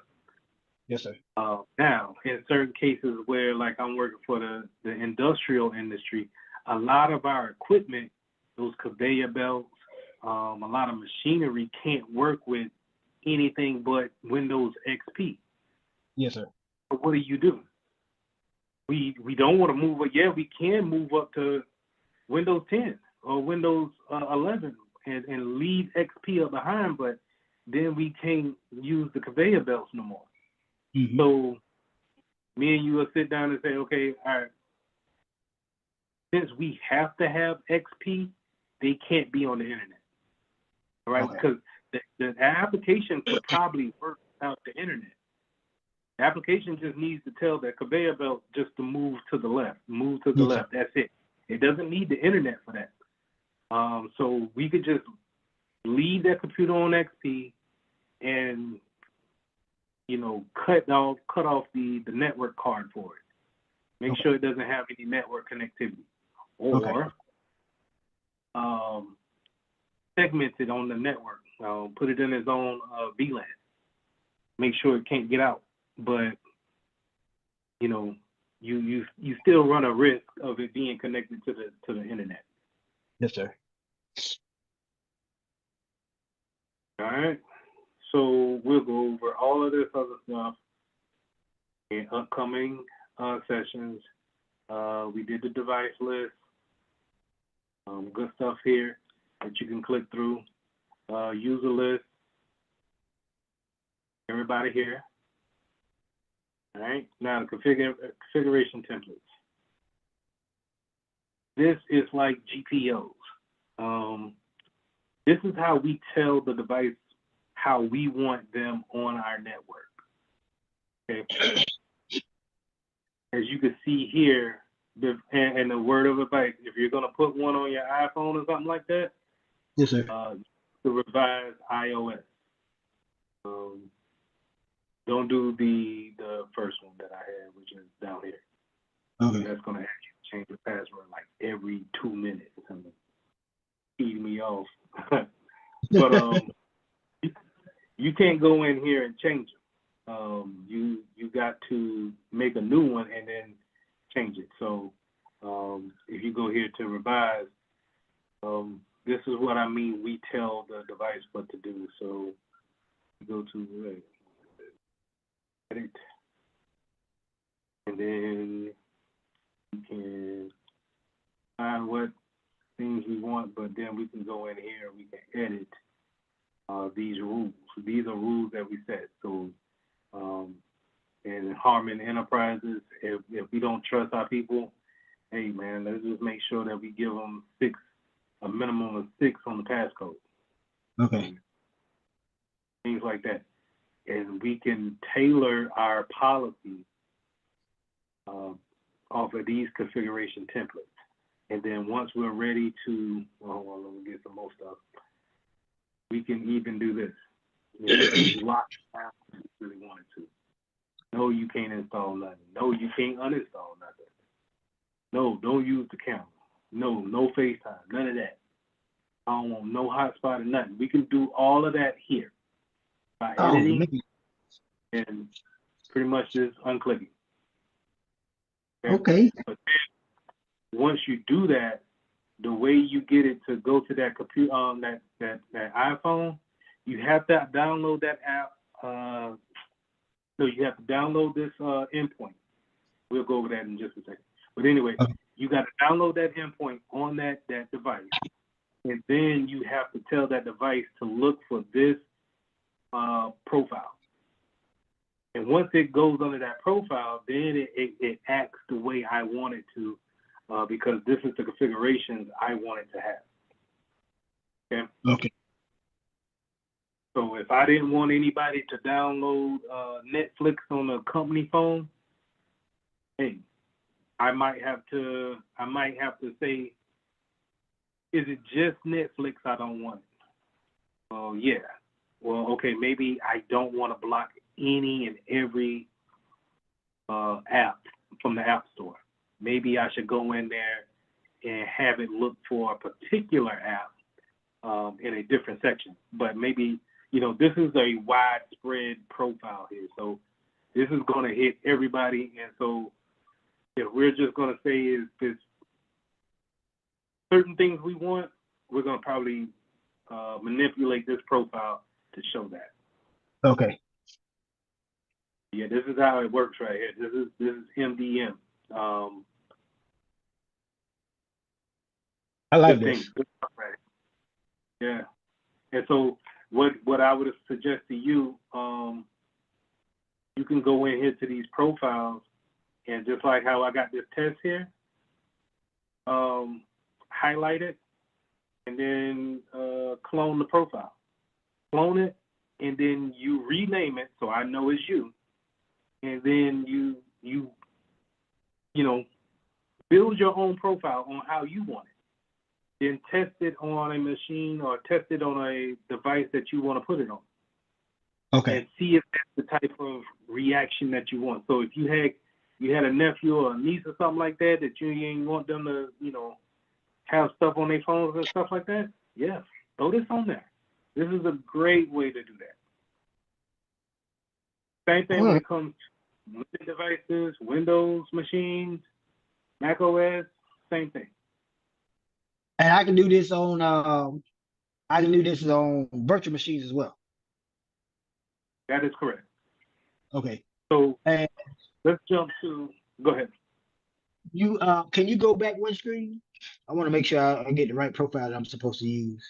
You want me to use the revised iOS profile as the template? Or it could be any of those.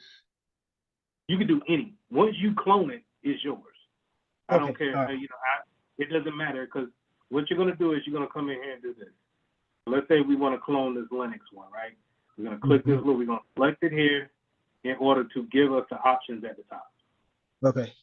It's grayed out here. So we're going to select it. Then I say, okay, I clone it. It's going to automatically drop that down. I say this is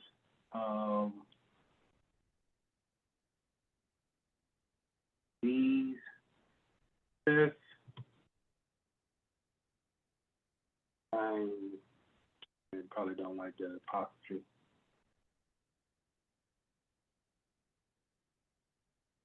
Testing out this new clone it. Now it automatically throws me in, but now I can go through, and if I had me a Linux box that I wanted on this profile, I can go ahead and throw it in here. I can go ahead and configure my antivirus to scan whenever I feel like it. This is what I'm going to do. Schedule scan. Real nice stuff. Go to my updates. When do I want it to reach out for updates? Find access control so that we can do enable the password protection. This is what we do whenever we're gonna, let's say we got a new client. Let's say, yeah, like you just joined the company. This is what I'm gonna do to your computer before I send you the computer. This is why you can't just do whatever you feel like doing once I give you the computer. Yes, sir. Because this is what we call locking down or hardening. I'm going to set the configurations up to what's the standard of the business. And then once I give it to you, and let's say you put in a ticket and say, I can't install iTunes on my my MacBook. Well, yeah, that's because it's not an authorized application for the business. I prevented you from doing that from the get-go. Okay. And it's done all here with these profiles. All right. All right. I like this right here. We'll get into data loss prevention too. This is good too. Yes, sir. But yeah, play around with these profiles whenever you feel like it. Or if you got a question and you want to go through one next time, let's go through one and then we'll throw a couple machines in there and see how it reacts. See how long it takes for that machine to actually talk back to this server and say, okay, no, I'm not going to allow screensavers to be put on this machine. Then we go test it out and we see if it works or not. When do you want to do the next recording? I asked because during that time I already have the servers and the Windows virtual machine configured, but I would also like to put the endpoint up there in real time and then create the profiles for them. Walk through it. Do it. So you want to put the endpoint on there and do a walkthrough of it? Yes, sir. At the same time. Okay. Yes. When you want to do the next one? We do it on Sundays, right? Yeah. Let's do. I was looking at the wrong month. How does the seventh sound? Is that good? Yeah, that's fine. That's fine. Okay. At the same time? Yes, 3? sir. Yes, sir. No, we did 4 today. Yeah, we did 4. Yes, sir. Okay. Yeah, that's fine. Right. Let me finish running through this real quick. Okay. And yes, then, sir. If we run over, is it cool if we run over a little bit? Yeah. That's fine. All right. So the security part of it, the endpoint, and this is where the antivirus is highlighted here the most. I think this is a highlight of this Exidium platform. just because it's a response tool that not only can it scan and look for a virus, it can also respond to it and isolate the machine and so on and so forth like that. People are paying hundreds of thousands of dollars for companies just to have this type of technology on their machines. So having that endpoint there, man, it's a big thing. I think this is if I can get this into a school system or a small business, and we could see this on a larger scale, you'll really get to understand where I'm coming from when it comes to the value that comes along with it. Let me ask you another question then. I have Trend Micro and Malwarebytes on both my computers, laptops. Now, with this, does it interact with Windows Defender, or will it interact with Malwarebytes and Trend Micro? It will treat it as its own separate application. So it's not going to fight with those applications, but it's not going to work in conjunction with it. Okay. So those endpoints, a lot of endpoints can be on your computers at one time. So like here, I got Muninet on here, and it scans, right? But at the same time, it doesn't talk to Obsidian. And then the reason why I don't like it is because I can't look at it from any place in the world. It's just like how you're logged into the platform, and you could see the endpoint that's on this computer that I'm sharing with you right now. And say, hey, Mr. Mitchell, I think we need to take a look at it. Something's going on in the background. I can't get that much information out of here. It's just pretty much, hey, did you do a scan today? Did you find anything? No. All right. Well, this does that too. It does the scan, but I'm also able to dig like we seen in the earlier listing of it in the, what was it? What was it? That was in,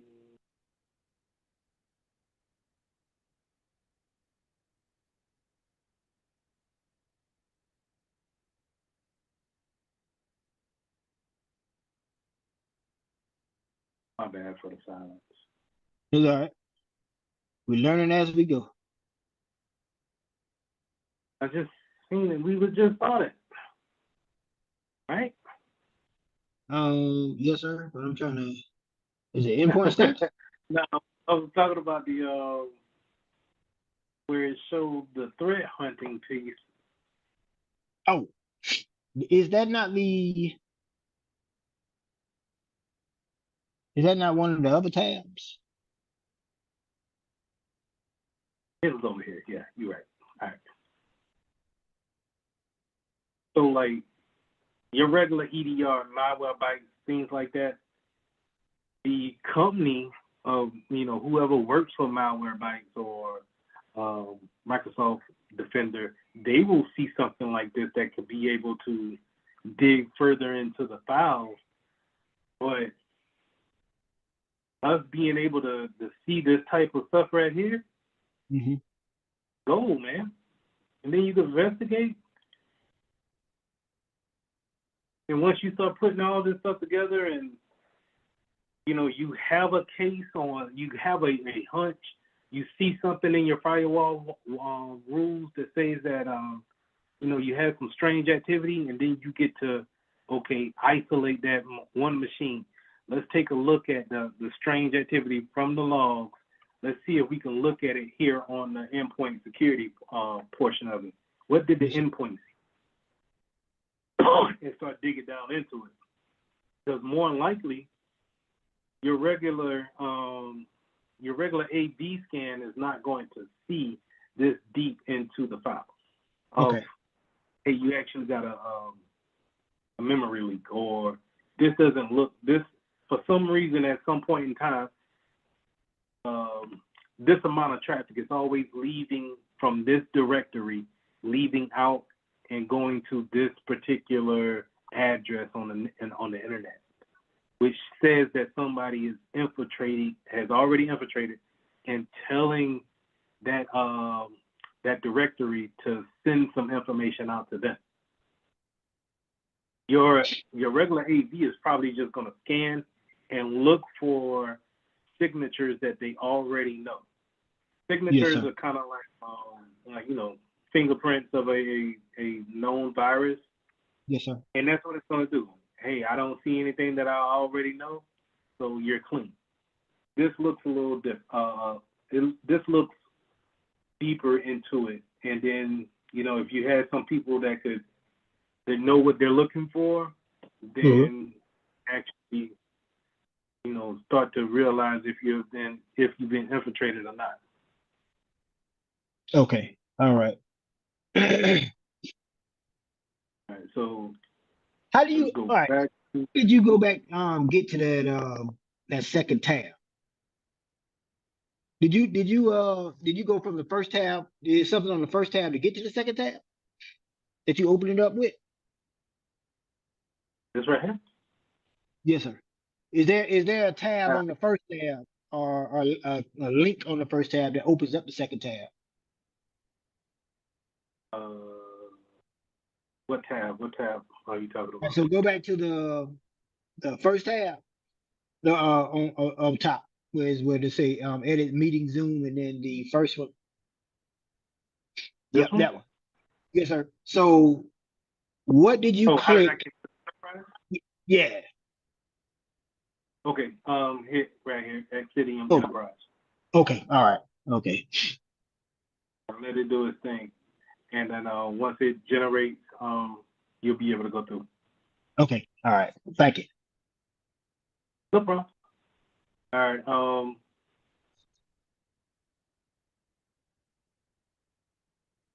Network management, we're probably not going to get much out of it just because we don't have real routers to be working with like that. But it's there. Now the applications, this is how, like I said, if let's say you read something and you say, hey man, I heard that the Zillow app was vulnerable on this version. Let's check to see who has it on their machines. And now you get a quick rundown of all the iPads that have Zillow on them. Now we take that, highlight them all, and then we could probably say, probably drill down into it and then remove those apps. I want to say. I saw something on there that's bulk installation package.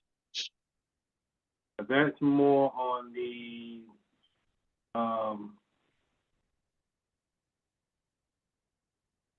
was that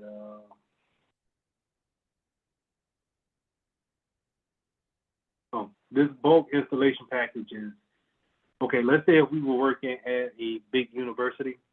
Yes, sir. And we needed to put these endpoints on 500 machines. Mm-hmm. We can come here and work with a package installer called SCCM, or the new term is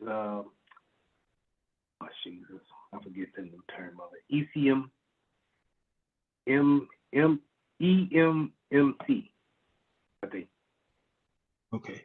And anyway, SCCM, Software Management System. They use that to take the endpoint that we will give them and then push them out to like thousands and thousands of connected computers. And they do this pretty much overnight. So this is how if you had like a hospital, right? New hospital just been built, you had 500 machines get put in throughout the hospital.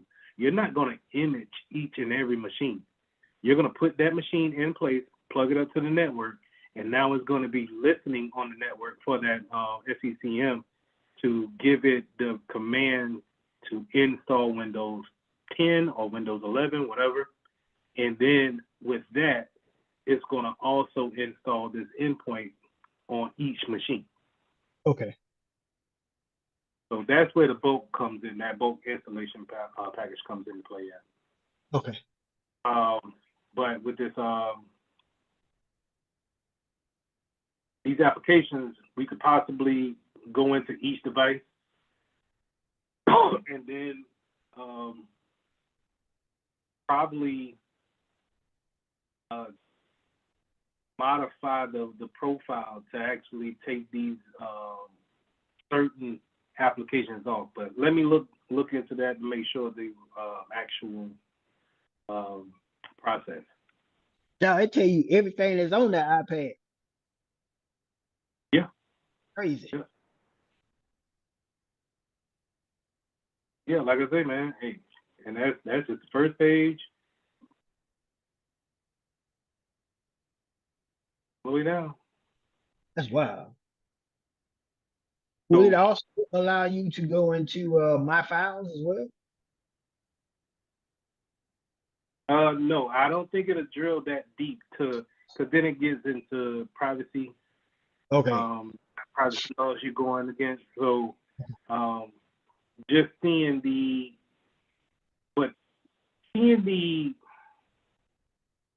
being able to see that much information is already intrusive enough. Yep. But to actually go into a particular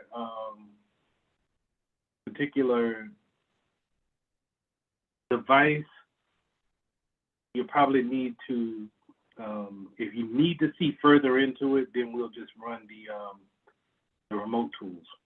Okay. You can do all of it. That's wild. They'll come over to something like this.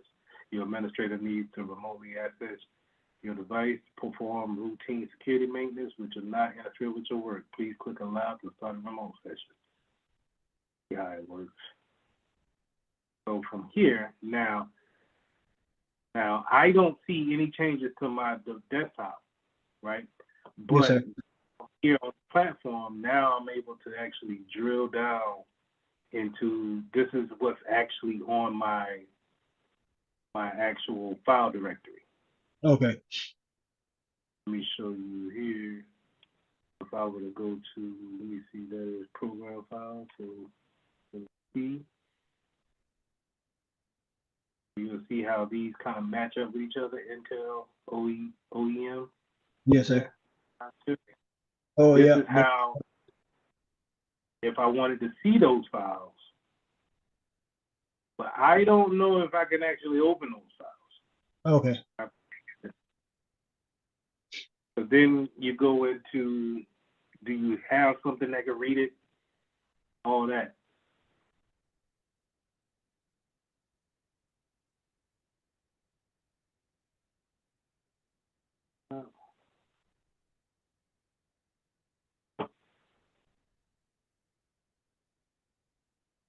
I can download the file. I downloaded the file. Now that could be, that's risky. I'm gonna just tell you that up front. When you, if you're doing this, right. So you want to do this and know exactly what you're looking for when remoting into someone's PC. Now this is just the back end. So even though it's just the back end and they can still continue their work, they were prompted that you connected to their PC and they had to give you control. But like I said, if you download the wrong thing that was, above your pay grade or sensitive, let's say you got a secret clearance and you downloaded something that was top secret, now we got issues. Yeah. So always be careful on that. Yes, sir. But good for you is that you get to play around with this stuff, see exactly what you're doing, because you don't want to learn on the job when it comes with this. You know what I mean? Yeah. Don't want to get started. Right. So you want, you know what I'm saying? And the funny thing is that a lot of companies that I've seen, they don't even have endpoints that can go that far in between, like the remote session of it. They might have what I use, Team Viewer, or they might use Microsoft Teams to share the screen and stuff like that, or Zoom. Yes, sir. But when it comes to like those type of applications, when it comes to executing, installing applications, you're going to need that user to help you along with actually getting things installed. So, yes, sir. but I think there's still good stuff to look at and to learn. That's just one version of remote control.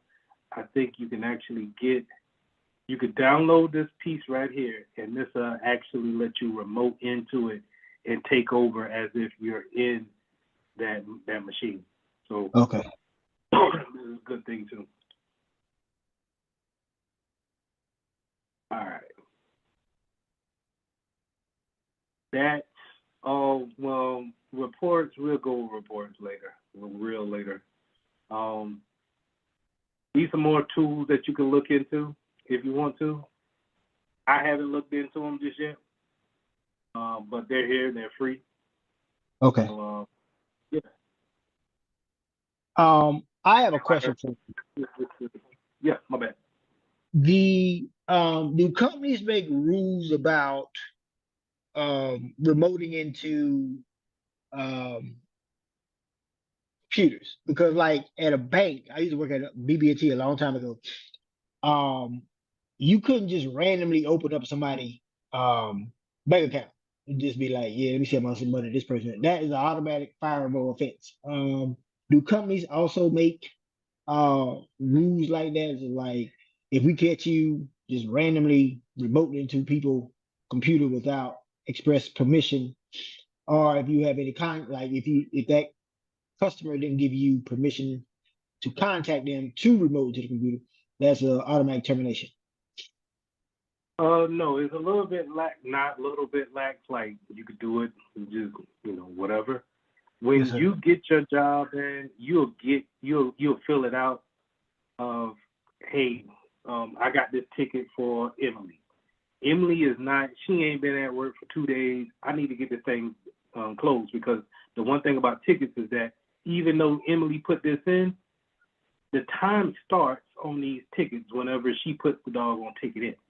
Okay. So if she's not there for you to get consent to remote into a PC, you got to do what you got to do. Okay. Okay. But pro tip now, if you do that, you log all of that stuff here in this response. Or Okay. some of them have notes. You'll say user was not in, remoted into her machine, fix the issue, close the ticket. You cover yourself yourself by doing stuff like that. Now, yes, sir. Let's just go ahead and just jump into this one real quick. So Okay. This is a ticket, right? Your normal ticket, right? So Yes, Emily put this right in, and she put it in on the 26th. So we late on this ticket. The reason why we late is because of SLA time. So SLA is service level agreement. Service level agreement is a agreement that the higher ups have already made on your behalf to open it for users to open a ticket, and then for you to actually work that ticket and then close that ticket. Okay. When you get into this field, you will get to understand that SLA times can be a pain, because they normally don't start once you get these tickets. Okay? Okay. So you're going to be coming in at a higher level than help desk or service desk. So help desk, normally those guys, they just answer the phone and then they type these tickets up, and then they assign them to you. Okay? Okay. That's help desk entry level. Where you're going to be coming in at a security level or more of a desktop support role or what have you, you're going to be one level above that. So a lot of times your SLA time has already started, and where you think you had 4 days to close a ticket, you may have 2, a day and a half, 30 minutes. Good. No. But you cover yourself because you see here, whatever, you know what I'm saying? It's already gonna let you know. And before you get out here and start freaking out, just say, hey, I received said ticket at this date. The ticket was opened up on the 26th. I did not receive my account until the 31st. So, you know, you just putting that in there. Is it going to count against you? Yes, it's still going to count against you. But your boss will know that it's not your fault. Okay? Okay. Now, let's see what she got going on. Where did I read this thing at?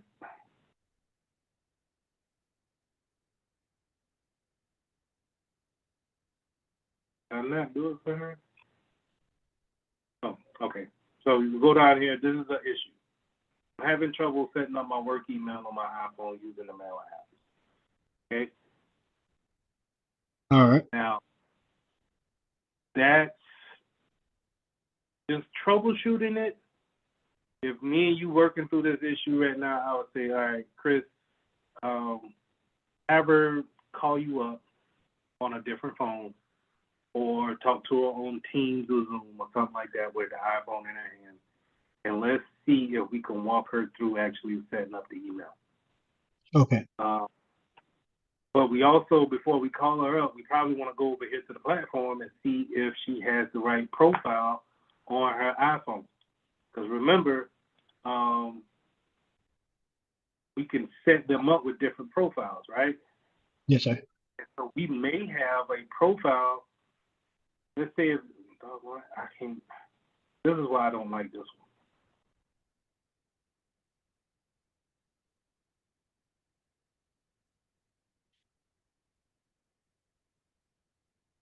We set them up with different profiles here, Will. Right? And let's say if you were testing one out and you accidentally threw her phone into this test profile, and now she can't set up her email because of it. Okay. So we want to just, double check, see if it's not in there. And if it's not, then you call her up and say, okay, walk me through what you're actually doing. And if you got it, more than likely, you're going to have the processes on a piece of paper, on a cheat sheet, and you're going to understand what's the proper steps to setting up an email. She's going to probably be missing some point. Maybe her email address needs to be changed. Her password is not right to her email address. Mm-hmm. And you just simply walk her through it. Once you walk her through it, and she says, oh, it's populating now, because I guarantee you, it's going to be probably a password issue. You tell her to calmly type her password in one character at a time. Yes, sir. She gets it right. It populates her email. She'll probably say, oh, you know what? I don't know what happened, but it just started working, right? Yes, she sir. says that, hey, it's all good.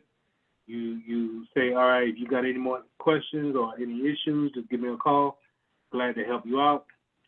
Put it right here in your response. Close the ticket. Okay. You see here. Well, come up here, type your notes in, save the ticket, post a reply, right? And let me say no more and all that good stuff.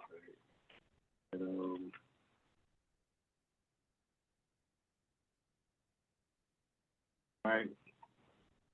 Then close on reply. Post. You can just go to your next one. That's Sarah. We overdue for this joint. What Sarah talking about. I wish it showed here. I'm gonna see if I can change that. Because normally I just scroll down a little bit and then I see the issue right here in the middle. Okay. This is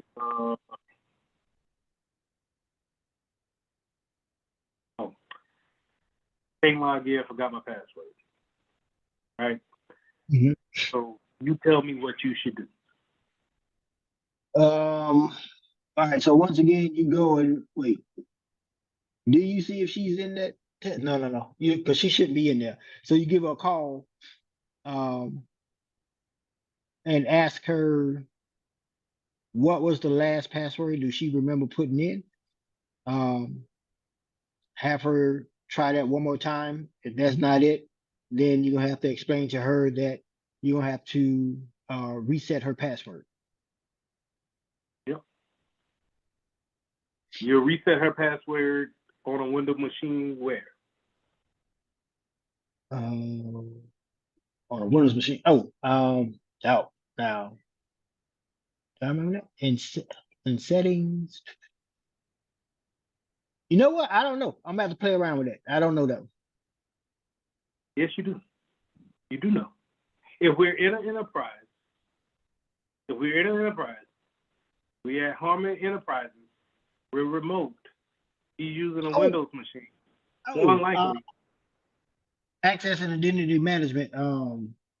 In the what's the thing called? We built these things on the thing. I know where to do that now. But I can't call it out. I can't call it out of my head right now.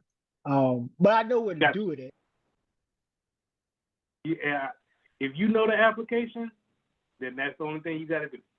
Okay. Reset her there. You make sure she logged in. Update the ticket. Close it out. I know what it's on the tip of my tongue. That's gonna bug me right now. Active Directory. Yeah. Yeah. That's it. Yeah. And there you go. Now, we'll go over the printer next time. Okay. That's pretty much it. Now, timesheets and all this good stuff, this is, you might see that, you might not. Some places might take them off, but, if you're salary, you're not going to be worried about time. But some places may want you to still put in your salary. You may be salaried and you still got to put in time that you worked because they want to show that they have productivity. Yes, sir. All right. Something else I was about to ask you, but I forgot what it was now. Let's go over this real quick. So the installation on this enterprise. So when you go over here to the enterprise application and you just refresh it, it's always going to come here with this. Now you can click this, don't show this time, next time. Mm-hmm. But the reason why I don't do that is because I don't like trying to find the installer. But it comes up with this installer first, and you can drop that down, and then you can pick whatever OS that you want to install that installer on. And once you do that, it'll switch it up. But then you want to hit this copy paste board, copy that link, and then throw it into a tab up here. So whenever you get your server up and spun up, you want to go ahead and have this endpoint ready to go to where you can either download it onto that server or maybe go on to the internet on that server and then pull it from that link. Okay, that's what I was about to ask you. So I need to have that copied, and then once I get on the server, go to, I guess it's gonna be what, Microsoft Explorer, input the link, and then download the Enroll the endpoint. Yep. Okay. All right. I can do that. All right. So make sure when you're doing that Windows server, you just pick the Windows configuration, and then it should be easy. Okay. And it shouldn't do a restart, so you should be good on that too. I think I took all that stuff off because it was eating up memory. I'm gonna have to download Windows 2016 and another thing for a Windows machine and spin them up. That's a lot. That's a lot to have up there. I ain't gonna lie. Yes, sir. Yeah. But that's all I had, man. Any more questions before we conclude? I'm sorry we went over. Yeah. I'm looking forward to Sunday. On Sunday we get to do everything in real time. And the more I practice with it, I think the more comfortable I feel by doing everything. Yeah, Yeah. I like this. This is a gold mine right here. You just happen to find Yeah, this? yeah, I don't know. I forgot how I came across.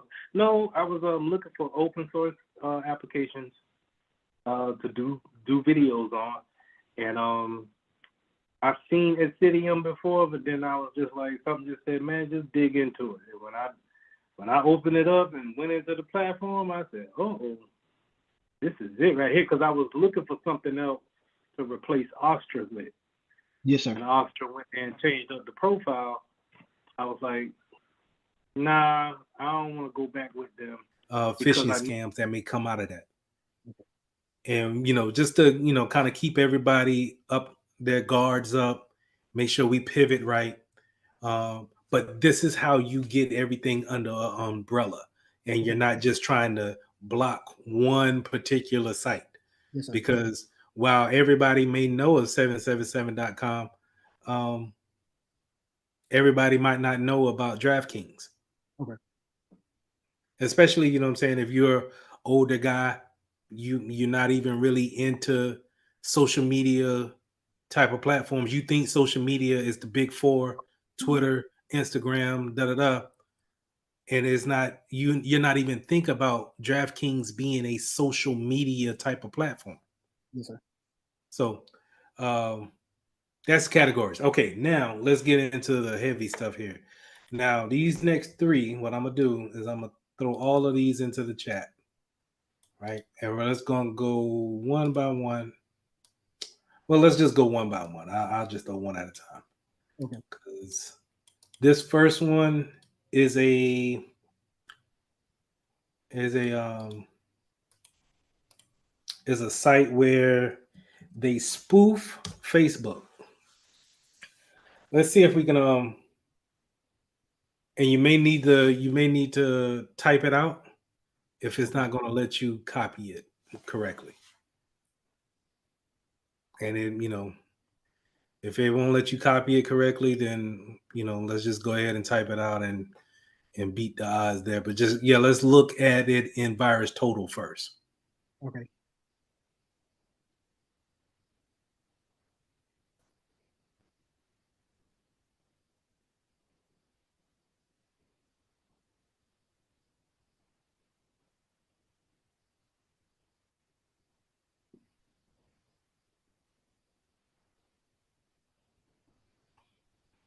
All right, so you see how bunch of people flagged this one, right? Okay. You got phishing, malicious, and you got some of the big dogs saying that it's malicious and phishing. Go back, you see Bitdefender is a big dog, Fortinet is a big dog, Kaspersky, that's a big dog. All of these it's on their radar. They're probably gonna block this before we even get to it. Okay. Right. So that's the great thing about it. But if you're at work, you see something like this, for sure, yeah, I'm blocking this. And that'll be step 2 of what we're going to do. So keep this in mind. But as you can scroll down and see, pretty much everybody blocked it, right? Or they say it's malicious. Now here's the thing. This is a little tidbit, right? You see these people that says it's clean? Yes, sir. These are probably the people that you probably don't want to bring in as a vendor for your new antivirus. Especially, what is this, criminal IP? Oh, okay, all right. You know what I'm saying? And it's like, okay, and Acronis should know better. Yes, sir. They're a big dog, and it's not on their radar. And maybe, benefit of the doubt, maybe they didn't update their database just yet. Let's keep scrolling down. Let's see who else missed out on it.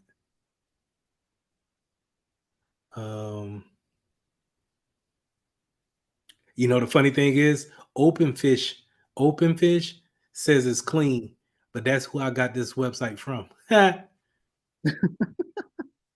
So okay, and maybe it's it's the part of the failure on VirusTotal, and they don't have it updated just yet. But either way, Yes, sir. oh man, now It's just now coming up with your with your errors. Yes, sir. But okay, so yeah, that's where you may get some people saying that it's malicious, some people saying that it's not. Scroll back up to the categories. Let's take a look at those real quick. So those categories, let's go to details.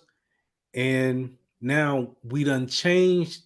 Now, even if they started off as a Facebook spoof, they said that, hey, we were social media at first, but now since it's deemed to be a phishing site, they changed the category of the site, which is great because now as a security professional, you know to look in this and say, okay, I'm going to put this in this group of phishing and malicious sites. Okay. More importantly, let's scroll down.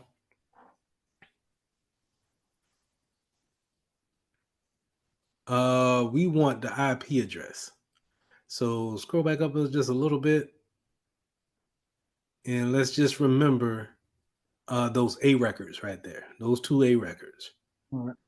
So what we're going to do in that second part, we're going to take these 2 IP addresses and we're going to block all incoming and outgoing traffic coming to and from those IP addresses.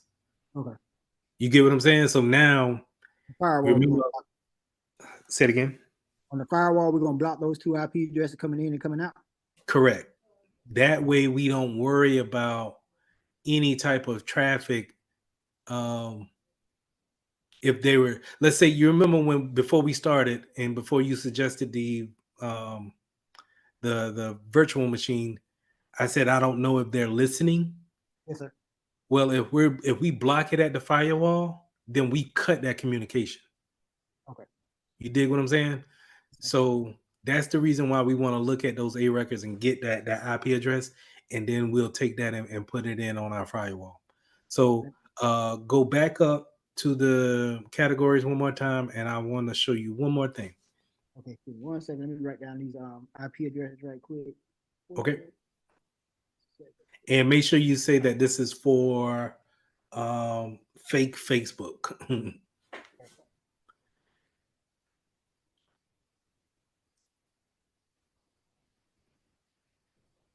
All right. And you said scroll back up to the categories real quick. So now you see community. Click on community. Now the good thing about the free version of Virus Total is that they'll still let people come in here and give community suggestions about those malicious sites or clean sites or whatever, however you want to put it. And this one doesn't have a particular comment yet. You can log in and say, hey, this site is a phishing site confirmed by OpenFish, and leave it there for anybody who may have any doubts, because they only had one person said that it was malicious, but they deemed it, they just don't know just yet, right? yes, sir. So you can always look and see what they're saying about it in the community section. Now let's see if you can copy that that address from the top and throw it into a tab, and let's go to it and let's see what it actually looks like.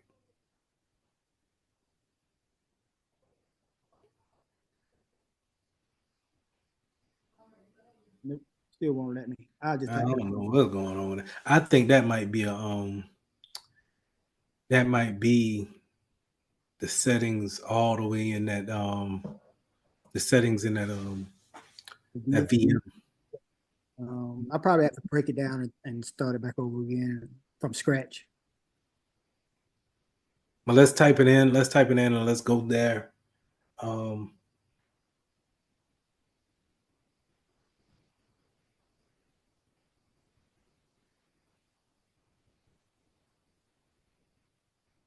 you're gonna get the big red screen.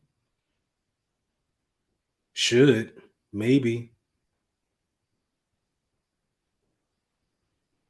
hit refresh. It should have gave you something.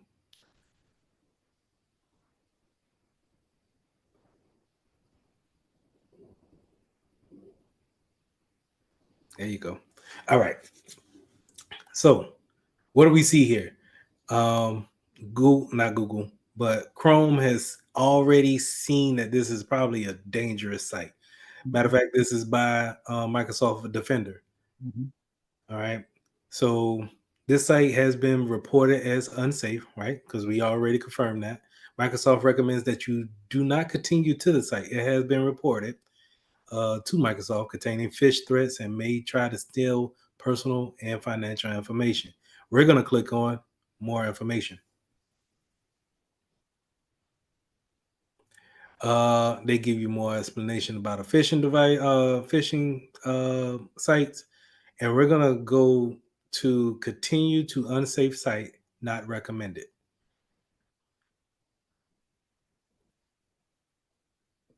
And this is what we may have to refresh again. This is why I don't like Virtual machine? Edge. No, Edge. Oh, Edge. Oh, okay.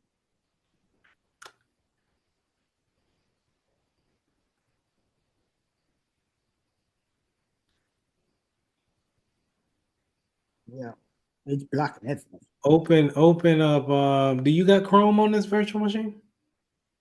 No, I can put it up here, but I No, don't don't. worry about it. Open up. I seen Firefox though, right? Firefox will pretty much let you get away with everything. Throw it up in the Firefox. See if you could paste in Firefox. I wonder if it was just the Edge thing that was messing with us. Oh, the chat. Let's test this chat out first. See if that works.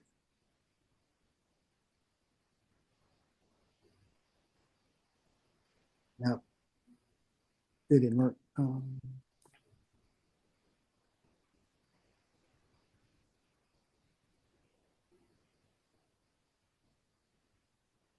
Yeah.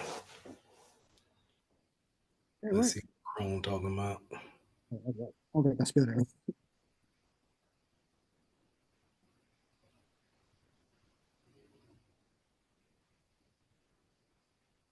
And put https://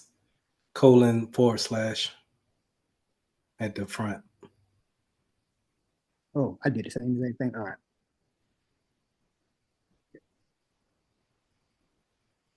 Mm-hmm.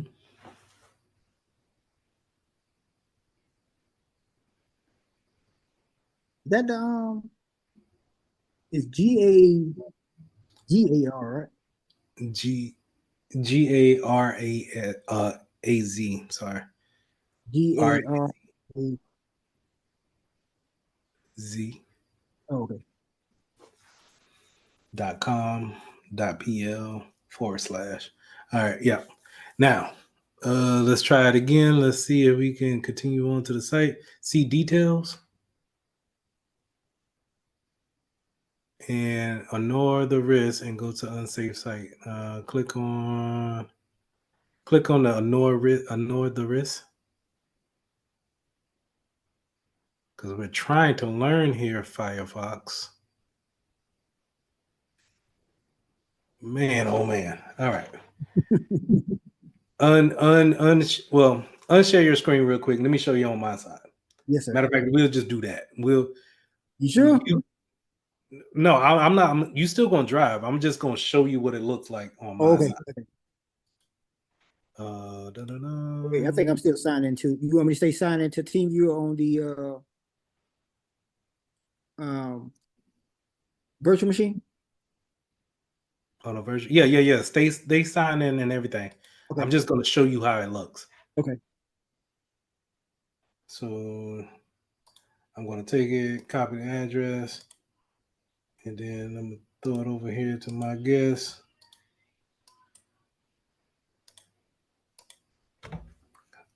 This is what you see. All right. So off the rip, you can see it, right? Yes, sir. Off the rip, you can see that one is already going to tell you that this is a dangerous site. This is not going to go anywhere. But the funny thing is that the certificate is good. Yeah, that's what I was about to ask you about. This is, sometimes you can't really go over that, and you have to be careful.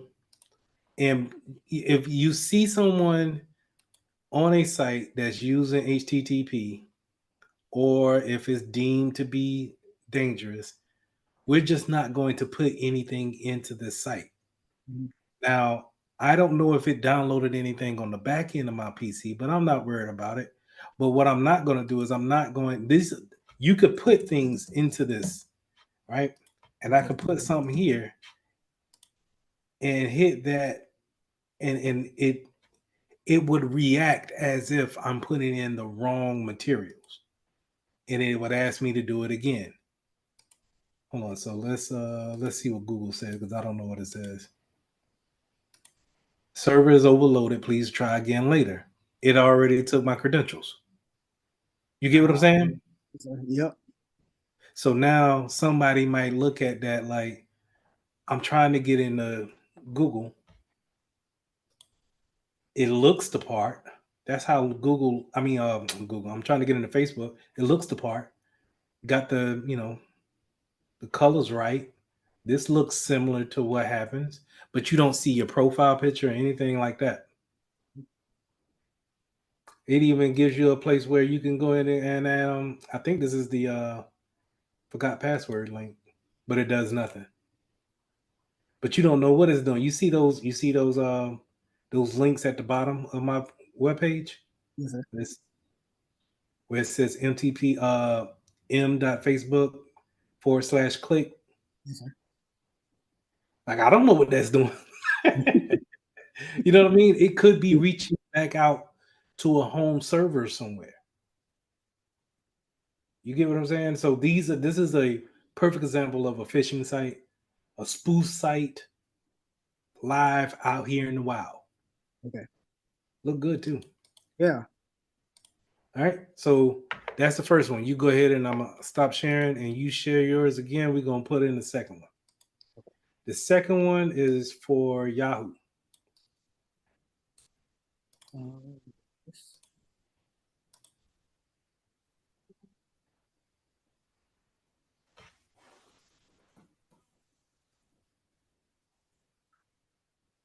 Did you put that in the? I put it in the chat, the Google chat.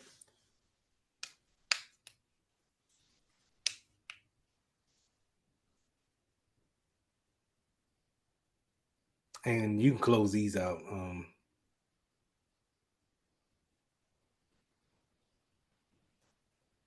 Yeah, close these out. All right. And then that Google chat.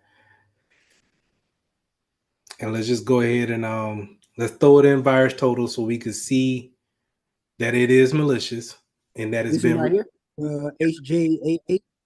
Yes.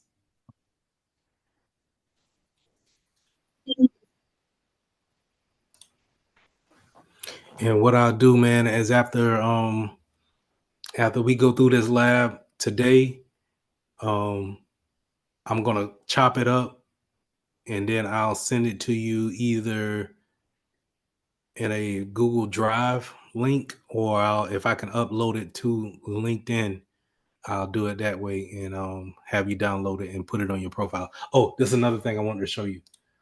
Check this out. LinkedIn.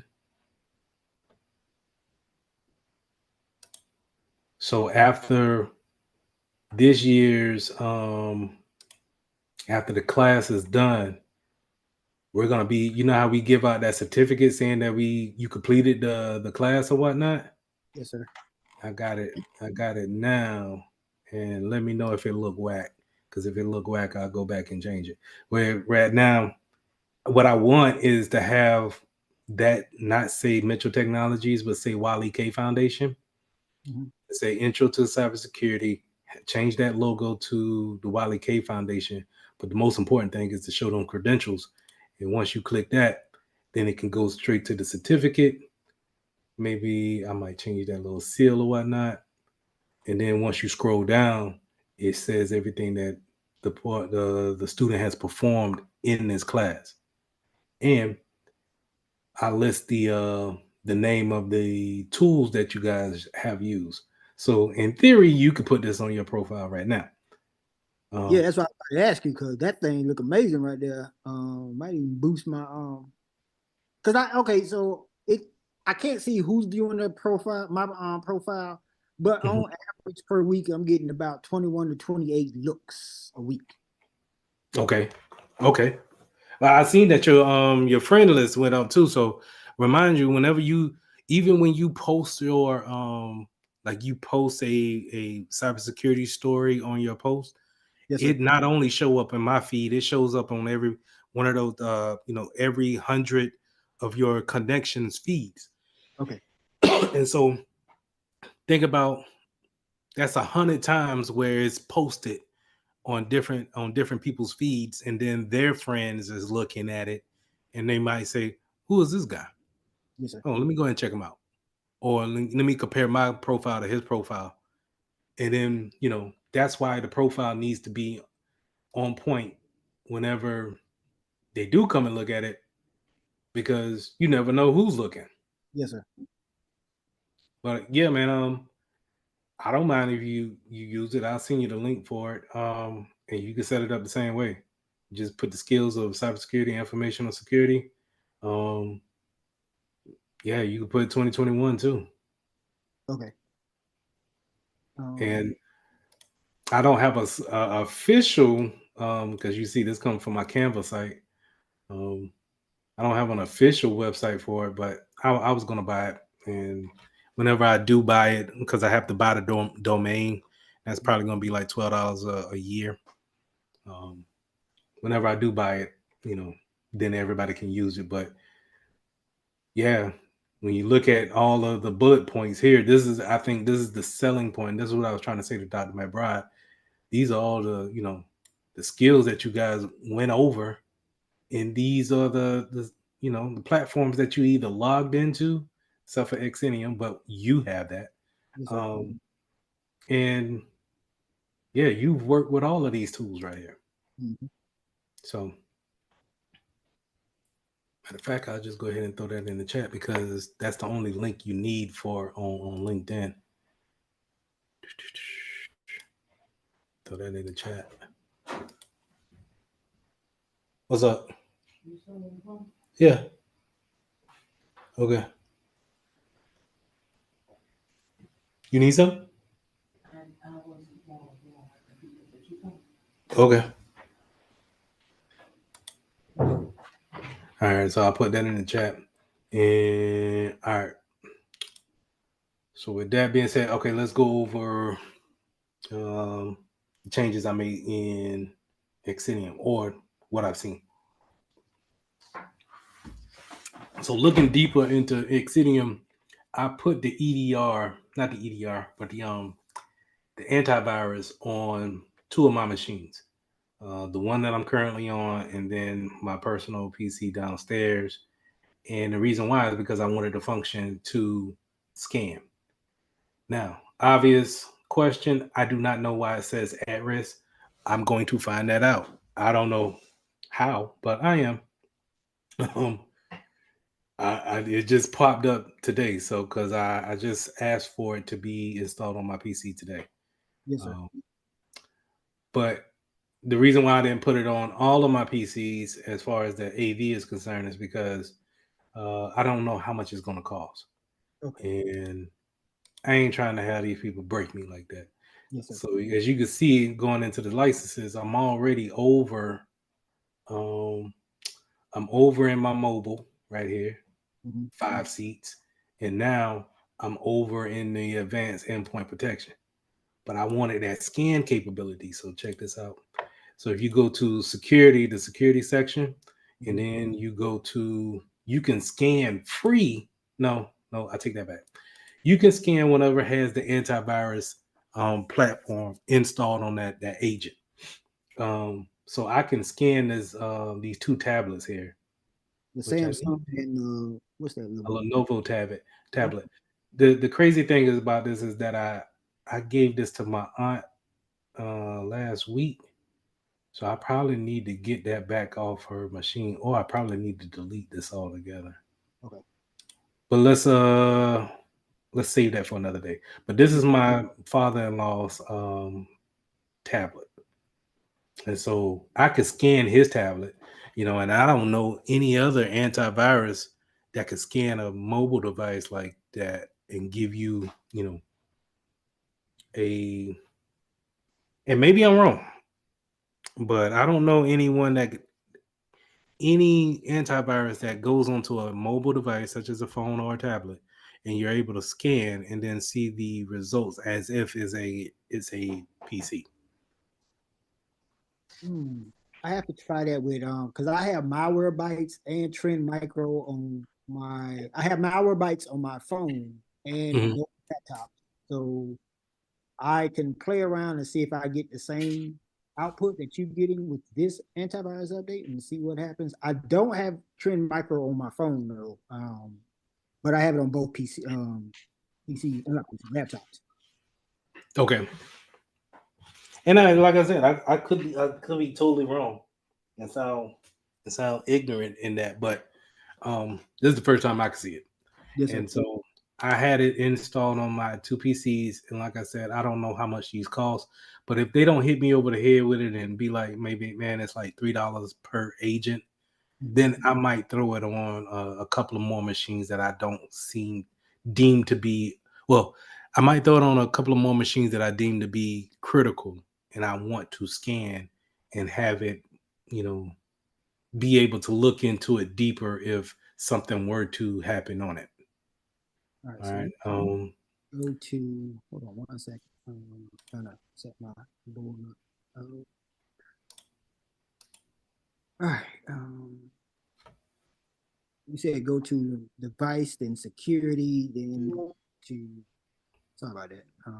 Yeah, you can go to endpoint security status. There we go. Okay, all right. Matter of fact, let me get out of here. You share your screen. And I'll stop sharing. Let me make sure multiple participants can share. You share your screen, you drive from here on out, and we could take this and we could start the lab. Okay. And I can navigate you around the console. Yes, sir.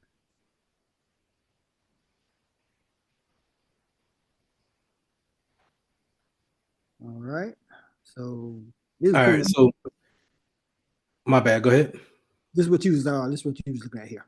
Yeah. So the reason why I want to do that is because I wanted to scan at a certain time. Mhm. And so highlight my PC and the GWTN at the bottom. Yeah, just highlight those two boxes, and Yeah. then click that caret down right beside scan. Where And is kind it? of gives you more options. The little caret down button. Yep, and do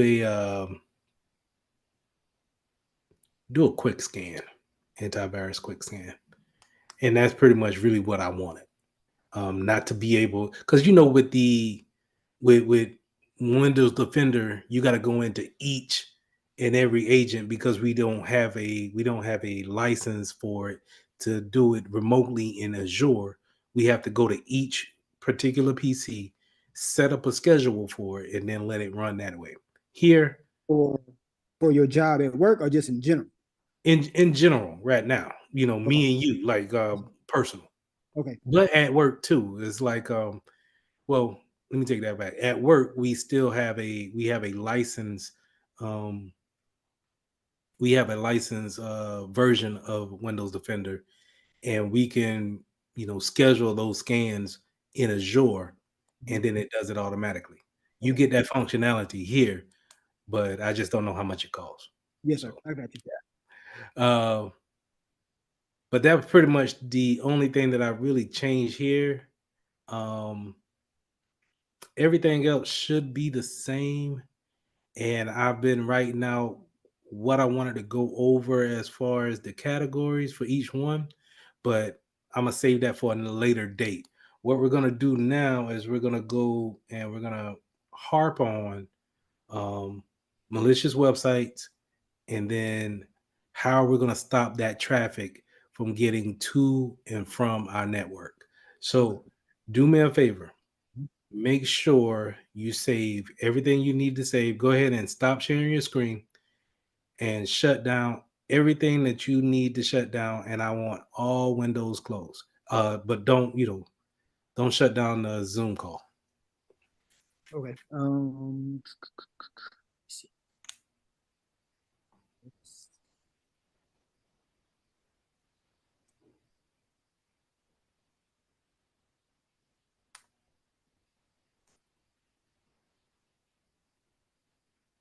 Yeah, because this one might like while I don't mind playing with these sites on my PC, I don't know what it might do behind the scenes.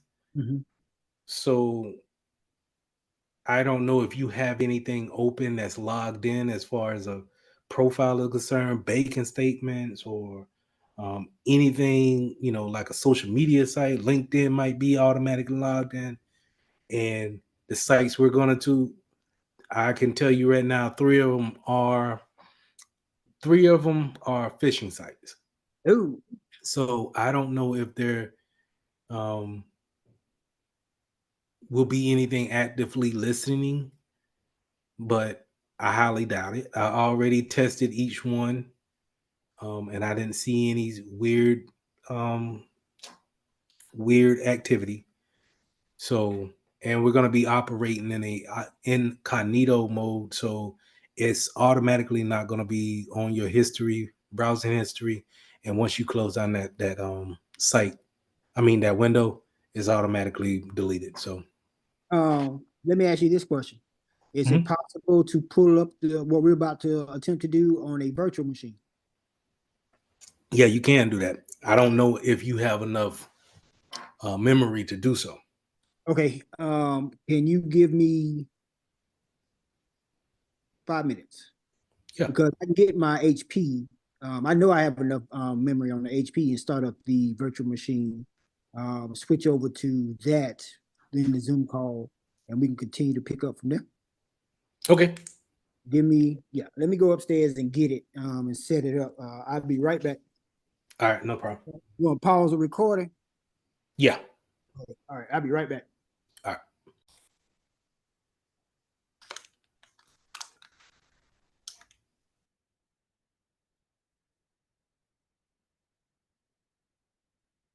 That's not. I gotta try to remember how to add the PC. Okay, so that's up and running.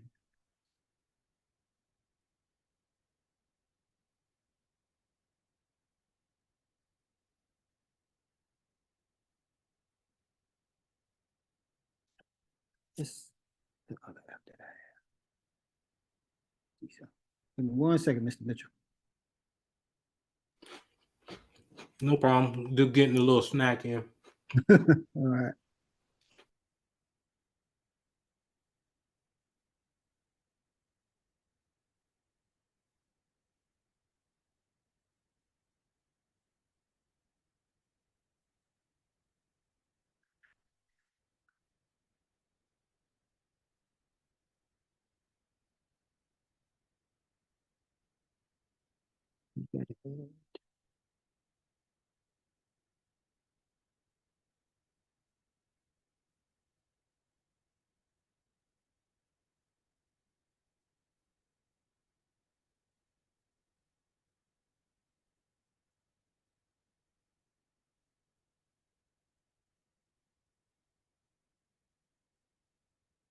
I had another remote desktop for this one right here. I'm trying to find it.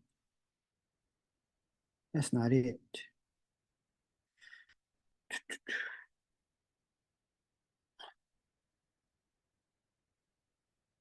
Um, Team View. That's what it was.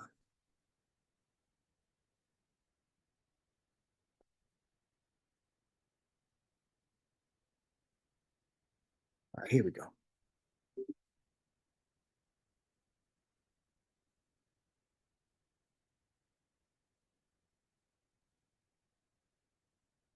All right. What I'm doing here.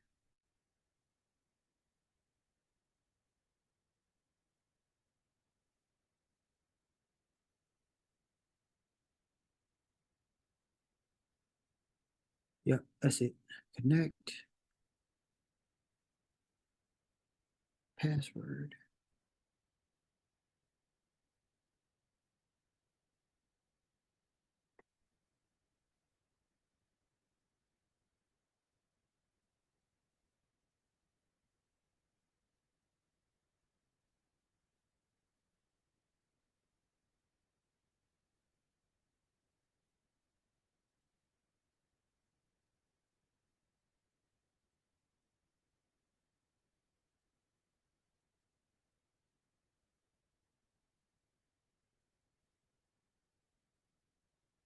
Okay. Let's see here. And you can't see what I'm doing yet. Right.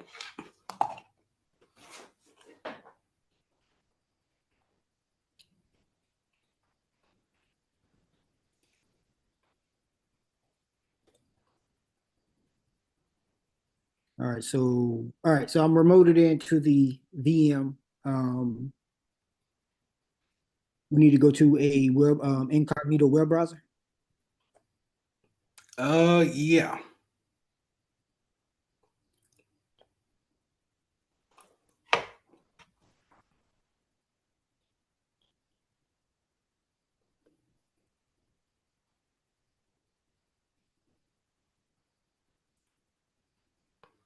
And on that team viewer in the lower right hand corner, tuck it in by hitting that little tab.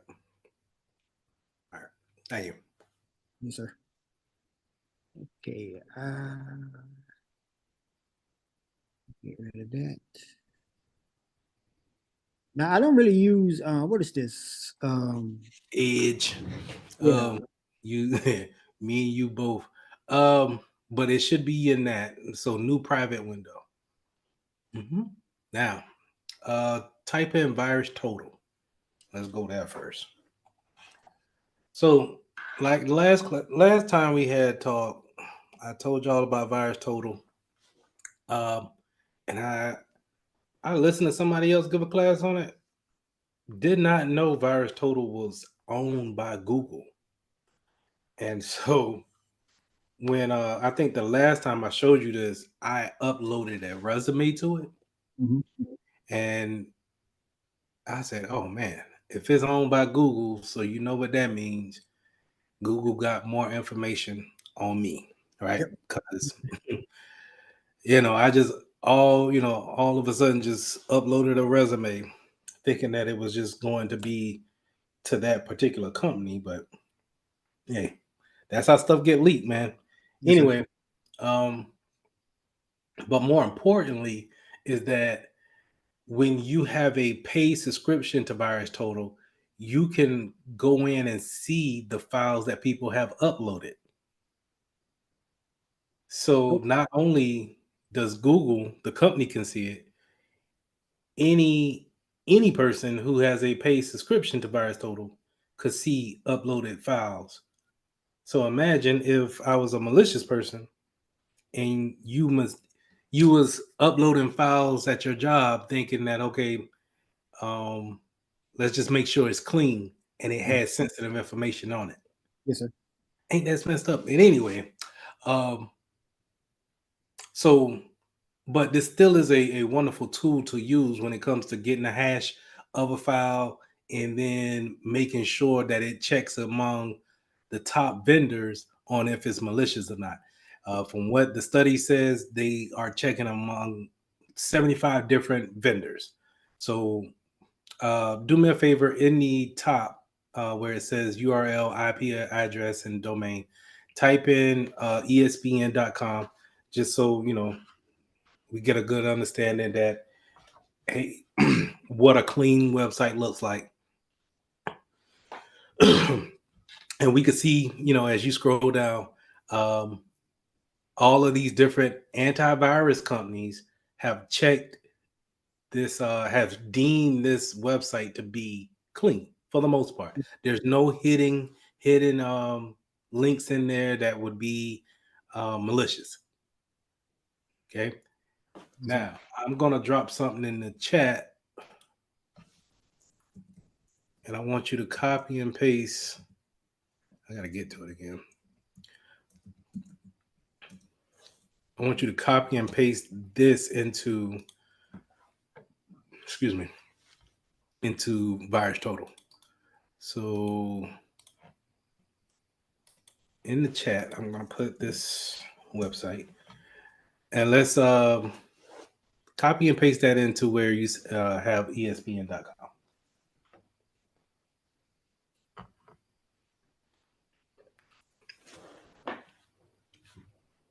Oh, yeah. I don't know if this one's set up as Oh, with being able to copy and paste in. um Troubleshooting time. yeah. I try to remember how to do this. It'll be in the inputs, I believe. Should be. That's it right there.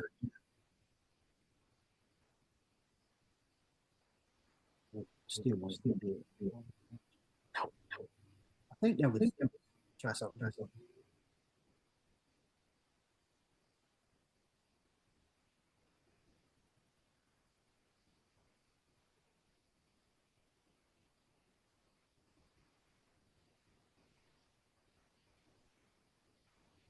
Still want to. That's really how you're supposed to do it. Isn't drag and drop. Go over to input. Keyboard. No. Mouse integration.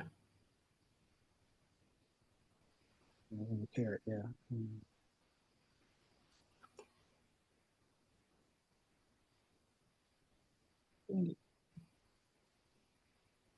What is this? What guest to host to guest? You put it in the host computer. But if you had bi-directional, it should work both ways. Yeah, I'm wondering if in order for it to take effect, I would have to turn it Stop off it. and turn it back on. Yeah, and I hate doing that. I mean, it won't take a moment to boot back up, but then you got to cut that video. And Well, I'm gonna edit it anyway, so it don't matter. okay, let me terminate this connection, restart it.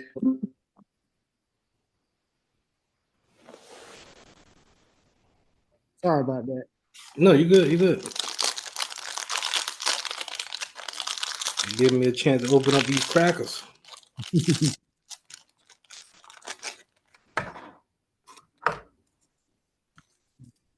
Let me restart the machine.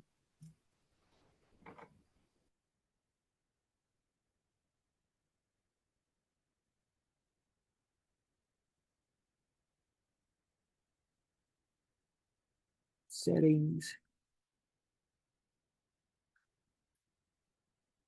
Is it user interface?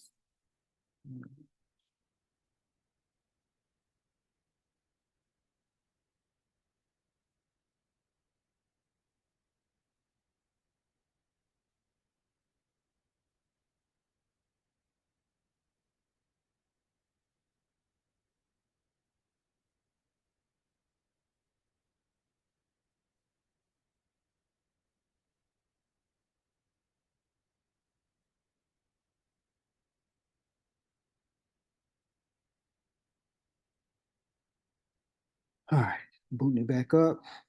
Hopefully this will work.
Come on, buddy. I need that 32 gig of RAM type speed that Gabe got. Yeah, I know, right?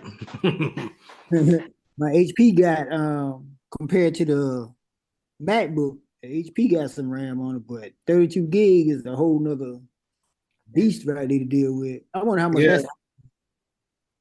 Well, I know them gaming laptops or those gaming desktops. I don't know if he's on a desktop. Look like he's on a desktop, Yes, if I sir. had to guess. But the RAM is what you're paying for. Mhm. Every time I seen anything over 16 is touching a grand or more. I think the best time to get that though is what is it? The tax-free holiday when they're going back to school. Yeah. That's the best time to get it right there. Because that's when I bought my HP. I'm thinking about.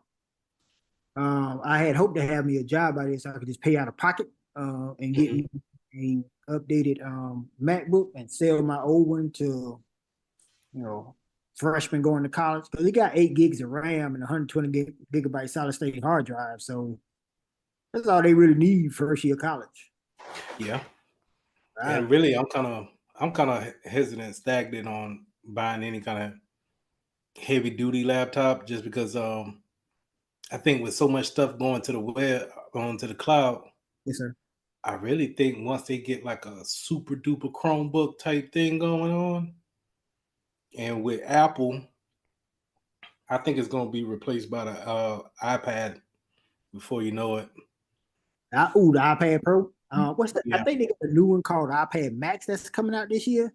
Oh yeah. I've seen some others would be specs on it, but I'm like you. That makes sense because I mean, basically, my iPad Pro is pretty much the one I have now. It's an older model, 2020 model, but it's like a Chromebook.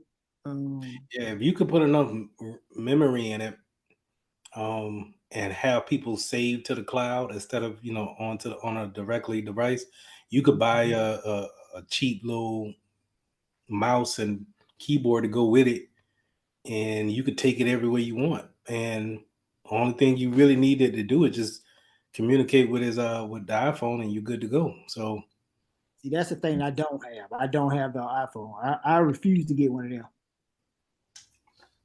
I was on the iPhone trip, and then I tried my for the first time I tried a Galaxy, and I've been missing out. On the iPhone or the Galaxy? The Galaxy is a beast. Welcome back to the good team. Man, I didn't know that I didn't know the iPhone didn't do as much until I got on the Galaxy. Do you have a 24 now, or you? Oh man, I got a 22. My Okay, wife got the 24.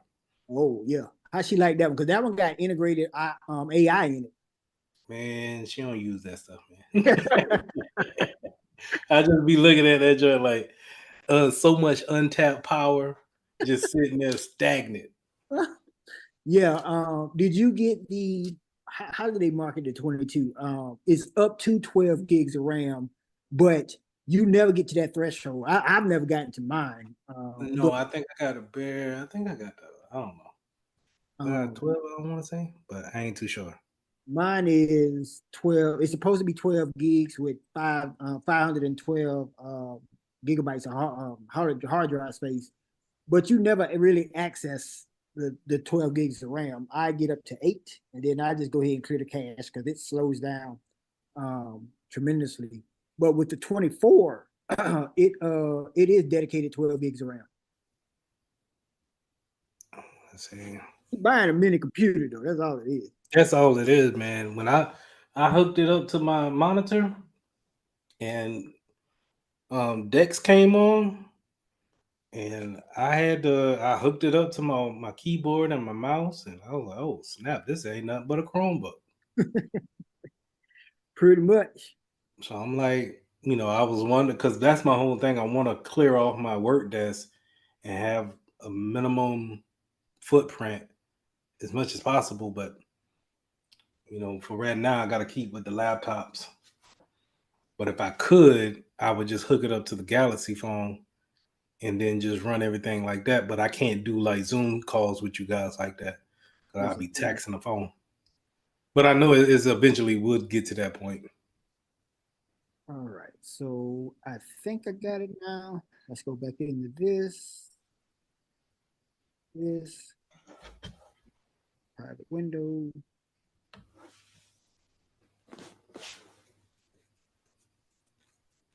Let's hope it works. They got you on the typo squatting. You got me the typo squad? Oh. Yeah, switch that around.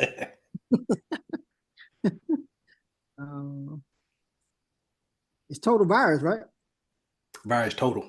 Oh, okay. Yep. That's the reason why I didn't go through. It'll be like, oh, yeah, got him.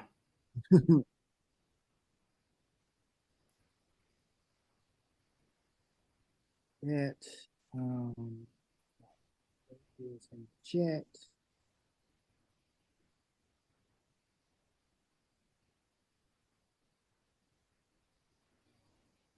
No. Oh.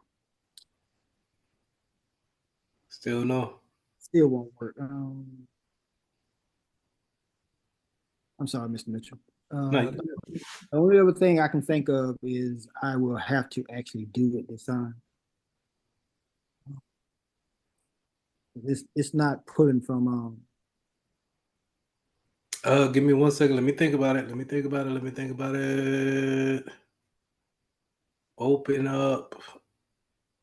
Can you get to a Gmail on this virtual machine?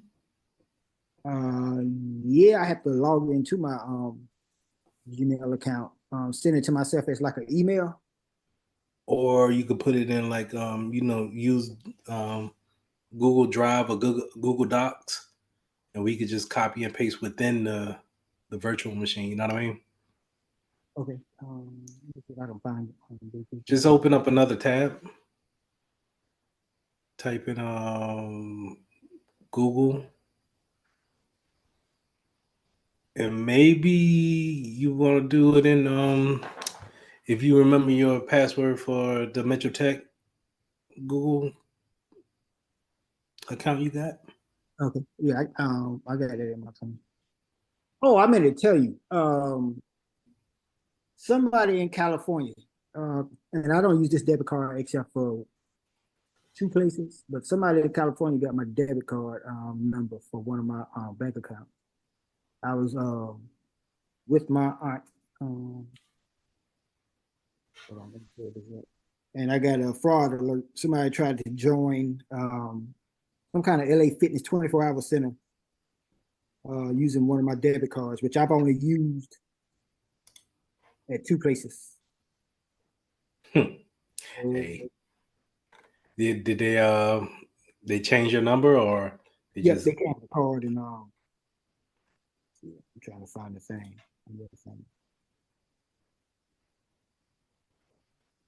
There you go.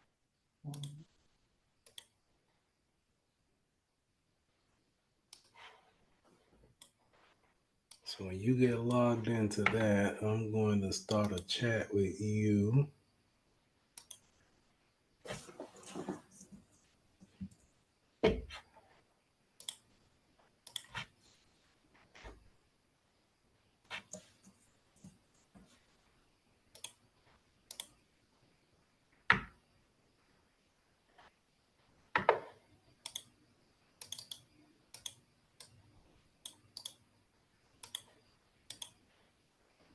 And sometimes this is how you work around those issues when it comes to virtual machines. Because you're right. Since we're all right, so go to those 9 looking dots. Yeah, let's go to chat.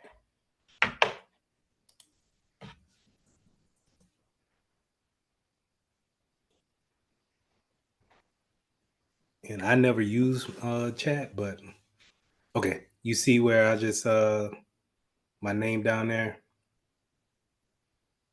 Okay, let me here it is.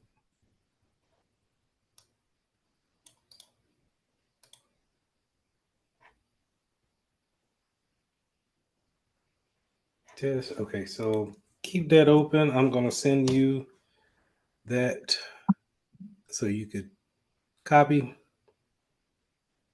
But like I said, yes, you're right. Since we're working with something malicious, you do want to be in a virtual machine.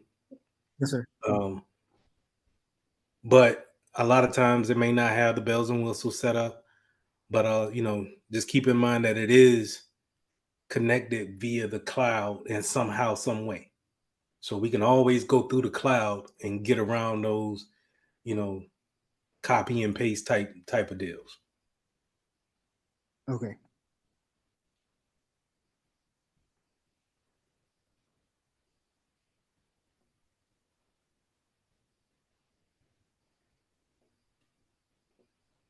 And it'll be that third symbol when you right click on that again.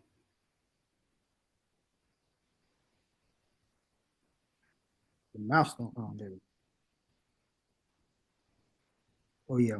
It's not going All right, you see those ellipses, those three dots that's in a row. Click on that. Copy link. And then throw it over there to Thingy.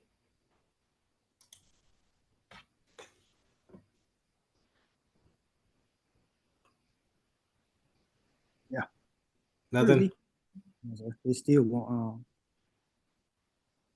Try. You doing Control V or Yes, just sir. a right click?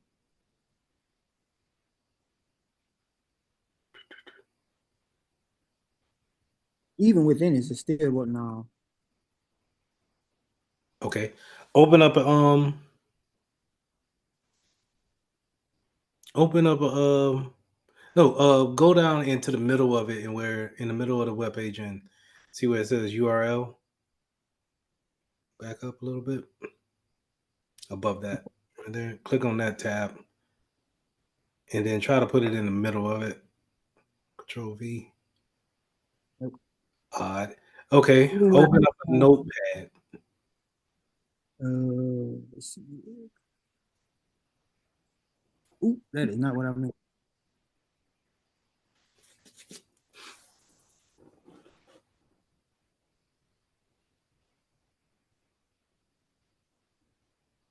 Now it's starting to slow down. Yeah, that joke again.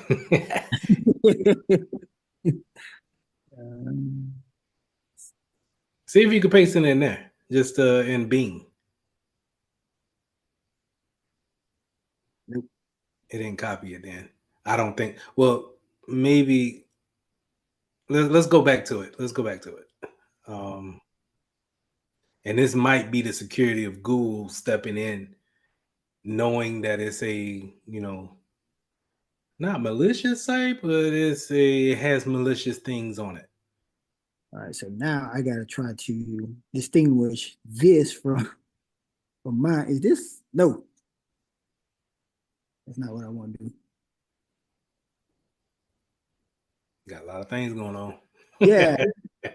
Oh, okay. I see what I'm looking at now. Hold on. I know what I did wrong. I had to cause the bottom panel threw me off a little bit. I was like, which one is mine? That's what I say. I say, hey, close everything. All right. Now I need to find where it went at. Drag and drop operation from detail. You just not showing me this? It looked like it was hidden the whole time though. It was not supported by guests. Make sure the guest additions are properly installed and running. All right. I need to make a note to myself to do that.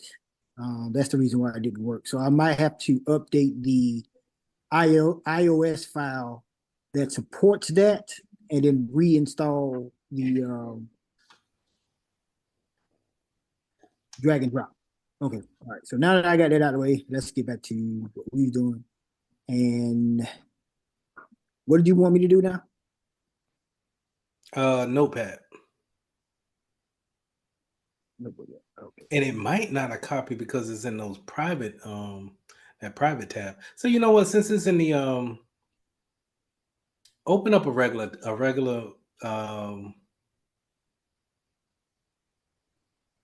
regular tab?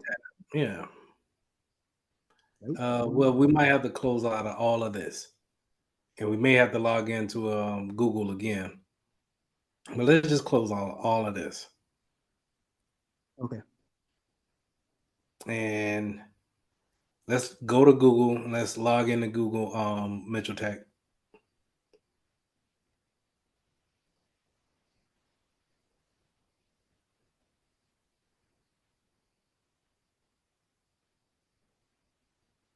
Yeah, two-factor.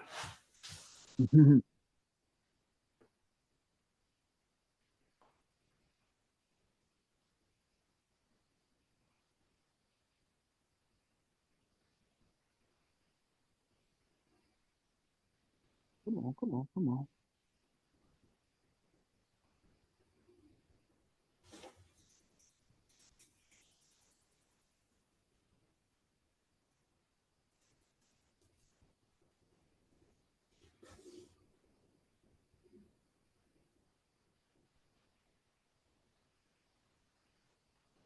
Okay.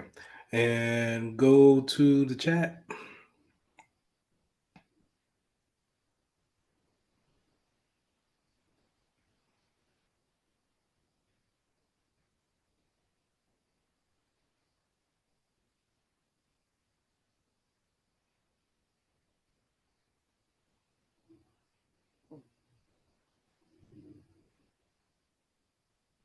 Scroll down.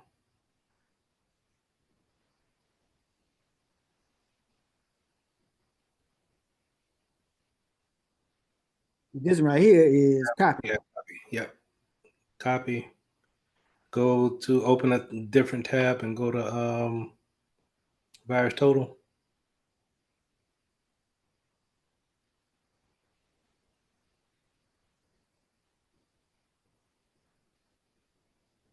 Throw it up in there. Yep, same thing. Hey, all right, yo, EICAR.org. ER. EI. Oh, I did IE. EICA. .org. And hit enter. All right, so here's the difference. So when you scroll down, you can see and everything else that we've been in virus total. We see that one potential, one vendor has said that, hey, this is a malicious site. And theoretically, they're right. Now, what we're going to do is open up another tab and then open up that site. Go to eicar.org, and I'm going to show you this site. Okay.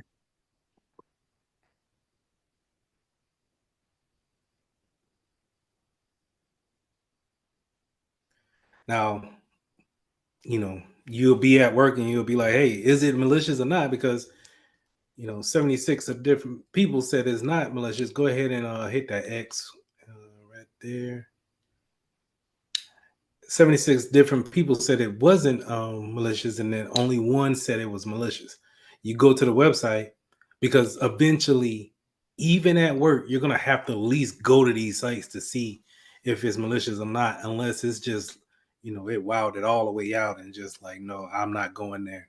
Adult sites or gambling sites or something like that. You know what I mean? Yes, sir. But if you don't really know what this is, then you don't know if it's malicious or not.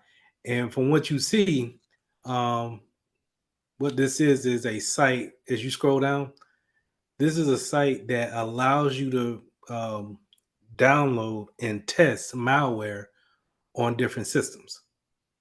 Whoa. So, in essence, they're trying to help you because, hey, we have something that every vendor should know about.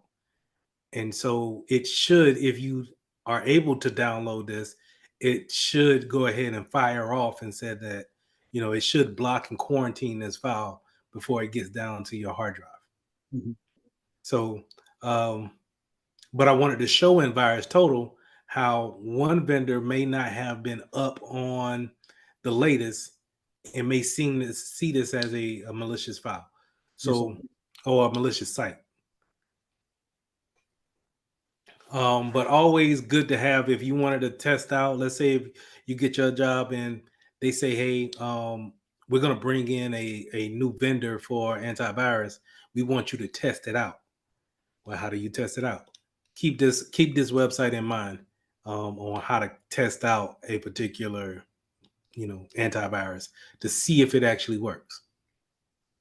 Okay, so Because let's try that in theory. Let's see something here.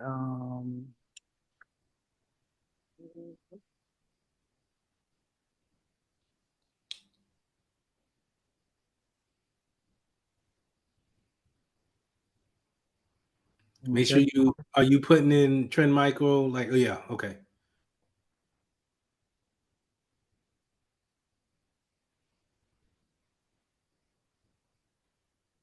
Okay, I like this.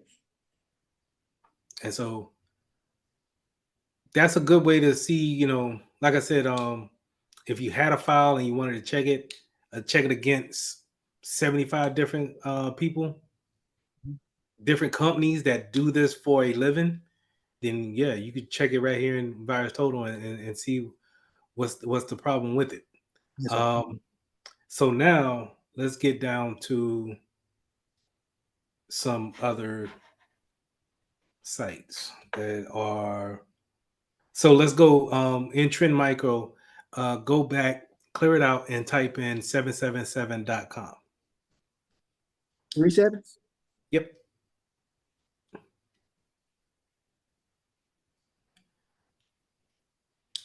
So you may get something like this, or in our case, I seen this at the banking institution I was at.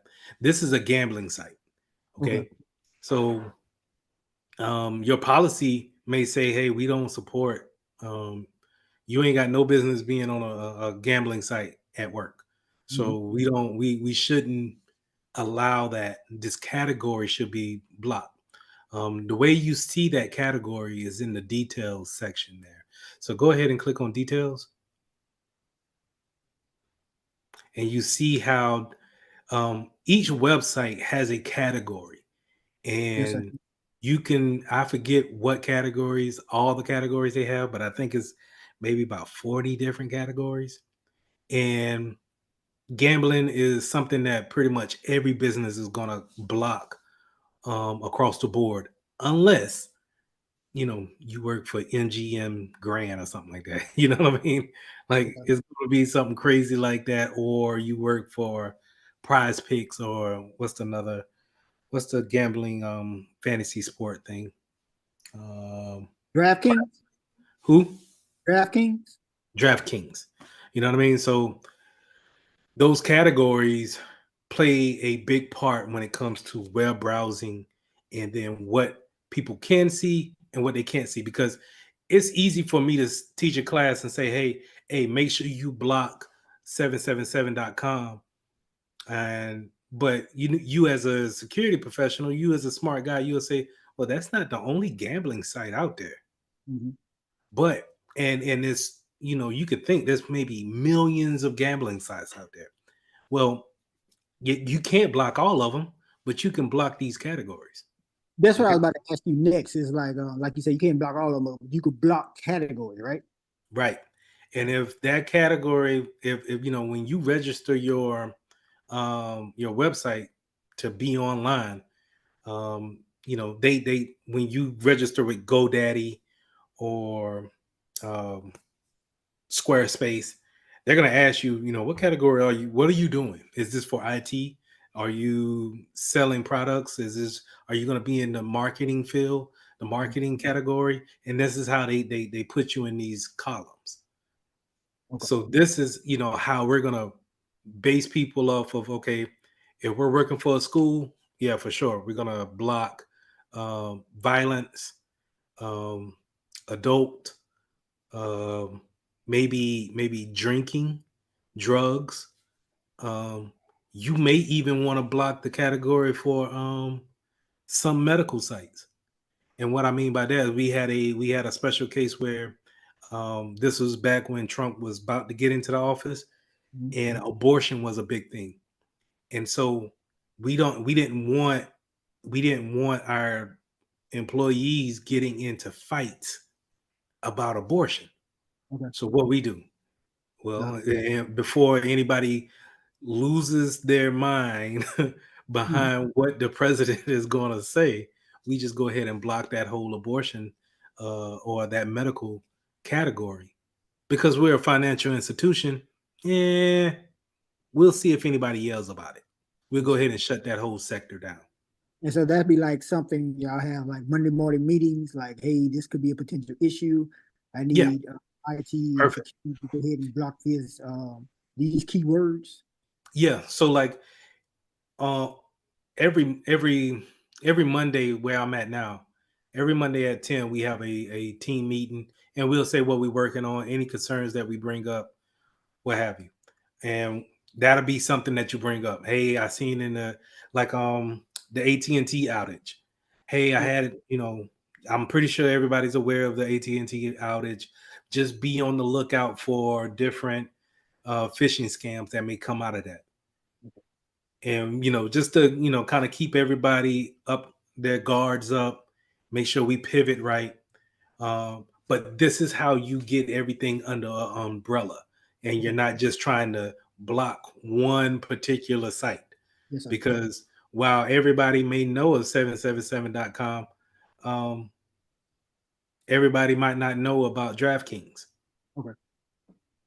Especially, what I'm saying, if you're older guy, you're not even really into social media type of platforms. You think social media is the big four: Twitter, Instagram, da da da. And it's not, you're not even think about DraftKings being a social media type of platform. Yes, sir. So that's categories. Okay, now let's get into the heavy stuff here. Now, these next three, what I'm gonna do is I'm gonna throw all of these into the chat, right? And we're just gonna go one by one. Well, let's just go one by one. I'll just throw one at a time. Okay. Because this first one is a is a is a site where they spoof Facebook. Let's see if we can and you may need to type it out if it's not going to let you copy it correctly. And then, if it won't let you copy it correctly, then, let's just go ahead and type it out and beat the odds there. But just, yeah, let's look at it in virus total first. Okay.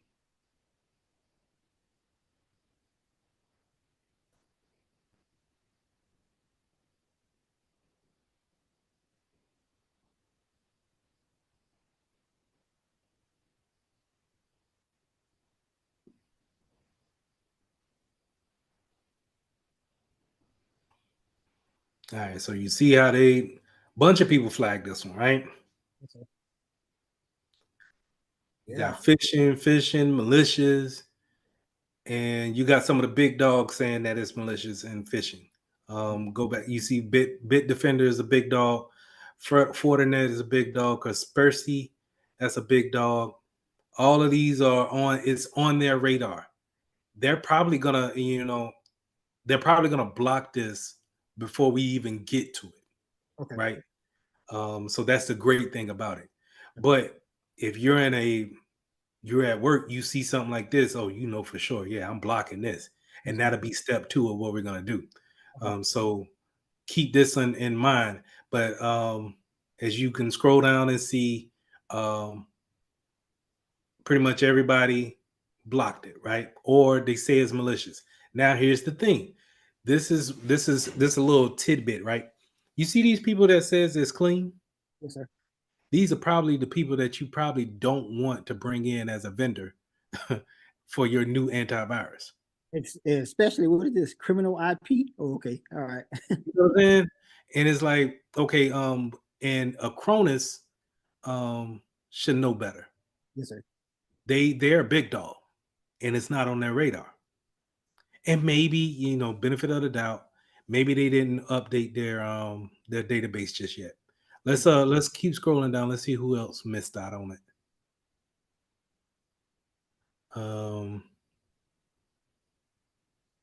You know, the funny thing is, openfish says it's clean, but that's who I got this website from.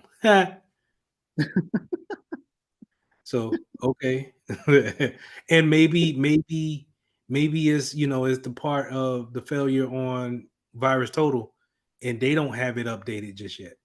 But either way, Yes, sir. oh man, now it's just now coming up with your with your errors. Yes, sir. But okay, so yeah, that's where you may get some people saying that it's malicious, some people saying that it's not. Scroll back up to the categories. Let's take a look at those real quick. So those categories, let's go to details. And now we done changed.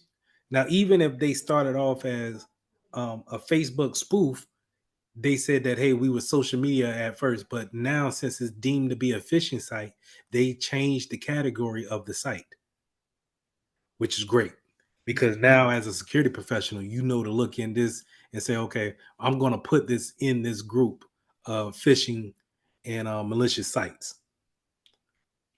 Okay. More importantly, let's scroll down.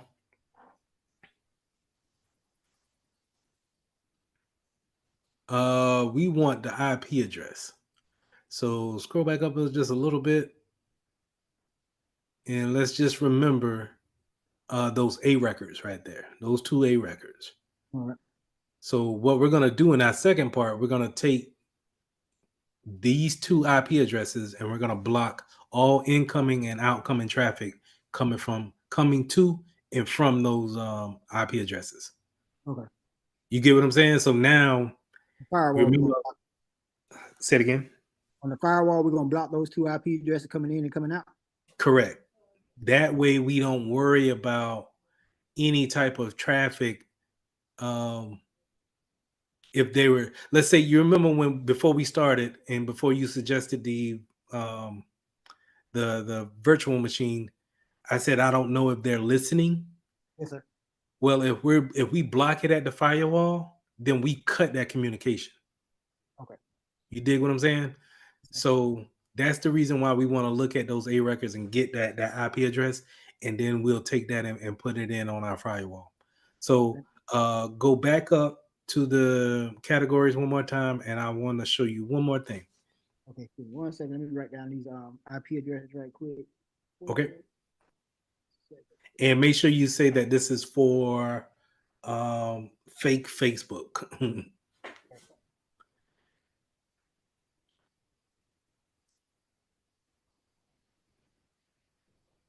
Okay. All right. And you said scroll back up to the categories real quick.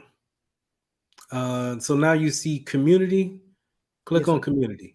Now the good thing about the free version of Virus Total is that they'll still let people come in here and give community suggestions about those malicious sites or clean sites or whatever, however you want to put it. And this one doesn't have a particular comment yet. You can log in and say, hey, this site is a phishing site confirmed by OpenFish, and leave it there for anybody who may have any doubts, because they only had one person said that it was malicious, but they deemed it, they just don't know just yet, right? Yes, sir. So you can always look and see what they're saying about it in the community section. Now let's see if you can copy that address from the top and throw it into a tab, and let's go to it and let's see what it actually looks like.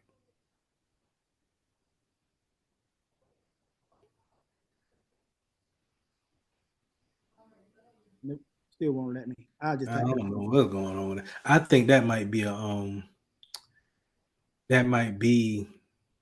the settings all the way in that the settings in that that VM. I probably have to break it down and start it back over again from scratch. Well, let's type it in. Let's type it in and let's go there. Um,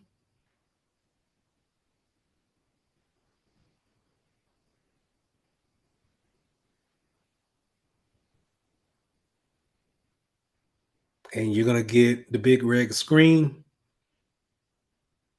Should maybe hit refresh. It should have gave you something.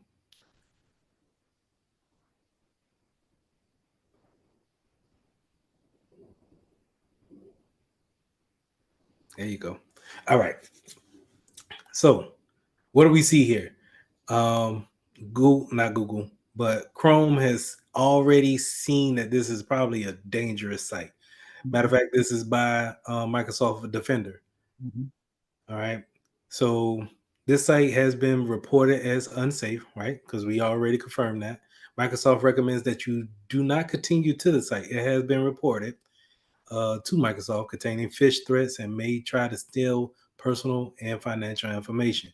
We're going to click on more information. They give you more explanation about a phishing device, phishing sites, and we're gonna go to continue to unsafe site, not recommended.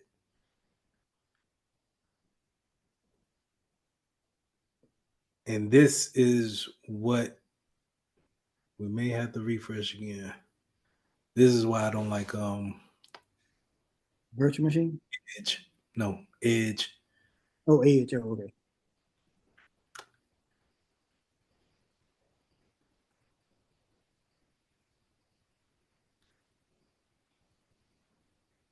Yeah, it's blocking everything. Open up.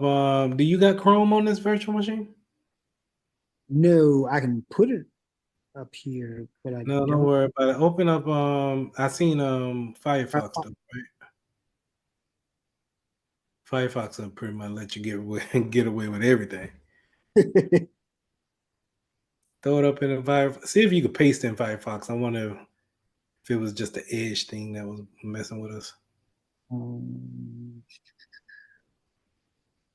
the chat. Let's test this chat out first. See if that works.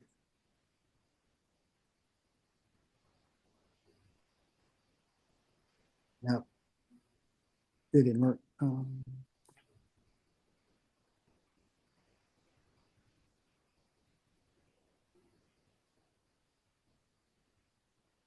Yeah. That Let's worked. see what Chrome talking about. Okay, I spelled it.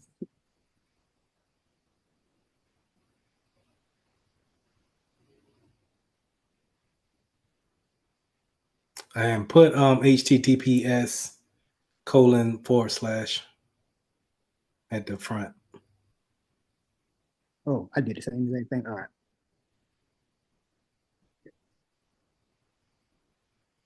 Mm-hmm.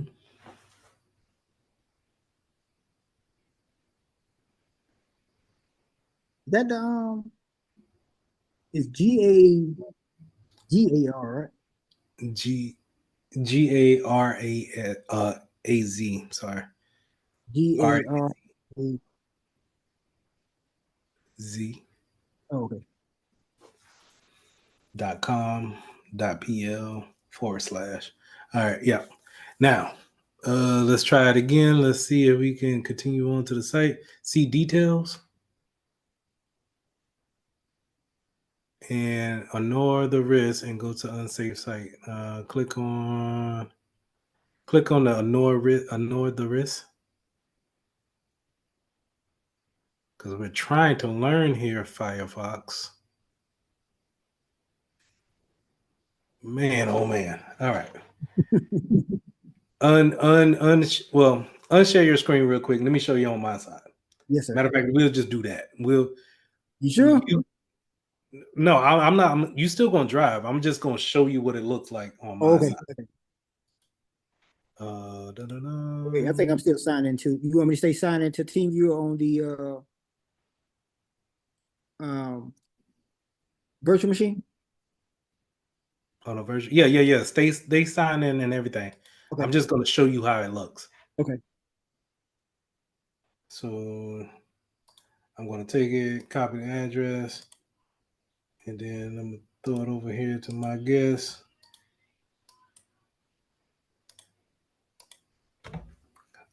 This is what you see. All right. So off the rip, you can see it, right? Yes, sir. Off the rip, you can see that one is already going to tell you that this is a dangerous site. This is not going to go anywhere. But the funny thing is that the certificate is good. Yeah, that's what I was about to ask you about. This is, sometimes you can't really go off of that, and you have to be careful. And if you see someone on a site that's using HTTP, or if it's deemed to be dangerous, we're just not going to put anything into this site. Mhm. Now, I don't know if it downloaded anything on the back end of my PC, but I'm not worried about it. But what I'm not going to do is you could put things into this, right? And I could put something here and hit that, and it would react as if I'm putting in the wrong materials. And it would ask me to do it again. Hold on, so let's see what Google says, because I don't know what it says. Server is overloaded. Please try again later. It already took my credentials. You get what I'm saying? Yep. So now somebody might look at that like, I'm trying to get into Google. It looks the part. That's how Google. Google. I'm trying to get into Facebook. It looks the part. Got the colors right. This looks similar to what happens, but you don't see your profile picture or anything like that. It even gives you a place where you can go in and I think this is the forgot password link, but it does nothing. But you don't know what it's doing. You see those links at the bottom of my webpage? Yes, sir. This where it says MTP m.facebook/click. Yes, sir. Like, I don't know what that's doing. You know what I mean? It could be reaching back out to a home server somewhere. You get what I'm saying? So this is a perfect example of a phishing site, a spoof site, live out here in the wild. Okay. Look good too. Yeah.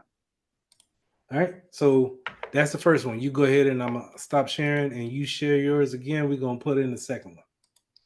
The second one is for Yahoo.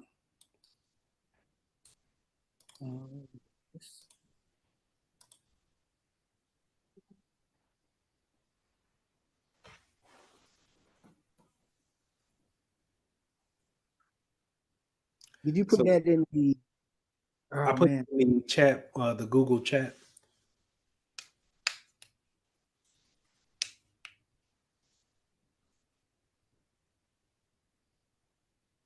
And you can close these out.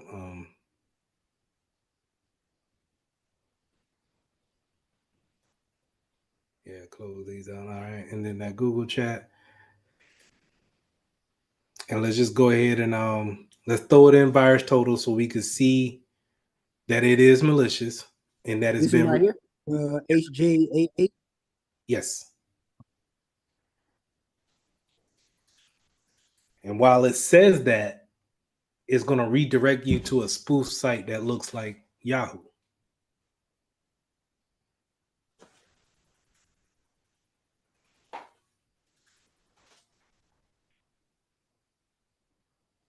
Pages developed.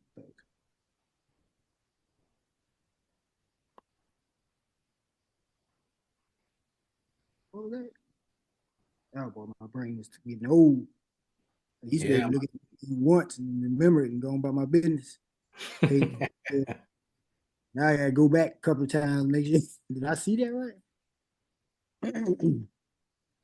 All right. No matches found. Cool. Yeah, I put that in there, right? HJAA pages develop /. Put in the HTTPS.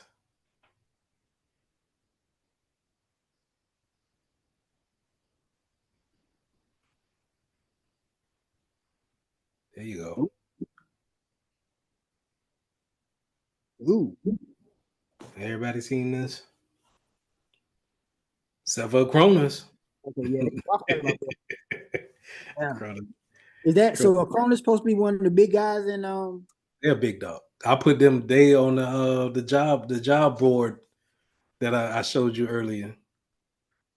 Man. So Somebody not if you get a job with a Cronus, I'm gonna be like, hey, Chris, what y'all doing over there, man? Yeah.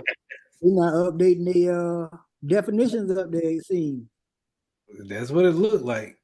You know, if everybody else up on it, I mean, Fortinet up on it, and Acronis should be, I think, bigger than Fortinet. So let me ask you this, Mr. Mitchell. What do each company has different criteria for labeling what is malicious and phishing? Could it be that this website isn't meeting their definition of what is phishing? Could be. I can't answer that across the board, but yeah, it could be that. But I'm going off of the signatures that it has. If we take, and maybe it just hasn't come to their knowledge that they needed to check that website just yet. Okay. Or maybe they don't have a big enough team to update the database. Yeah, that's true. So I can't really say the reason why they're not. And I'm picking at Acronis, and they still a big dog, even if I'm picking at them. But you know, when we check this last website, and if they still haven't, that's 3 different phishing websites we've seen, and they still haven't updated none of them, then I might take them off my job board, because it's just kind of like, I don't want you working at a spot where it's like your clients is going to be like, man, you got us hacked. Yes, sir. Yeah. Yeah. So throw this up in a try to go to this in a browser, that web page. See if it lets you go there. And we don't have to try it in Firefox. We can keep it in Edge, and okay. If I need to share, I'll share again.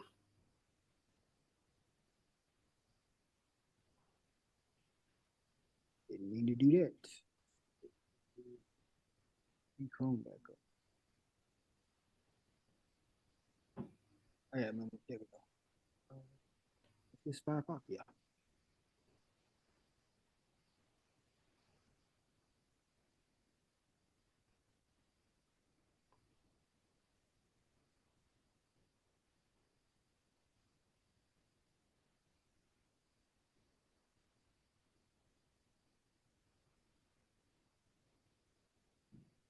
Mm-hmm.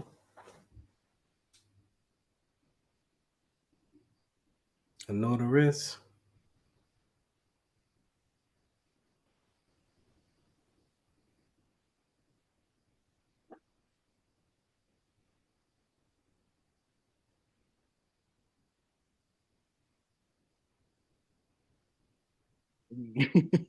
Nothing. All right. Stop sharing. Yeah. And so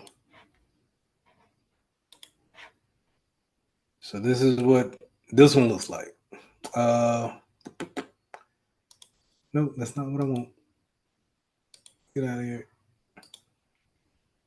Because I just looked at this. My guest still open?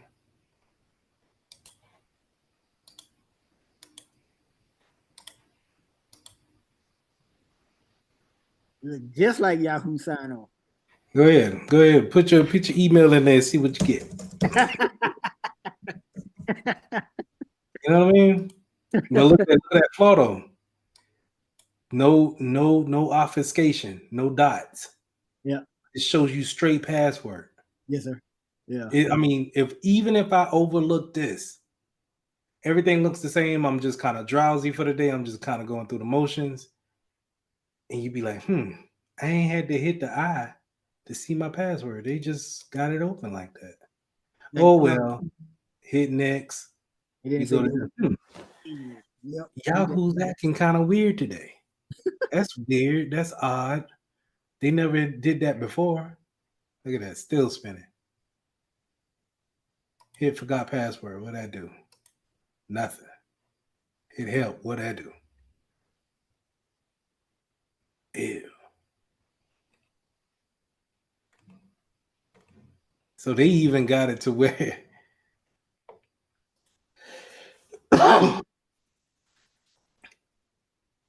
did this just throw me to the legit what Yahoo? It seemed like it did. They got to be a spoof number because if it's doing all that and when you try to log in, it take you to a 404 page because it's already have your credentials. I'm guessing that number can't be real. Want to call it?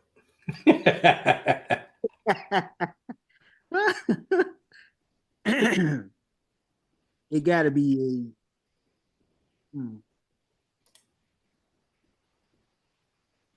a voice over IP that's rerouted to whoever made this fake website.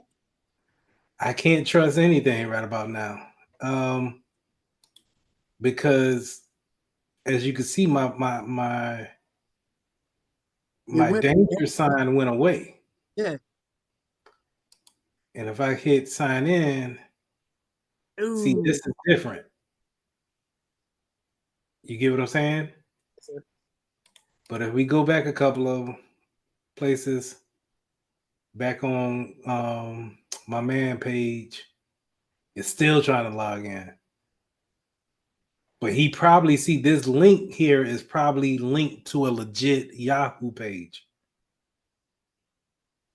So, let me ask you, would this be the definition, a true definition of a man in the middle?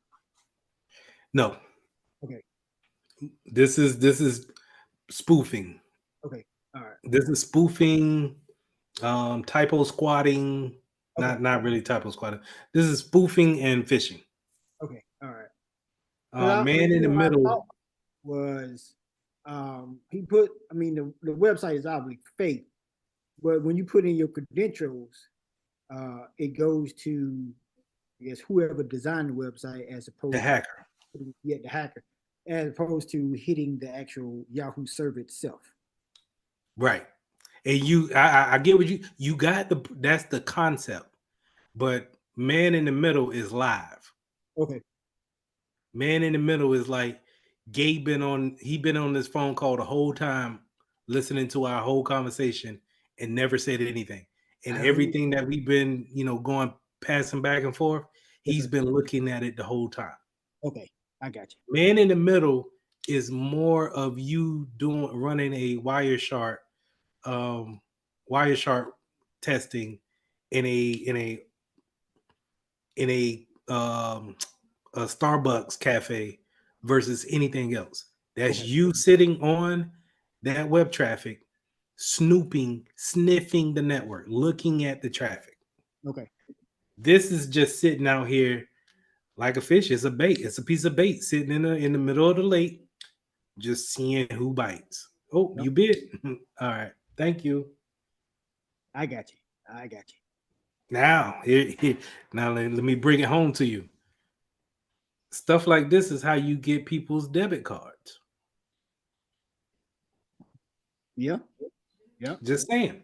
You know what I'm saying? It's like they take information, not saying that you went to a spoof site, but in order to get something closer to your debit card being intercepted, they had to get something close to you. Yes, they had to have some kind of information about you. So what I would suggest to you is that bank that you got that debit card for, even though they're going to send you a new card, you probably want to change that using that password for that banking system. Okay, I'll do that then. Because if you went to a banking page that looked just like this and put in your username and password, and be like, that didn't work. Oh well, keep it moving. The only problem is I don't use that card online. I use that card physically. Okay, I'm not saying that that's what happened. Okay. I'm just giving the example of, hey, I've seen it. It could go this way. Yes, sir. Okay. So And I'll change that password then. That's what I would do. Okay. Either that or, somehow, some way, because you gotta you gotta look at it like they're able to get 16 digits and an expiration date and that security code linked back to you and your address. That's sitting somewhere for somebody else to see. Yes, And sir. they tried to go to a doggone gym, a gym to get it ran through. That's In crazy. California at that. Yeah. Oh. Yeah, that was perplexing to me because I'm like, dude, the only place I use that at is the liquor store on Killian Road. I just go. I ain't gonna say that. So I ain't gonna say that. But it may be, careless on their part. Mm-hmm. You know what I mean? And you can't help that. But Yes, what you can try to do is do what you can. And so the most you could do right now is change the password. At least change the password. yes, sir. I do that today. All right, let me get this off because I don't know. He may be listening to he may be doing a man in the middle joint while this thing been spinning the whole time. All right, so I'm off. All right. All right. So, did you get? Go ahead and share your screen again and You still copy sharing? down. Oh my bad. Copy down those IP addresses for that last page, and then this is the last site.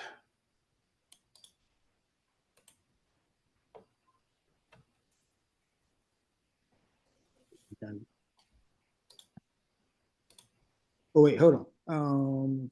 It was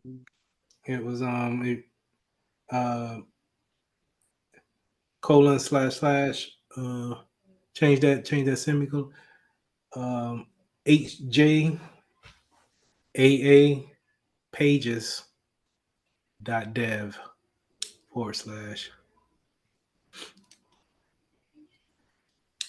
Yep.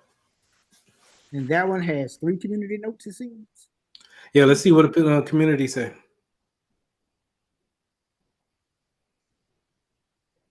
27 days ago.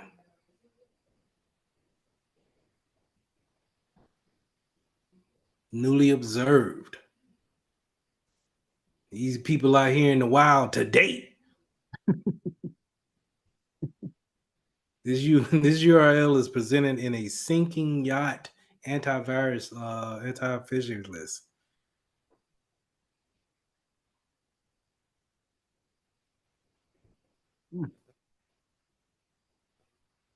Dang it, man.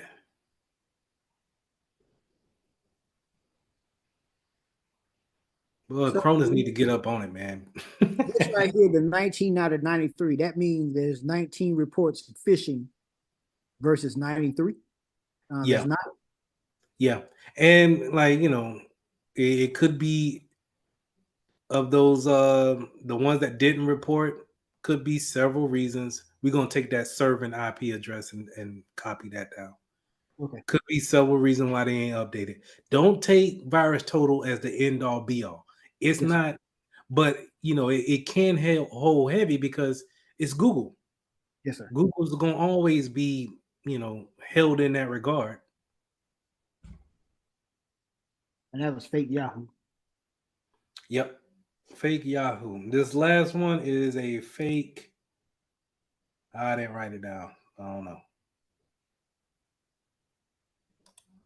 But I think it's AT&T. That was weird. That was you? Yes, sir. Yeah. It just let me know the message came through. Well, I was about to say. You about to see me come out of character for real. All right, man, let's get off the thing. Let's see here. That is Brandon. Nice.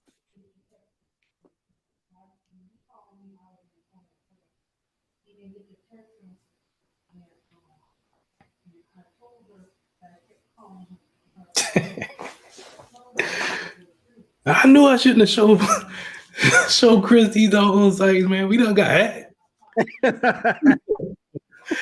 What to do? Let's see.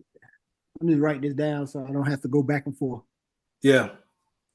But this one's the reason why I wanted to show this one because they use Wix.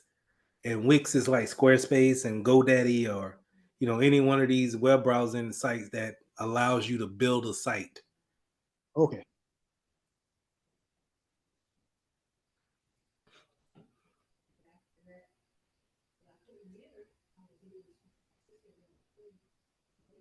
But yeah, this is good training, man. I think that I'm gonna do this for a lab for the class too. Yes, sir. And I don't know how they'll feel about doing this on their own. We'll see. I gotta think about it more. I mean, if they can spin up a virtual machine, that one. Oops. Is that right? Yeah. Yep, that is. So 8 people said that it was. Now, Pete, this. Of course, hold on. Acronis done. No, they said it was clean. All right, so Acronis is not. But look at Fortinet. Fortinet. I think Fortinet reported on each one of these sites. Yes, sir. Yep. And Fortinet is climbing. Kaspersky is up there too. But look at some of the big dogs that didn't report on this one. Scroll down a little bit. Bitdefender. Mm-hmm. Is Google on that? Go down a little bit more. ForcePoint didn't do anything. Google didn't say anything. Jupiter didn't say anything. So you have these. Is the community saying something about it? That was my next thought. You read my mind. Nope, they ain't got no notes on it. So, and this came off of Open Fish. Let me show you. Go ahead and record the IP address while I show you what it looks like.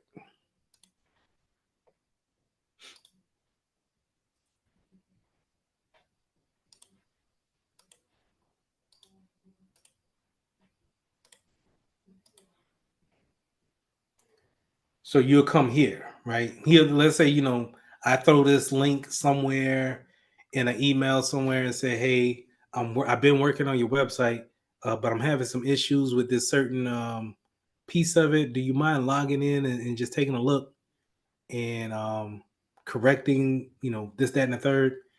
And it takes you here. You get your classic, hey, we don't know what's going on page. And all of these are clickable. But it's so important for us to, pay attention to these obvious informations here to say, hey, this is a dangerous site. But you can click on these, and now I don't know. See, this is where we say it again. It changed up in the URL browser. It don't have dangerous anymore. Right. So it's just like I don't know. I'm not too sure what's going on here. So best practice would be to just not mess with that, right? Yeah, that would be my suggestion. Just let's not input, like, for any one of those that we seen that was phishing. Mm-hmm. We don't need to input anything. Okay. But just in case they install something that we was not aware of, then we need to make sure we block those things at the firewall. And so you may be asking, well, Mr. Mitchell, how do you know if he's putting something on your computer right now? Well, you and me have user access control. And what that means is that, and I'm going to go ahead and get off of this. Okay. User access control means, you know how when you want to install an application on a Windows machine, it asks you, okay, put in a username and password for it. Mm-hmm. That's automatically on any Windows machine, unless you tell it not to be. Okay. and there's a setting to say, hey, nah, you know what? I don't think nobody will get on here. You could just install anything without, asking for authentication. But since we have those things automatically defaulted on, then I'm not worried about anything installing on the back end without my knowledge that it's not there, that I put it there. Yes, sir. Okay. And also, let me show this and share this too. To be even more careful on it, I can always go to the control panel here and look at the uninstalled programs here. What was the latest thing installed?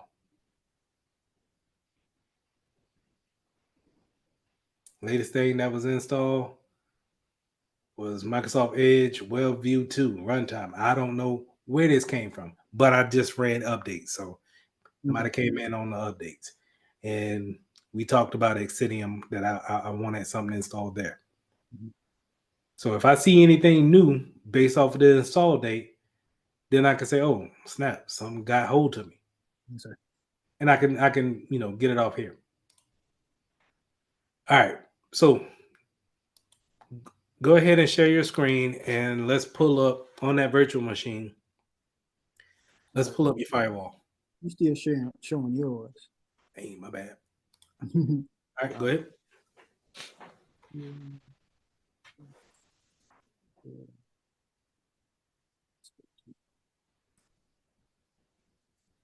Late. I have to keep distinguishing between the my Windows icon and their Windows icon. Yeah.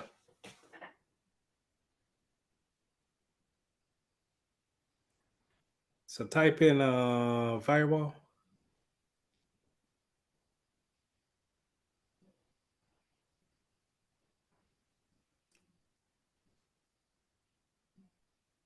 Scroll up. I can't see that. Oh no.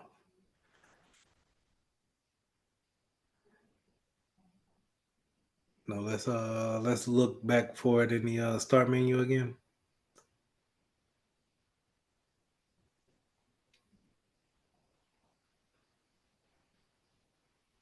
And you see Windows Defender Firewall. Yep.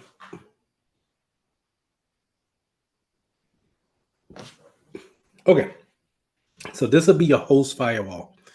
You could block it at the network side of it, but we're going to block it here for time's sake. And, just to kind of get you still in that realm of writing rules for firewalls. So we're going to say advanced settings.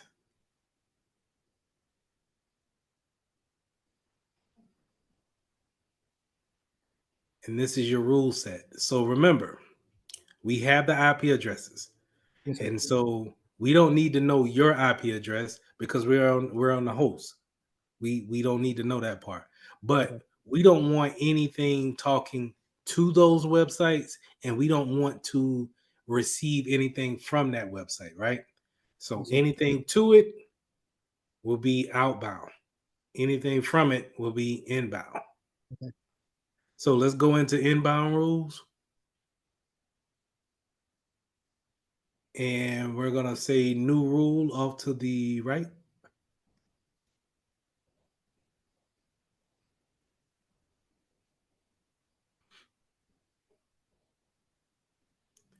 And we're going to say this is a custom rule.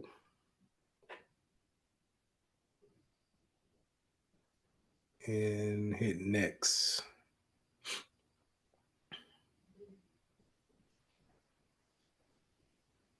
All programs.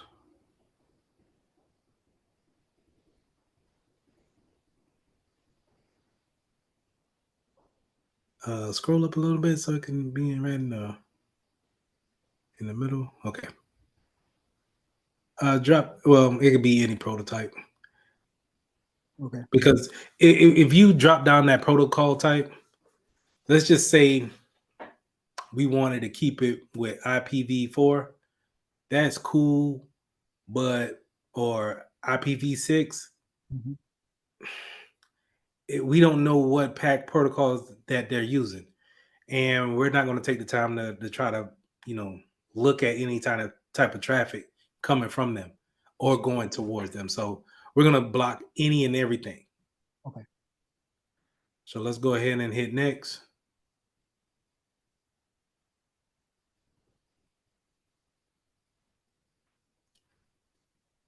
And throw in our these addresses, which yeah. So all the addresses that you collected, yep.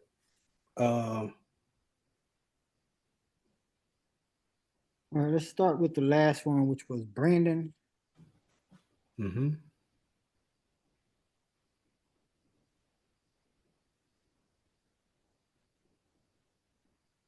Okay. And then just hit OK. Yeah. And then keep adding the rest. There you go.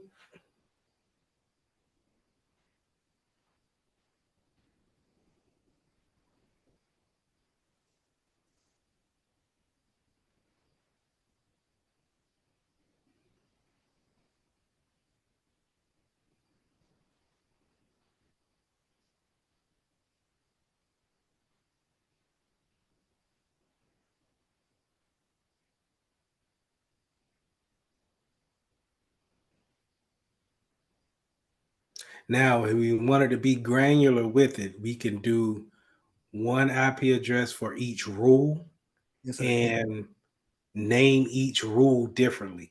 But since all of these are phishing sites, man, just lump them all in. And when we find more, we just come back to this rule and put in more addresses. Get what I'm saying? Okay. Now, customize interface to which this rule applies. Which remote IP address does this apply to? Let's say any. Hit next.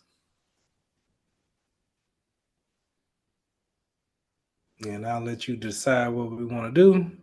This includes connection that is protected with IPsec as well.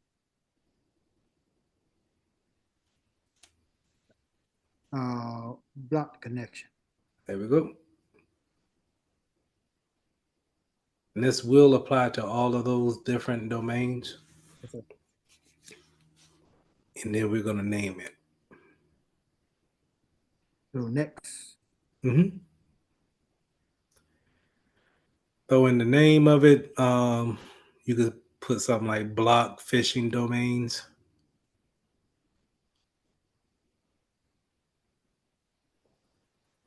And then a good practice is to always put a description, a short description of why we're doing what we're doing. Only reason why is because when somebody comes behind you, and let's say if you're on vacation that day and they just started, then they can see exactly why you had a block in for those domains. Yes, sir.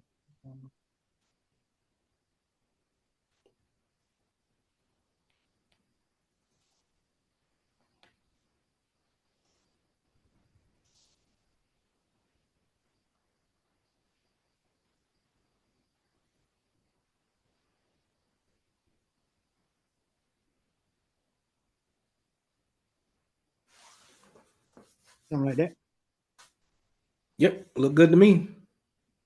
Hit finish. Congratulations. You just blocked those sites from communicating to that virtual machine. That's doing it like the practicing like this with you makes it it looks easier than what I initially thought. I just have to remember the steps to go to get there. But and that's what you do at work, right? So yes, we may do this week at work, and then next week I might say, hey man, I got 3 more sites for you. And we got a month after that, hey, do you remember how to block those sites? Hey, block these 2. Hey, Shirley called from marketing. she says that we're blocking one. I know we marked it as malicious. Hey, take that block off. And how would you take it off for one of those sites? You would go back into that rule and just remove that IP address that's associated with that site. Okay. And that's all. We will still keep that rule in because, hey man, we just gonna lump everybody that we think is malicious. We're gonna lump them in here. We're not gonna communicate to them at all. See, I like this. I do. Because I watched you block IP addresses.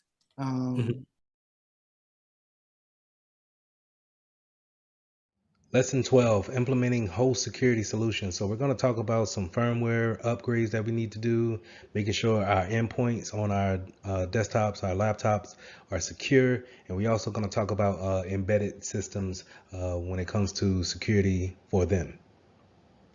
So we're going to start off with the first thing that happens whenever you hit the power button on your laptop or whatever device that you're trying to boot up. It goes through a checklist to make sure that the hardware that is connecting to is all authentic.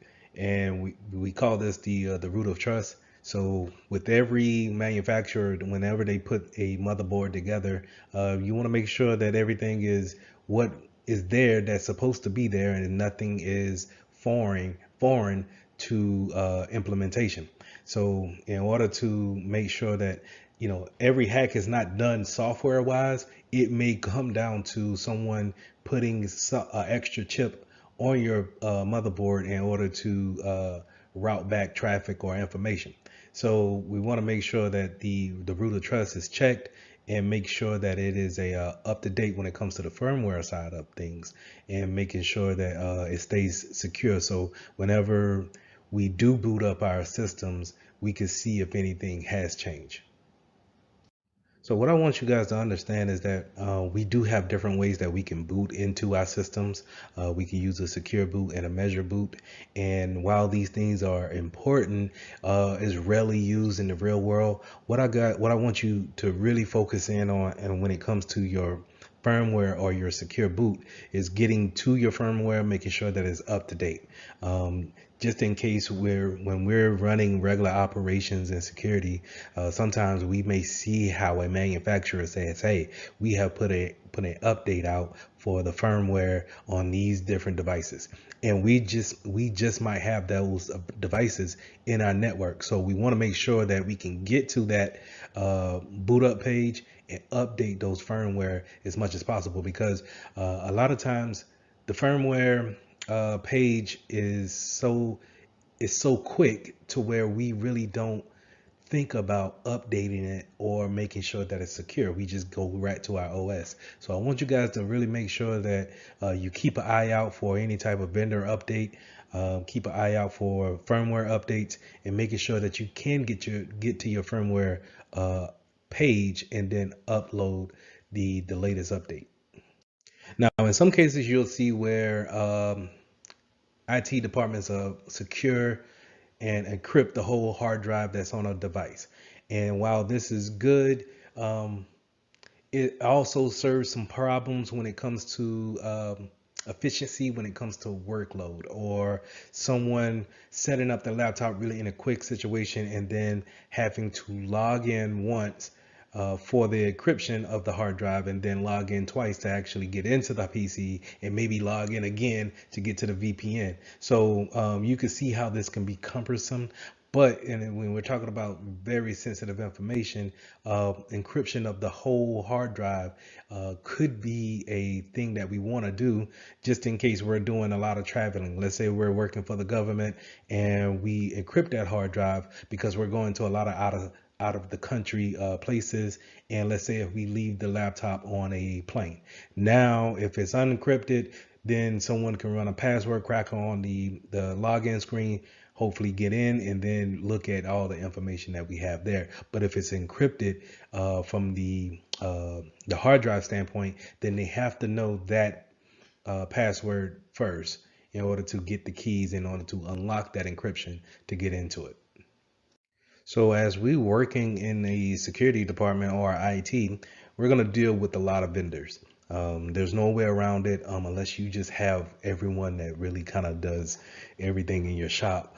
But more than likely, you're going to probably have to go out and seek extra additional help via a vendor or a third party. And the thing that we want to remember when it comes to Security Plus is that what types of risks do they bring in into our environment? So do they practice the same security practices that we do? Because they may put in maintenance hooks and then come in at a odd hour at night in order to perform their tasks, or they may not use a VPN connection when it comes to remoting into your network. And so, if we want their services, we need to make sure our interview processes are well thought out and we understand what type of risks are we taking on when we're bringing on this cloud company, let's say. And let's say the cloud company does not have a backup to their backups, right? And so let's say, you know, the worst happens and they get hit with a natural disaster. Now their data center's down, your information is lost, and they don't have a way of getting back up. Now that impacts your business because you're waiting on your cloud supporter to get back up. And so that's a risk that you have to factor in and you have to take account for, that if um, our data is unavailable because vendor A is not available, what do we do? How do we suffice for that? How big of a risk should we want to take on that? And those are the type of things that we want to consider when, we're bringing in different outside services into our network. I think a lot of the things that we see on a normal basis is out of life systems and the lack of support when it comes to those end of life systems. A lot of places that I've been, they either are holding on to old software that's no longer supported. Maybe the company's not in business anymore, or they've been doing things so long in this way that they're not looking to upgrade or see a better way of doing things. The first thing that comes to my mind is when you go to a car dealership and they have the old inkjet printers, and it's doing the carbon side of paper, and it's printing like that. And I always wonder, why wouldn't a company just go to a inkjet a regular printer that just prints out the regular paper? Now maybe it's the regulations that's holding them back. Maybe they don't have the money to upgrade into a higher standard. But it's when that old type of printer breaks, who's going to be able to support that? Who's going to be able to get you parts for that printer? Who's able to get you ink for that printer, for that matter, or paper? So it kind of leaves you in a bind when it comes to actually running your business. Do you have the materials to actually run your business? Now, when it comes to end of life, when it comes to software, PC wise, I see a lot of people who have Windows 7 XP, Windows 8 in their environment, and they're not they may not be in a position to buy the latest software, but they also may have employees who don't know how to work with the new software. So now the training comes into play, and you may lose production because we have to step back and train everyone again in order to work on this new system. So just be aware of that when working in the security field, that we want to push our latest and greatest out. But at the same time, we need to keep in mind that everyone is not ready to make the leap, the jump, and everybody's not trained to do so. So we need to make sure that our declining software is up to date as much as possible, but we also need to give them a deadline that, hey, we cannot go into a point where this is no longer supported. It's end of life. We must be gone by this date, and we must have people moved over. It's only this type of advice is only going to keep the business moving forward. So when you're doing that vetting out that process of bringing on a third party into your network, you want to make sure that you understand some of the agreements that we have in order to keep them honest and put everybody on the same level when it's time for them to provide a service to you. So you want to make sure you have a memorandum of understanding, a MOU.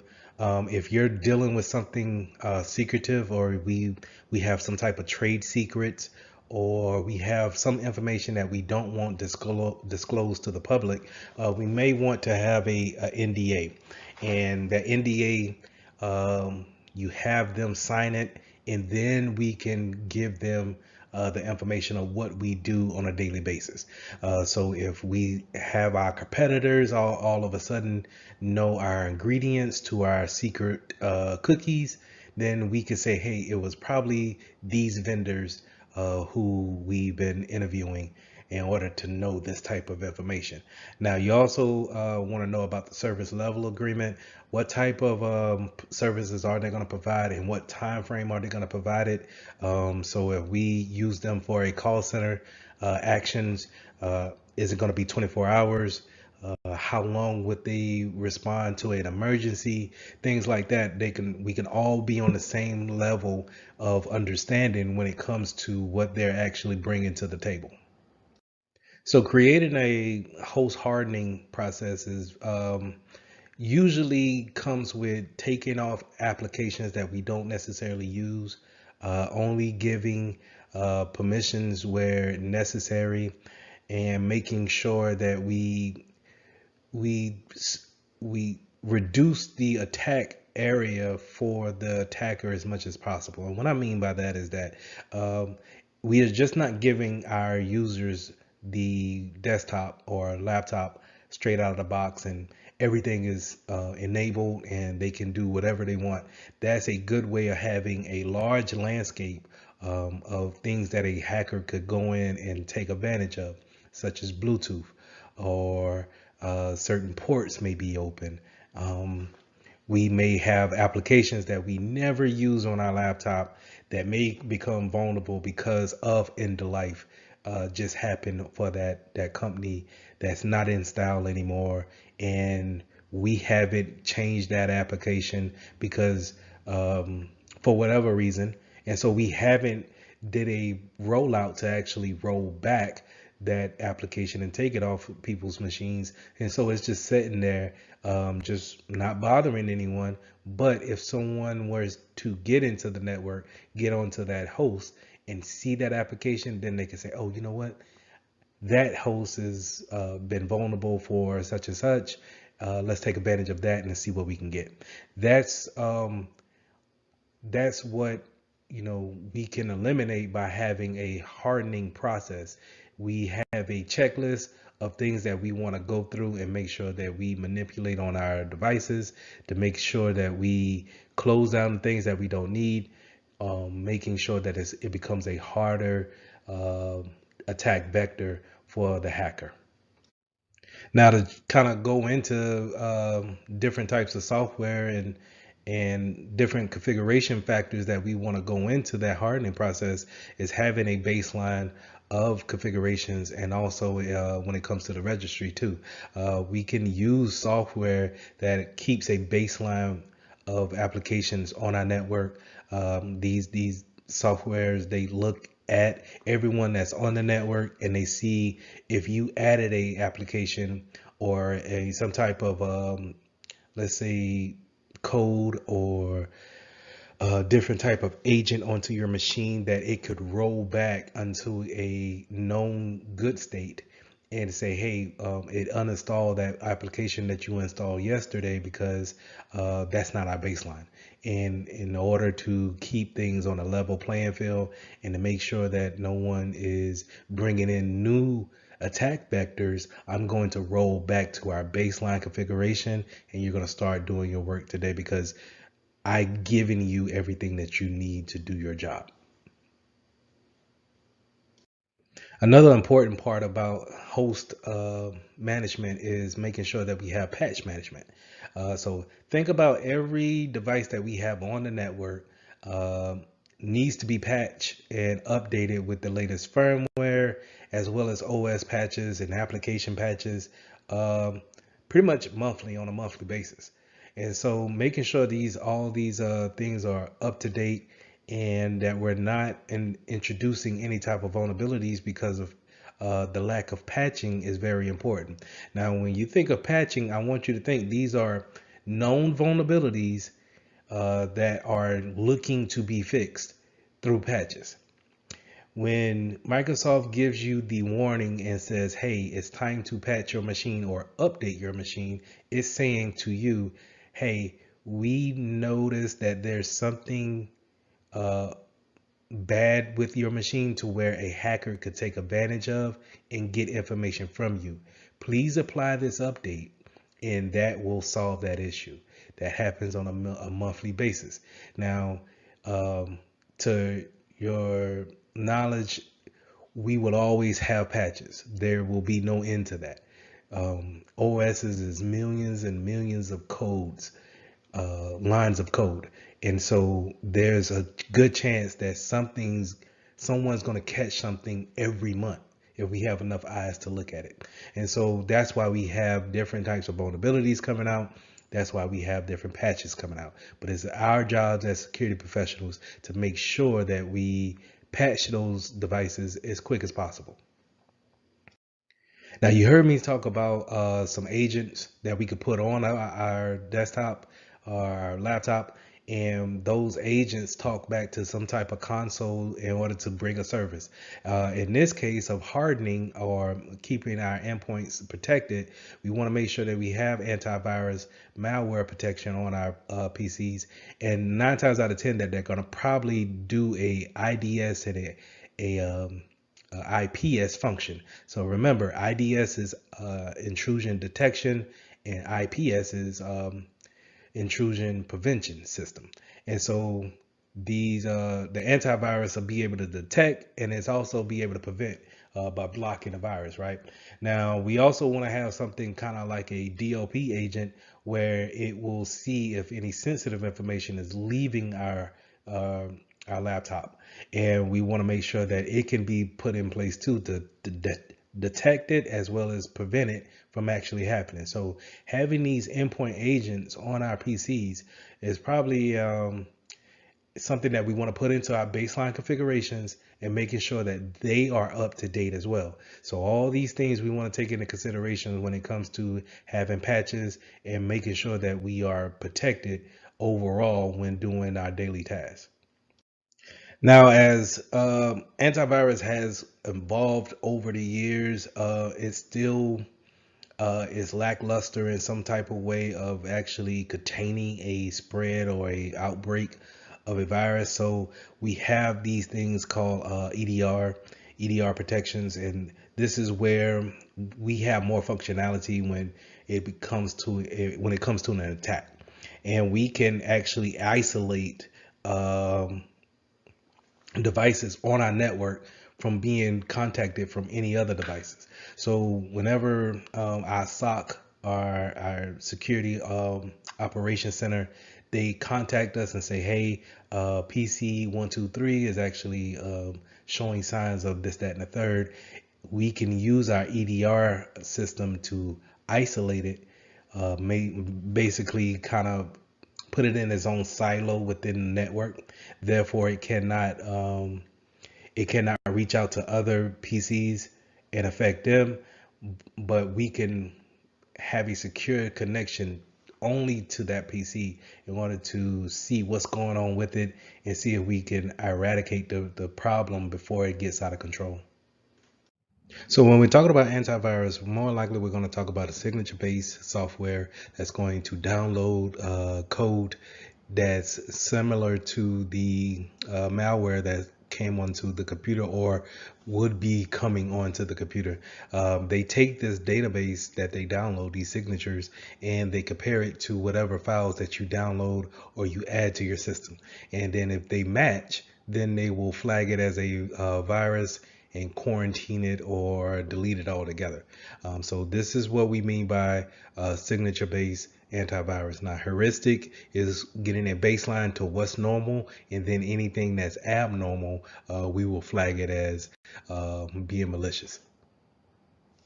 We need to also be aware of embedded systems.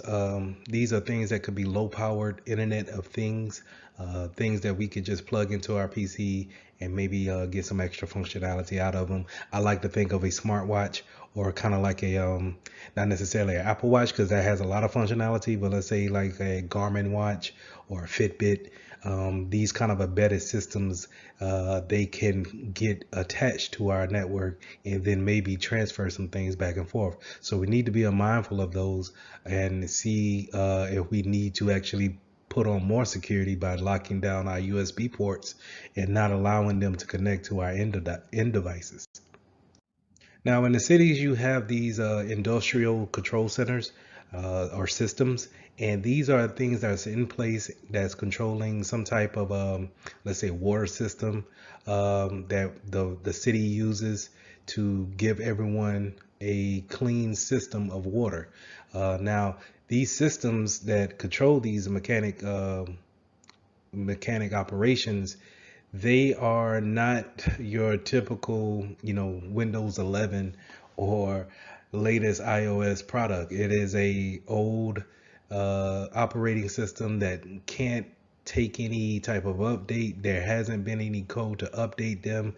When you think about it, in order to update them, we need to cut off the system that is supplying everyone in the city or town or what have you, and then upgrade that system. So it's kind of a catch 22 where we can't really do anything with them. So what we do is we will focus more on a physical side of security to make sure everyone doesn't have access to the system, making sure that it's in a secluded area and that is walled off, secured physically wise, in order for someone not to be able to get control of these systems and do any kind of harm. So like I mentioned with the water system, these systems also goes into, energy power plants, industrial, different types of facilities and logistic facilities. And can you imagine if someone were to get their hands on a system that could pollute the water that you and I drink? And there's nothing that we can see from it because we don't have those systems connected to the internet. So it's not going to give us a warning like that. We have to kind of just wait for the disaster to happen and actually react to it. But, in this case, we want to make sure that we take the precautions to, stop that before it actually happens. That's why we want to focus so much more on who has access to these systems and making sure that we vet them out. So I kind of touched on the Internet of Things earlier with the embedded systems, but just to kind of dive deeper into that, Internet of Things could be anything that connects to the internet and then desires some type of communication. And that could be, when you go to Lowe's and you see that new smart refrigerator that can connect to the internet and give you the morning page of the New York Times, and it can tell you what's in the refrigerator from whatever spot that you're at, because it can communicate to the router and the router can communicate to your cell phone while you're out in traffic. Well, it's so many things that's actually taking that type of characteristic where it needs to talk to the internet. As soon as you open it out of the box, it's looking for a Wi-Fi signal. And we have to be, as security professionals, we have to be aware of this coming into our network. We can bring things in from home and connect to our work internet. And now, from without your knowledge, you're letting another vector for a hacker to possibly get into, where we have everyone's wearing Apple Watches now, or we have some type of iPad that we're bringing into work, and these things need internet connection. I know the password for the enterprise network. I'm gonna just put it in and go ahead and connect my device so I can stay up to date.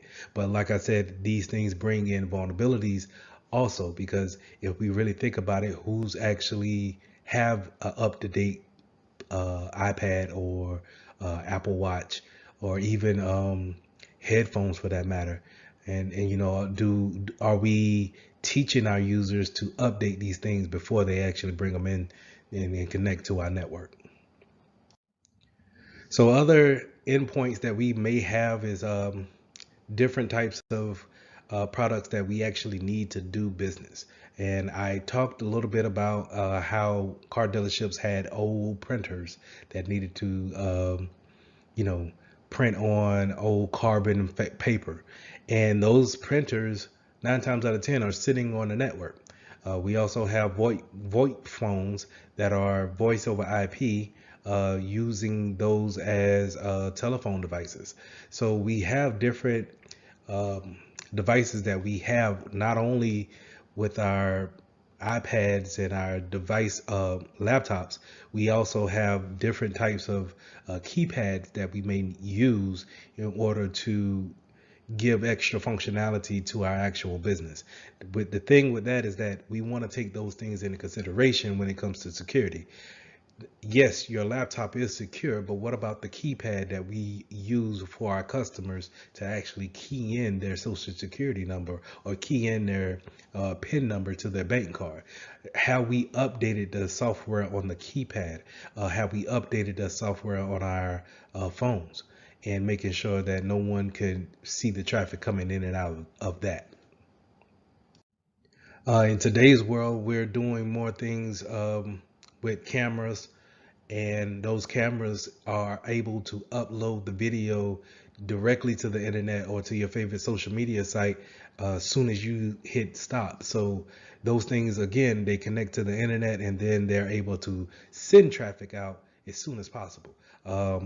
And we also have this thing where drones are giving they're shooting footage, and then they're able to send it to whatever cloud provider that they may be connected to. And all these things are great for functionality. They're great for the studio, and they bring that extra um, efficiency to work.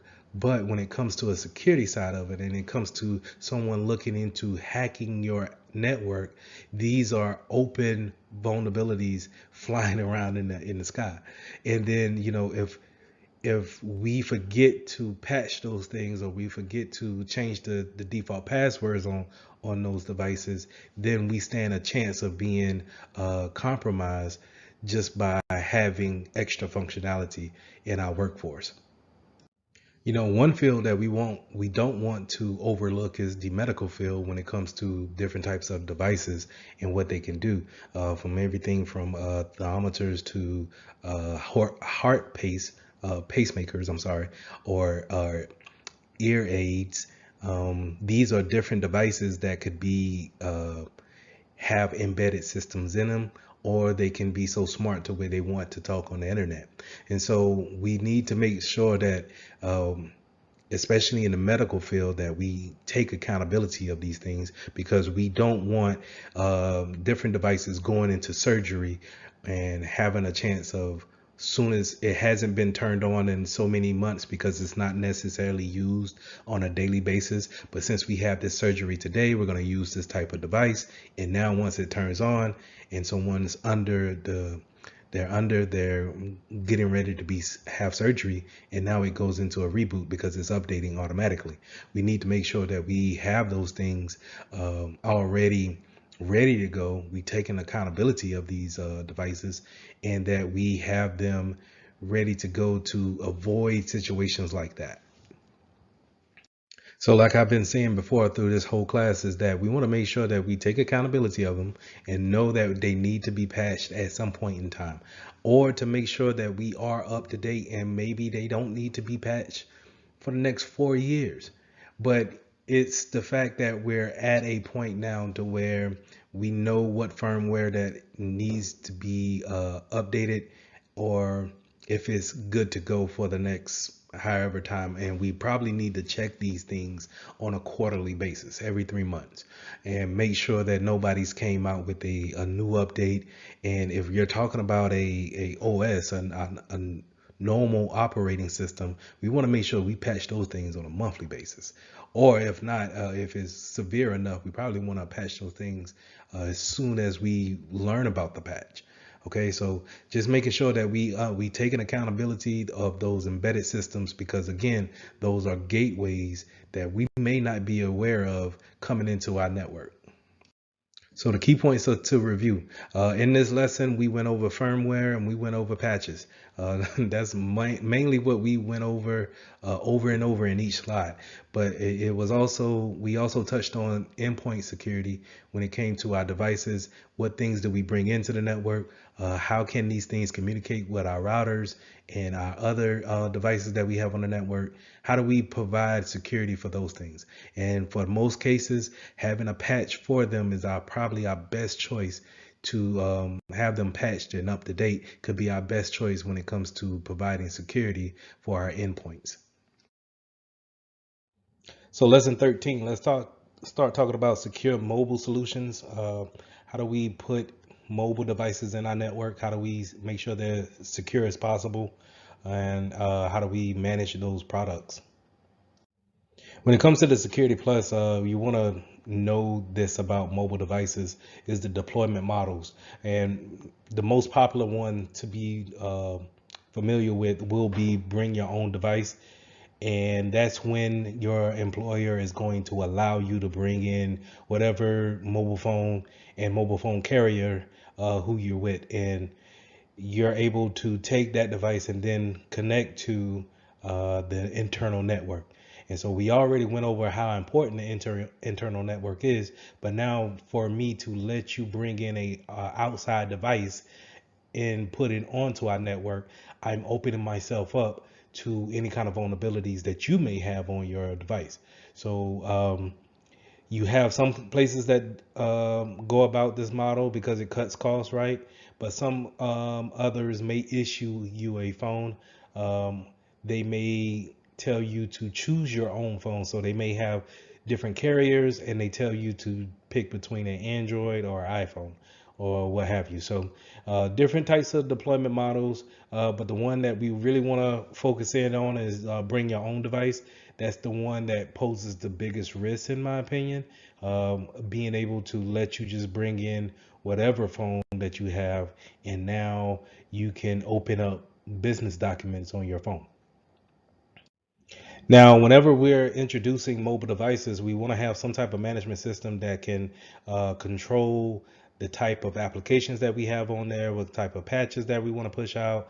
We want to have some type of system to say, hey, we want either a code that you put in, so like a PIN number, or do we want you to put in a pattern, or do we want you to use biometrics? We want you to use facial recognition to unlock the phone, what have you. So we want to make sure that we have these systems in place that we can manage our phones from a remote spot. Also, if you're going on let's say a trip and you have your business phone with you, this management system can have the ability to remote wipe any type of phone, or the phone that we're actually issued out.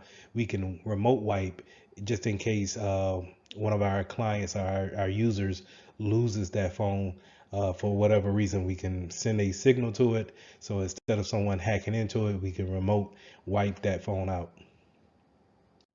So this brings us to the different types of phones that we have to really choose from, and it's going to be between Android and iOS. Here we see how Microsoft Azure is actually controlling the Apple OS environment within our network. So a lot of times you'll see a Windows shop, and when I mean Windows shop, meaning a business that's fully Windows, or they're heavily Windows with some MacBooks maybe sprinkled throughout, but they're heavily Windows, and yet the mobiles, the side of it is heavily Apple. So it's kind of funny to me how the mobile side of the industry is strictly Apple, but yet when it comes to desktops and PCs and servers, we're probably more heavy on the Windows side. But anyway, Microsoft Azure is actually controlling or managing the Apple phones that we have on this network. And this is a good way of saying what type of applications do you want on your phones, your customers' phones. What type of patches do we want to make sure that they see and that they actually get notice about, so they can actually apply those things. So having that controllability from a IT standpoint is something that we can do to control that security standpoint when it comes to the mobile devices. Now, what I forgot to mention is that, for the most part, Apple, the iOS system is very good with having people getting applications from the App Store.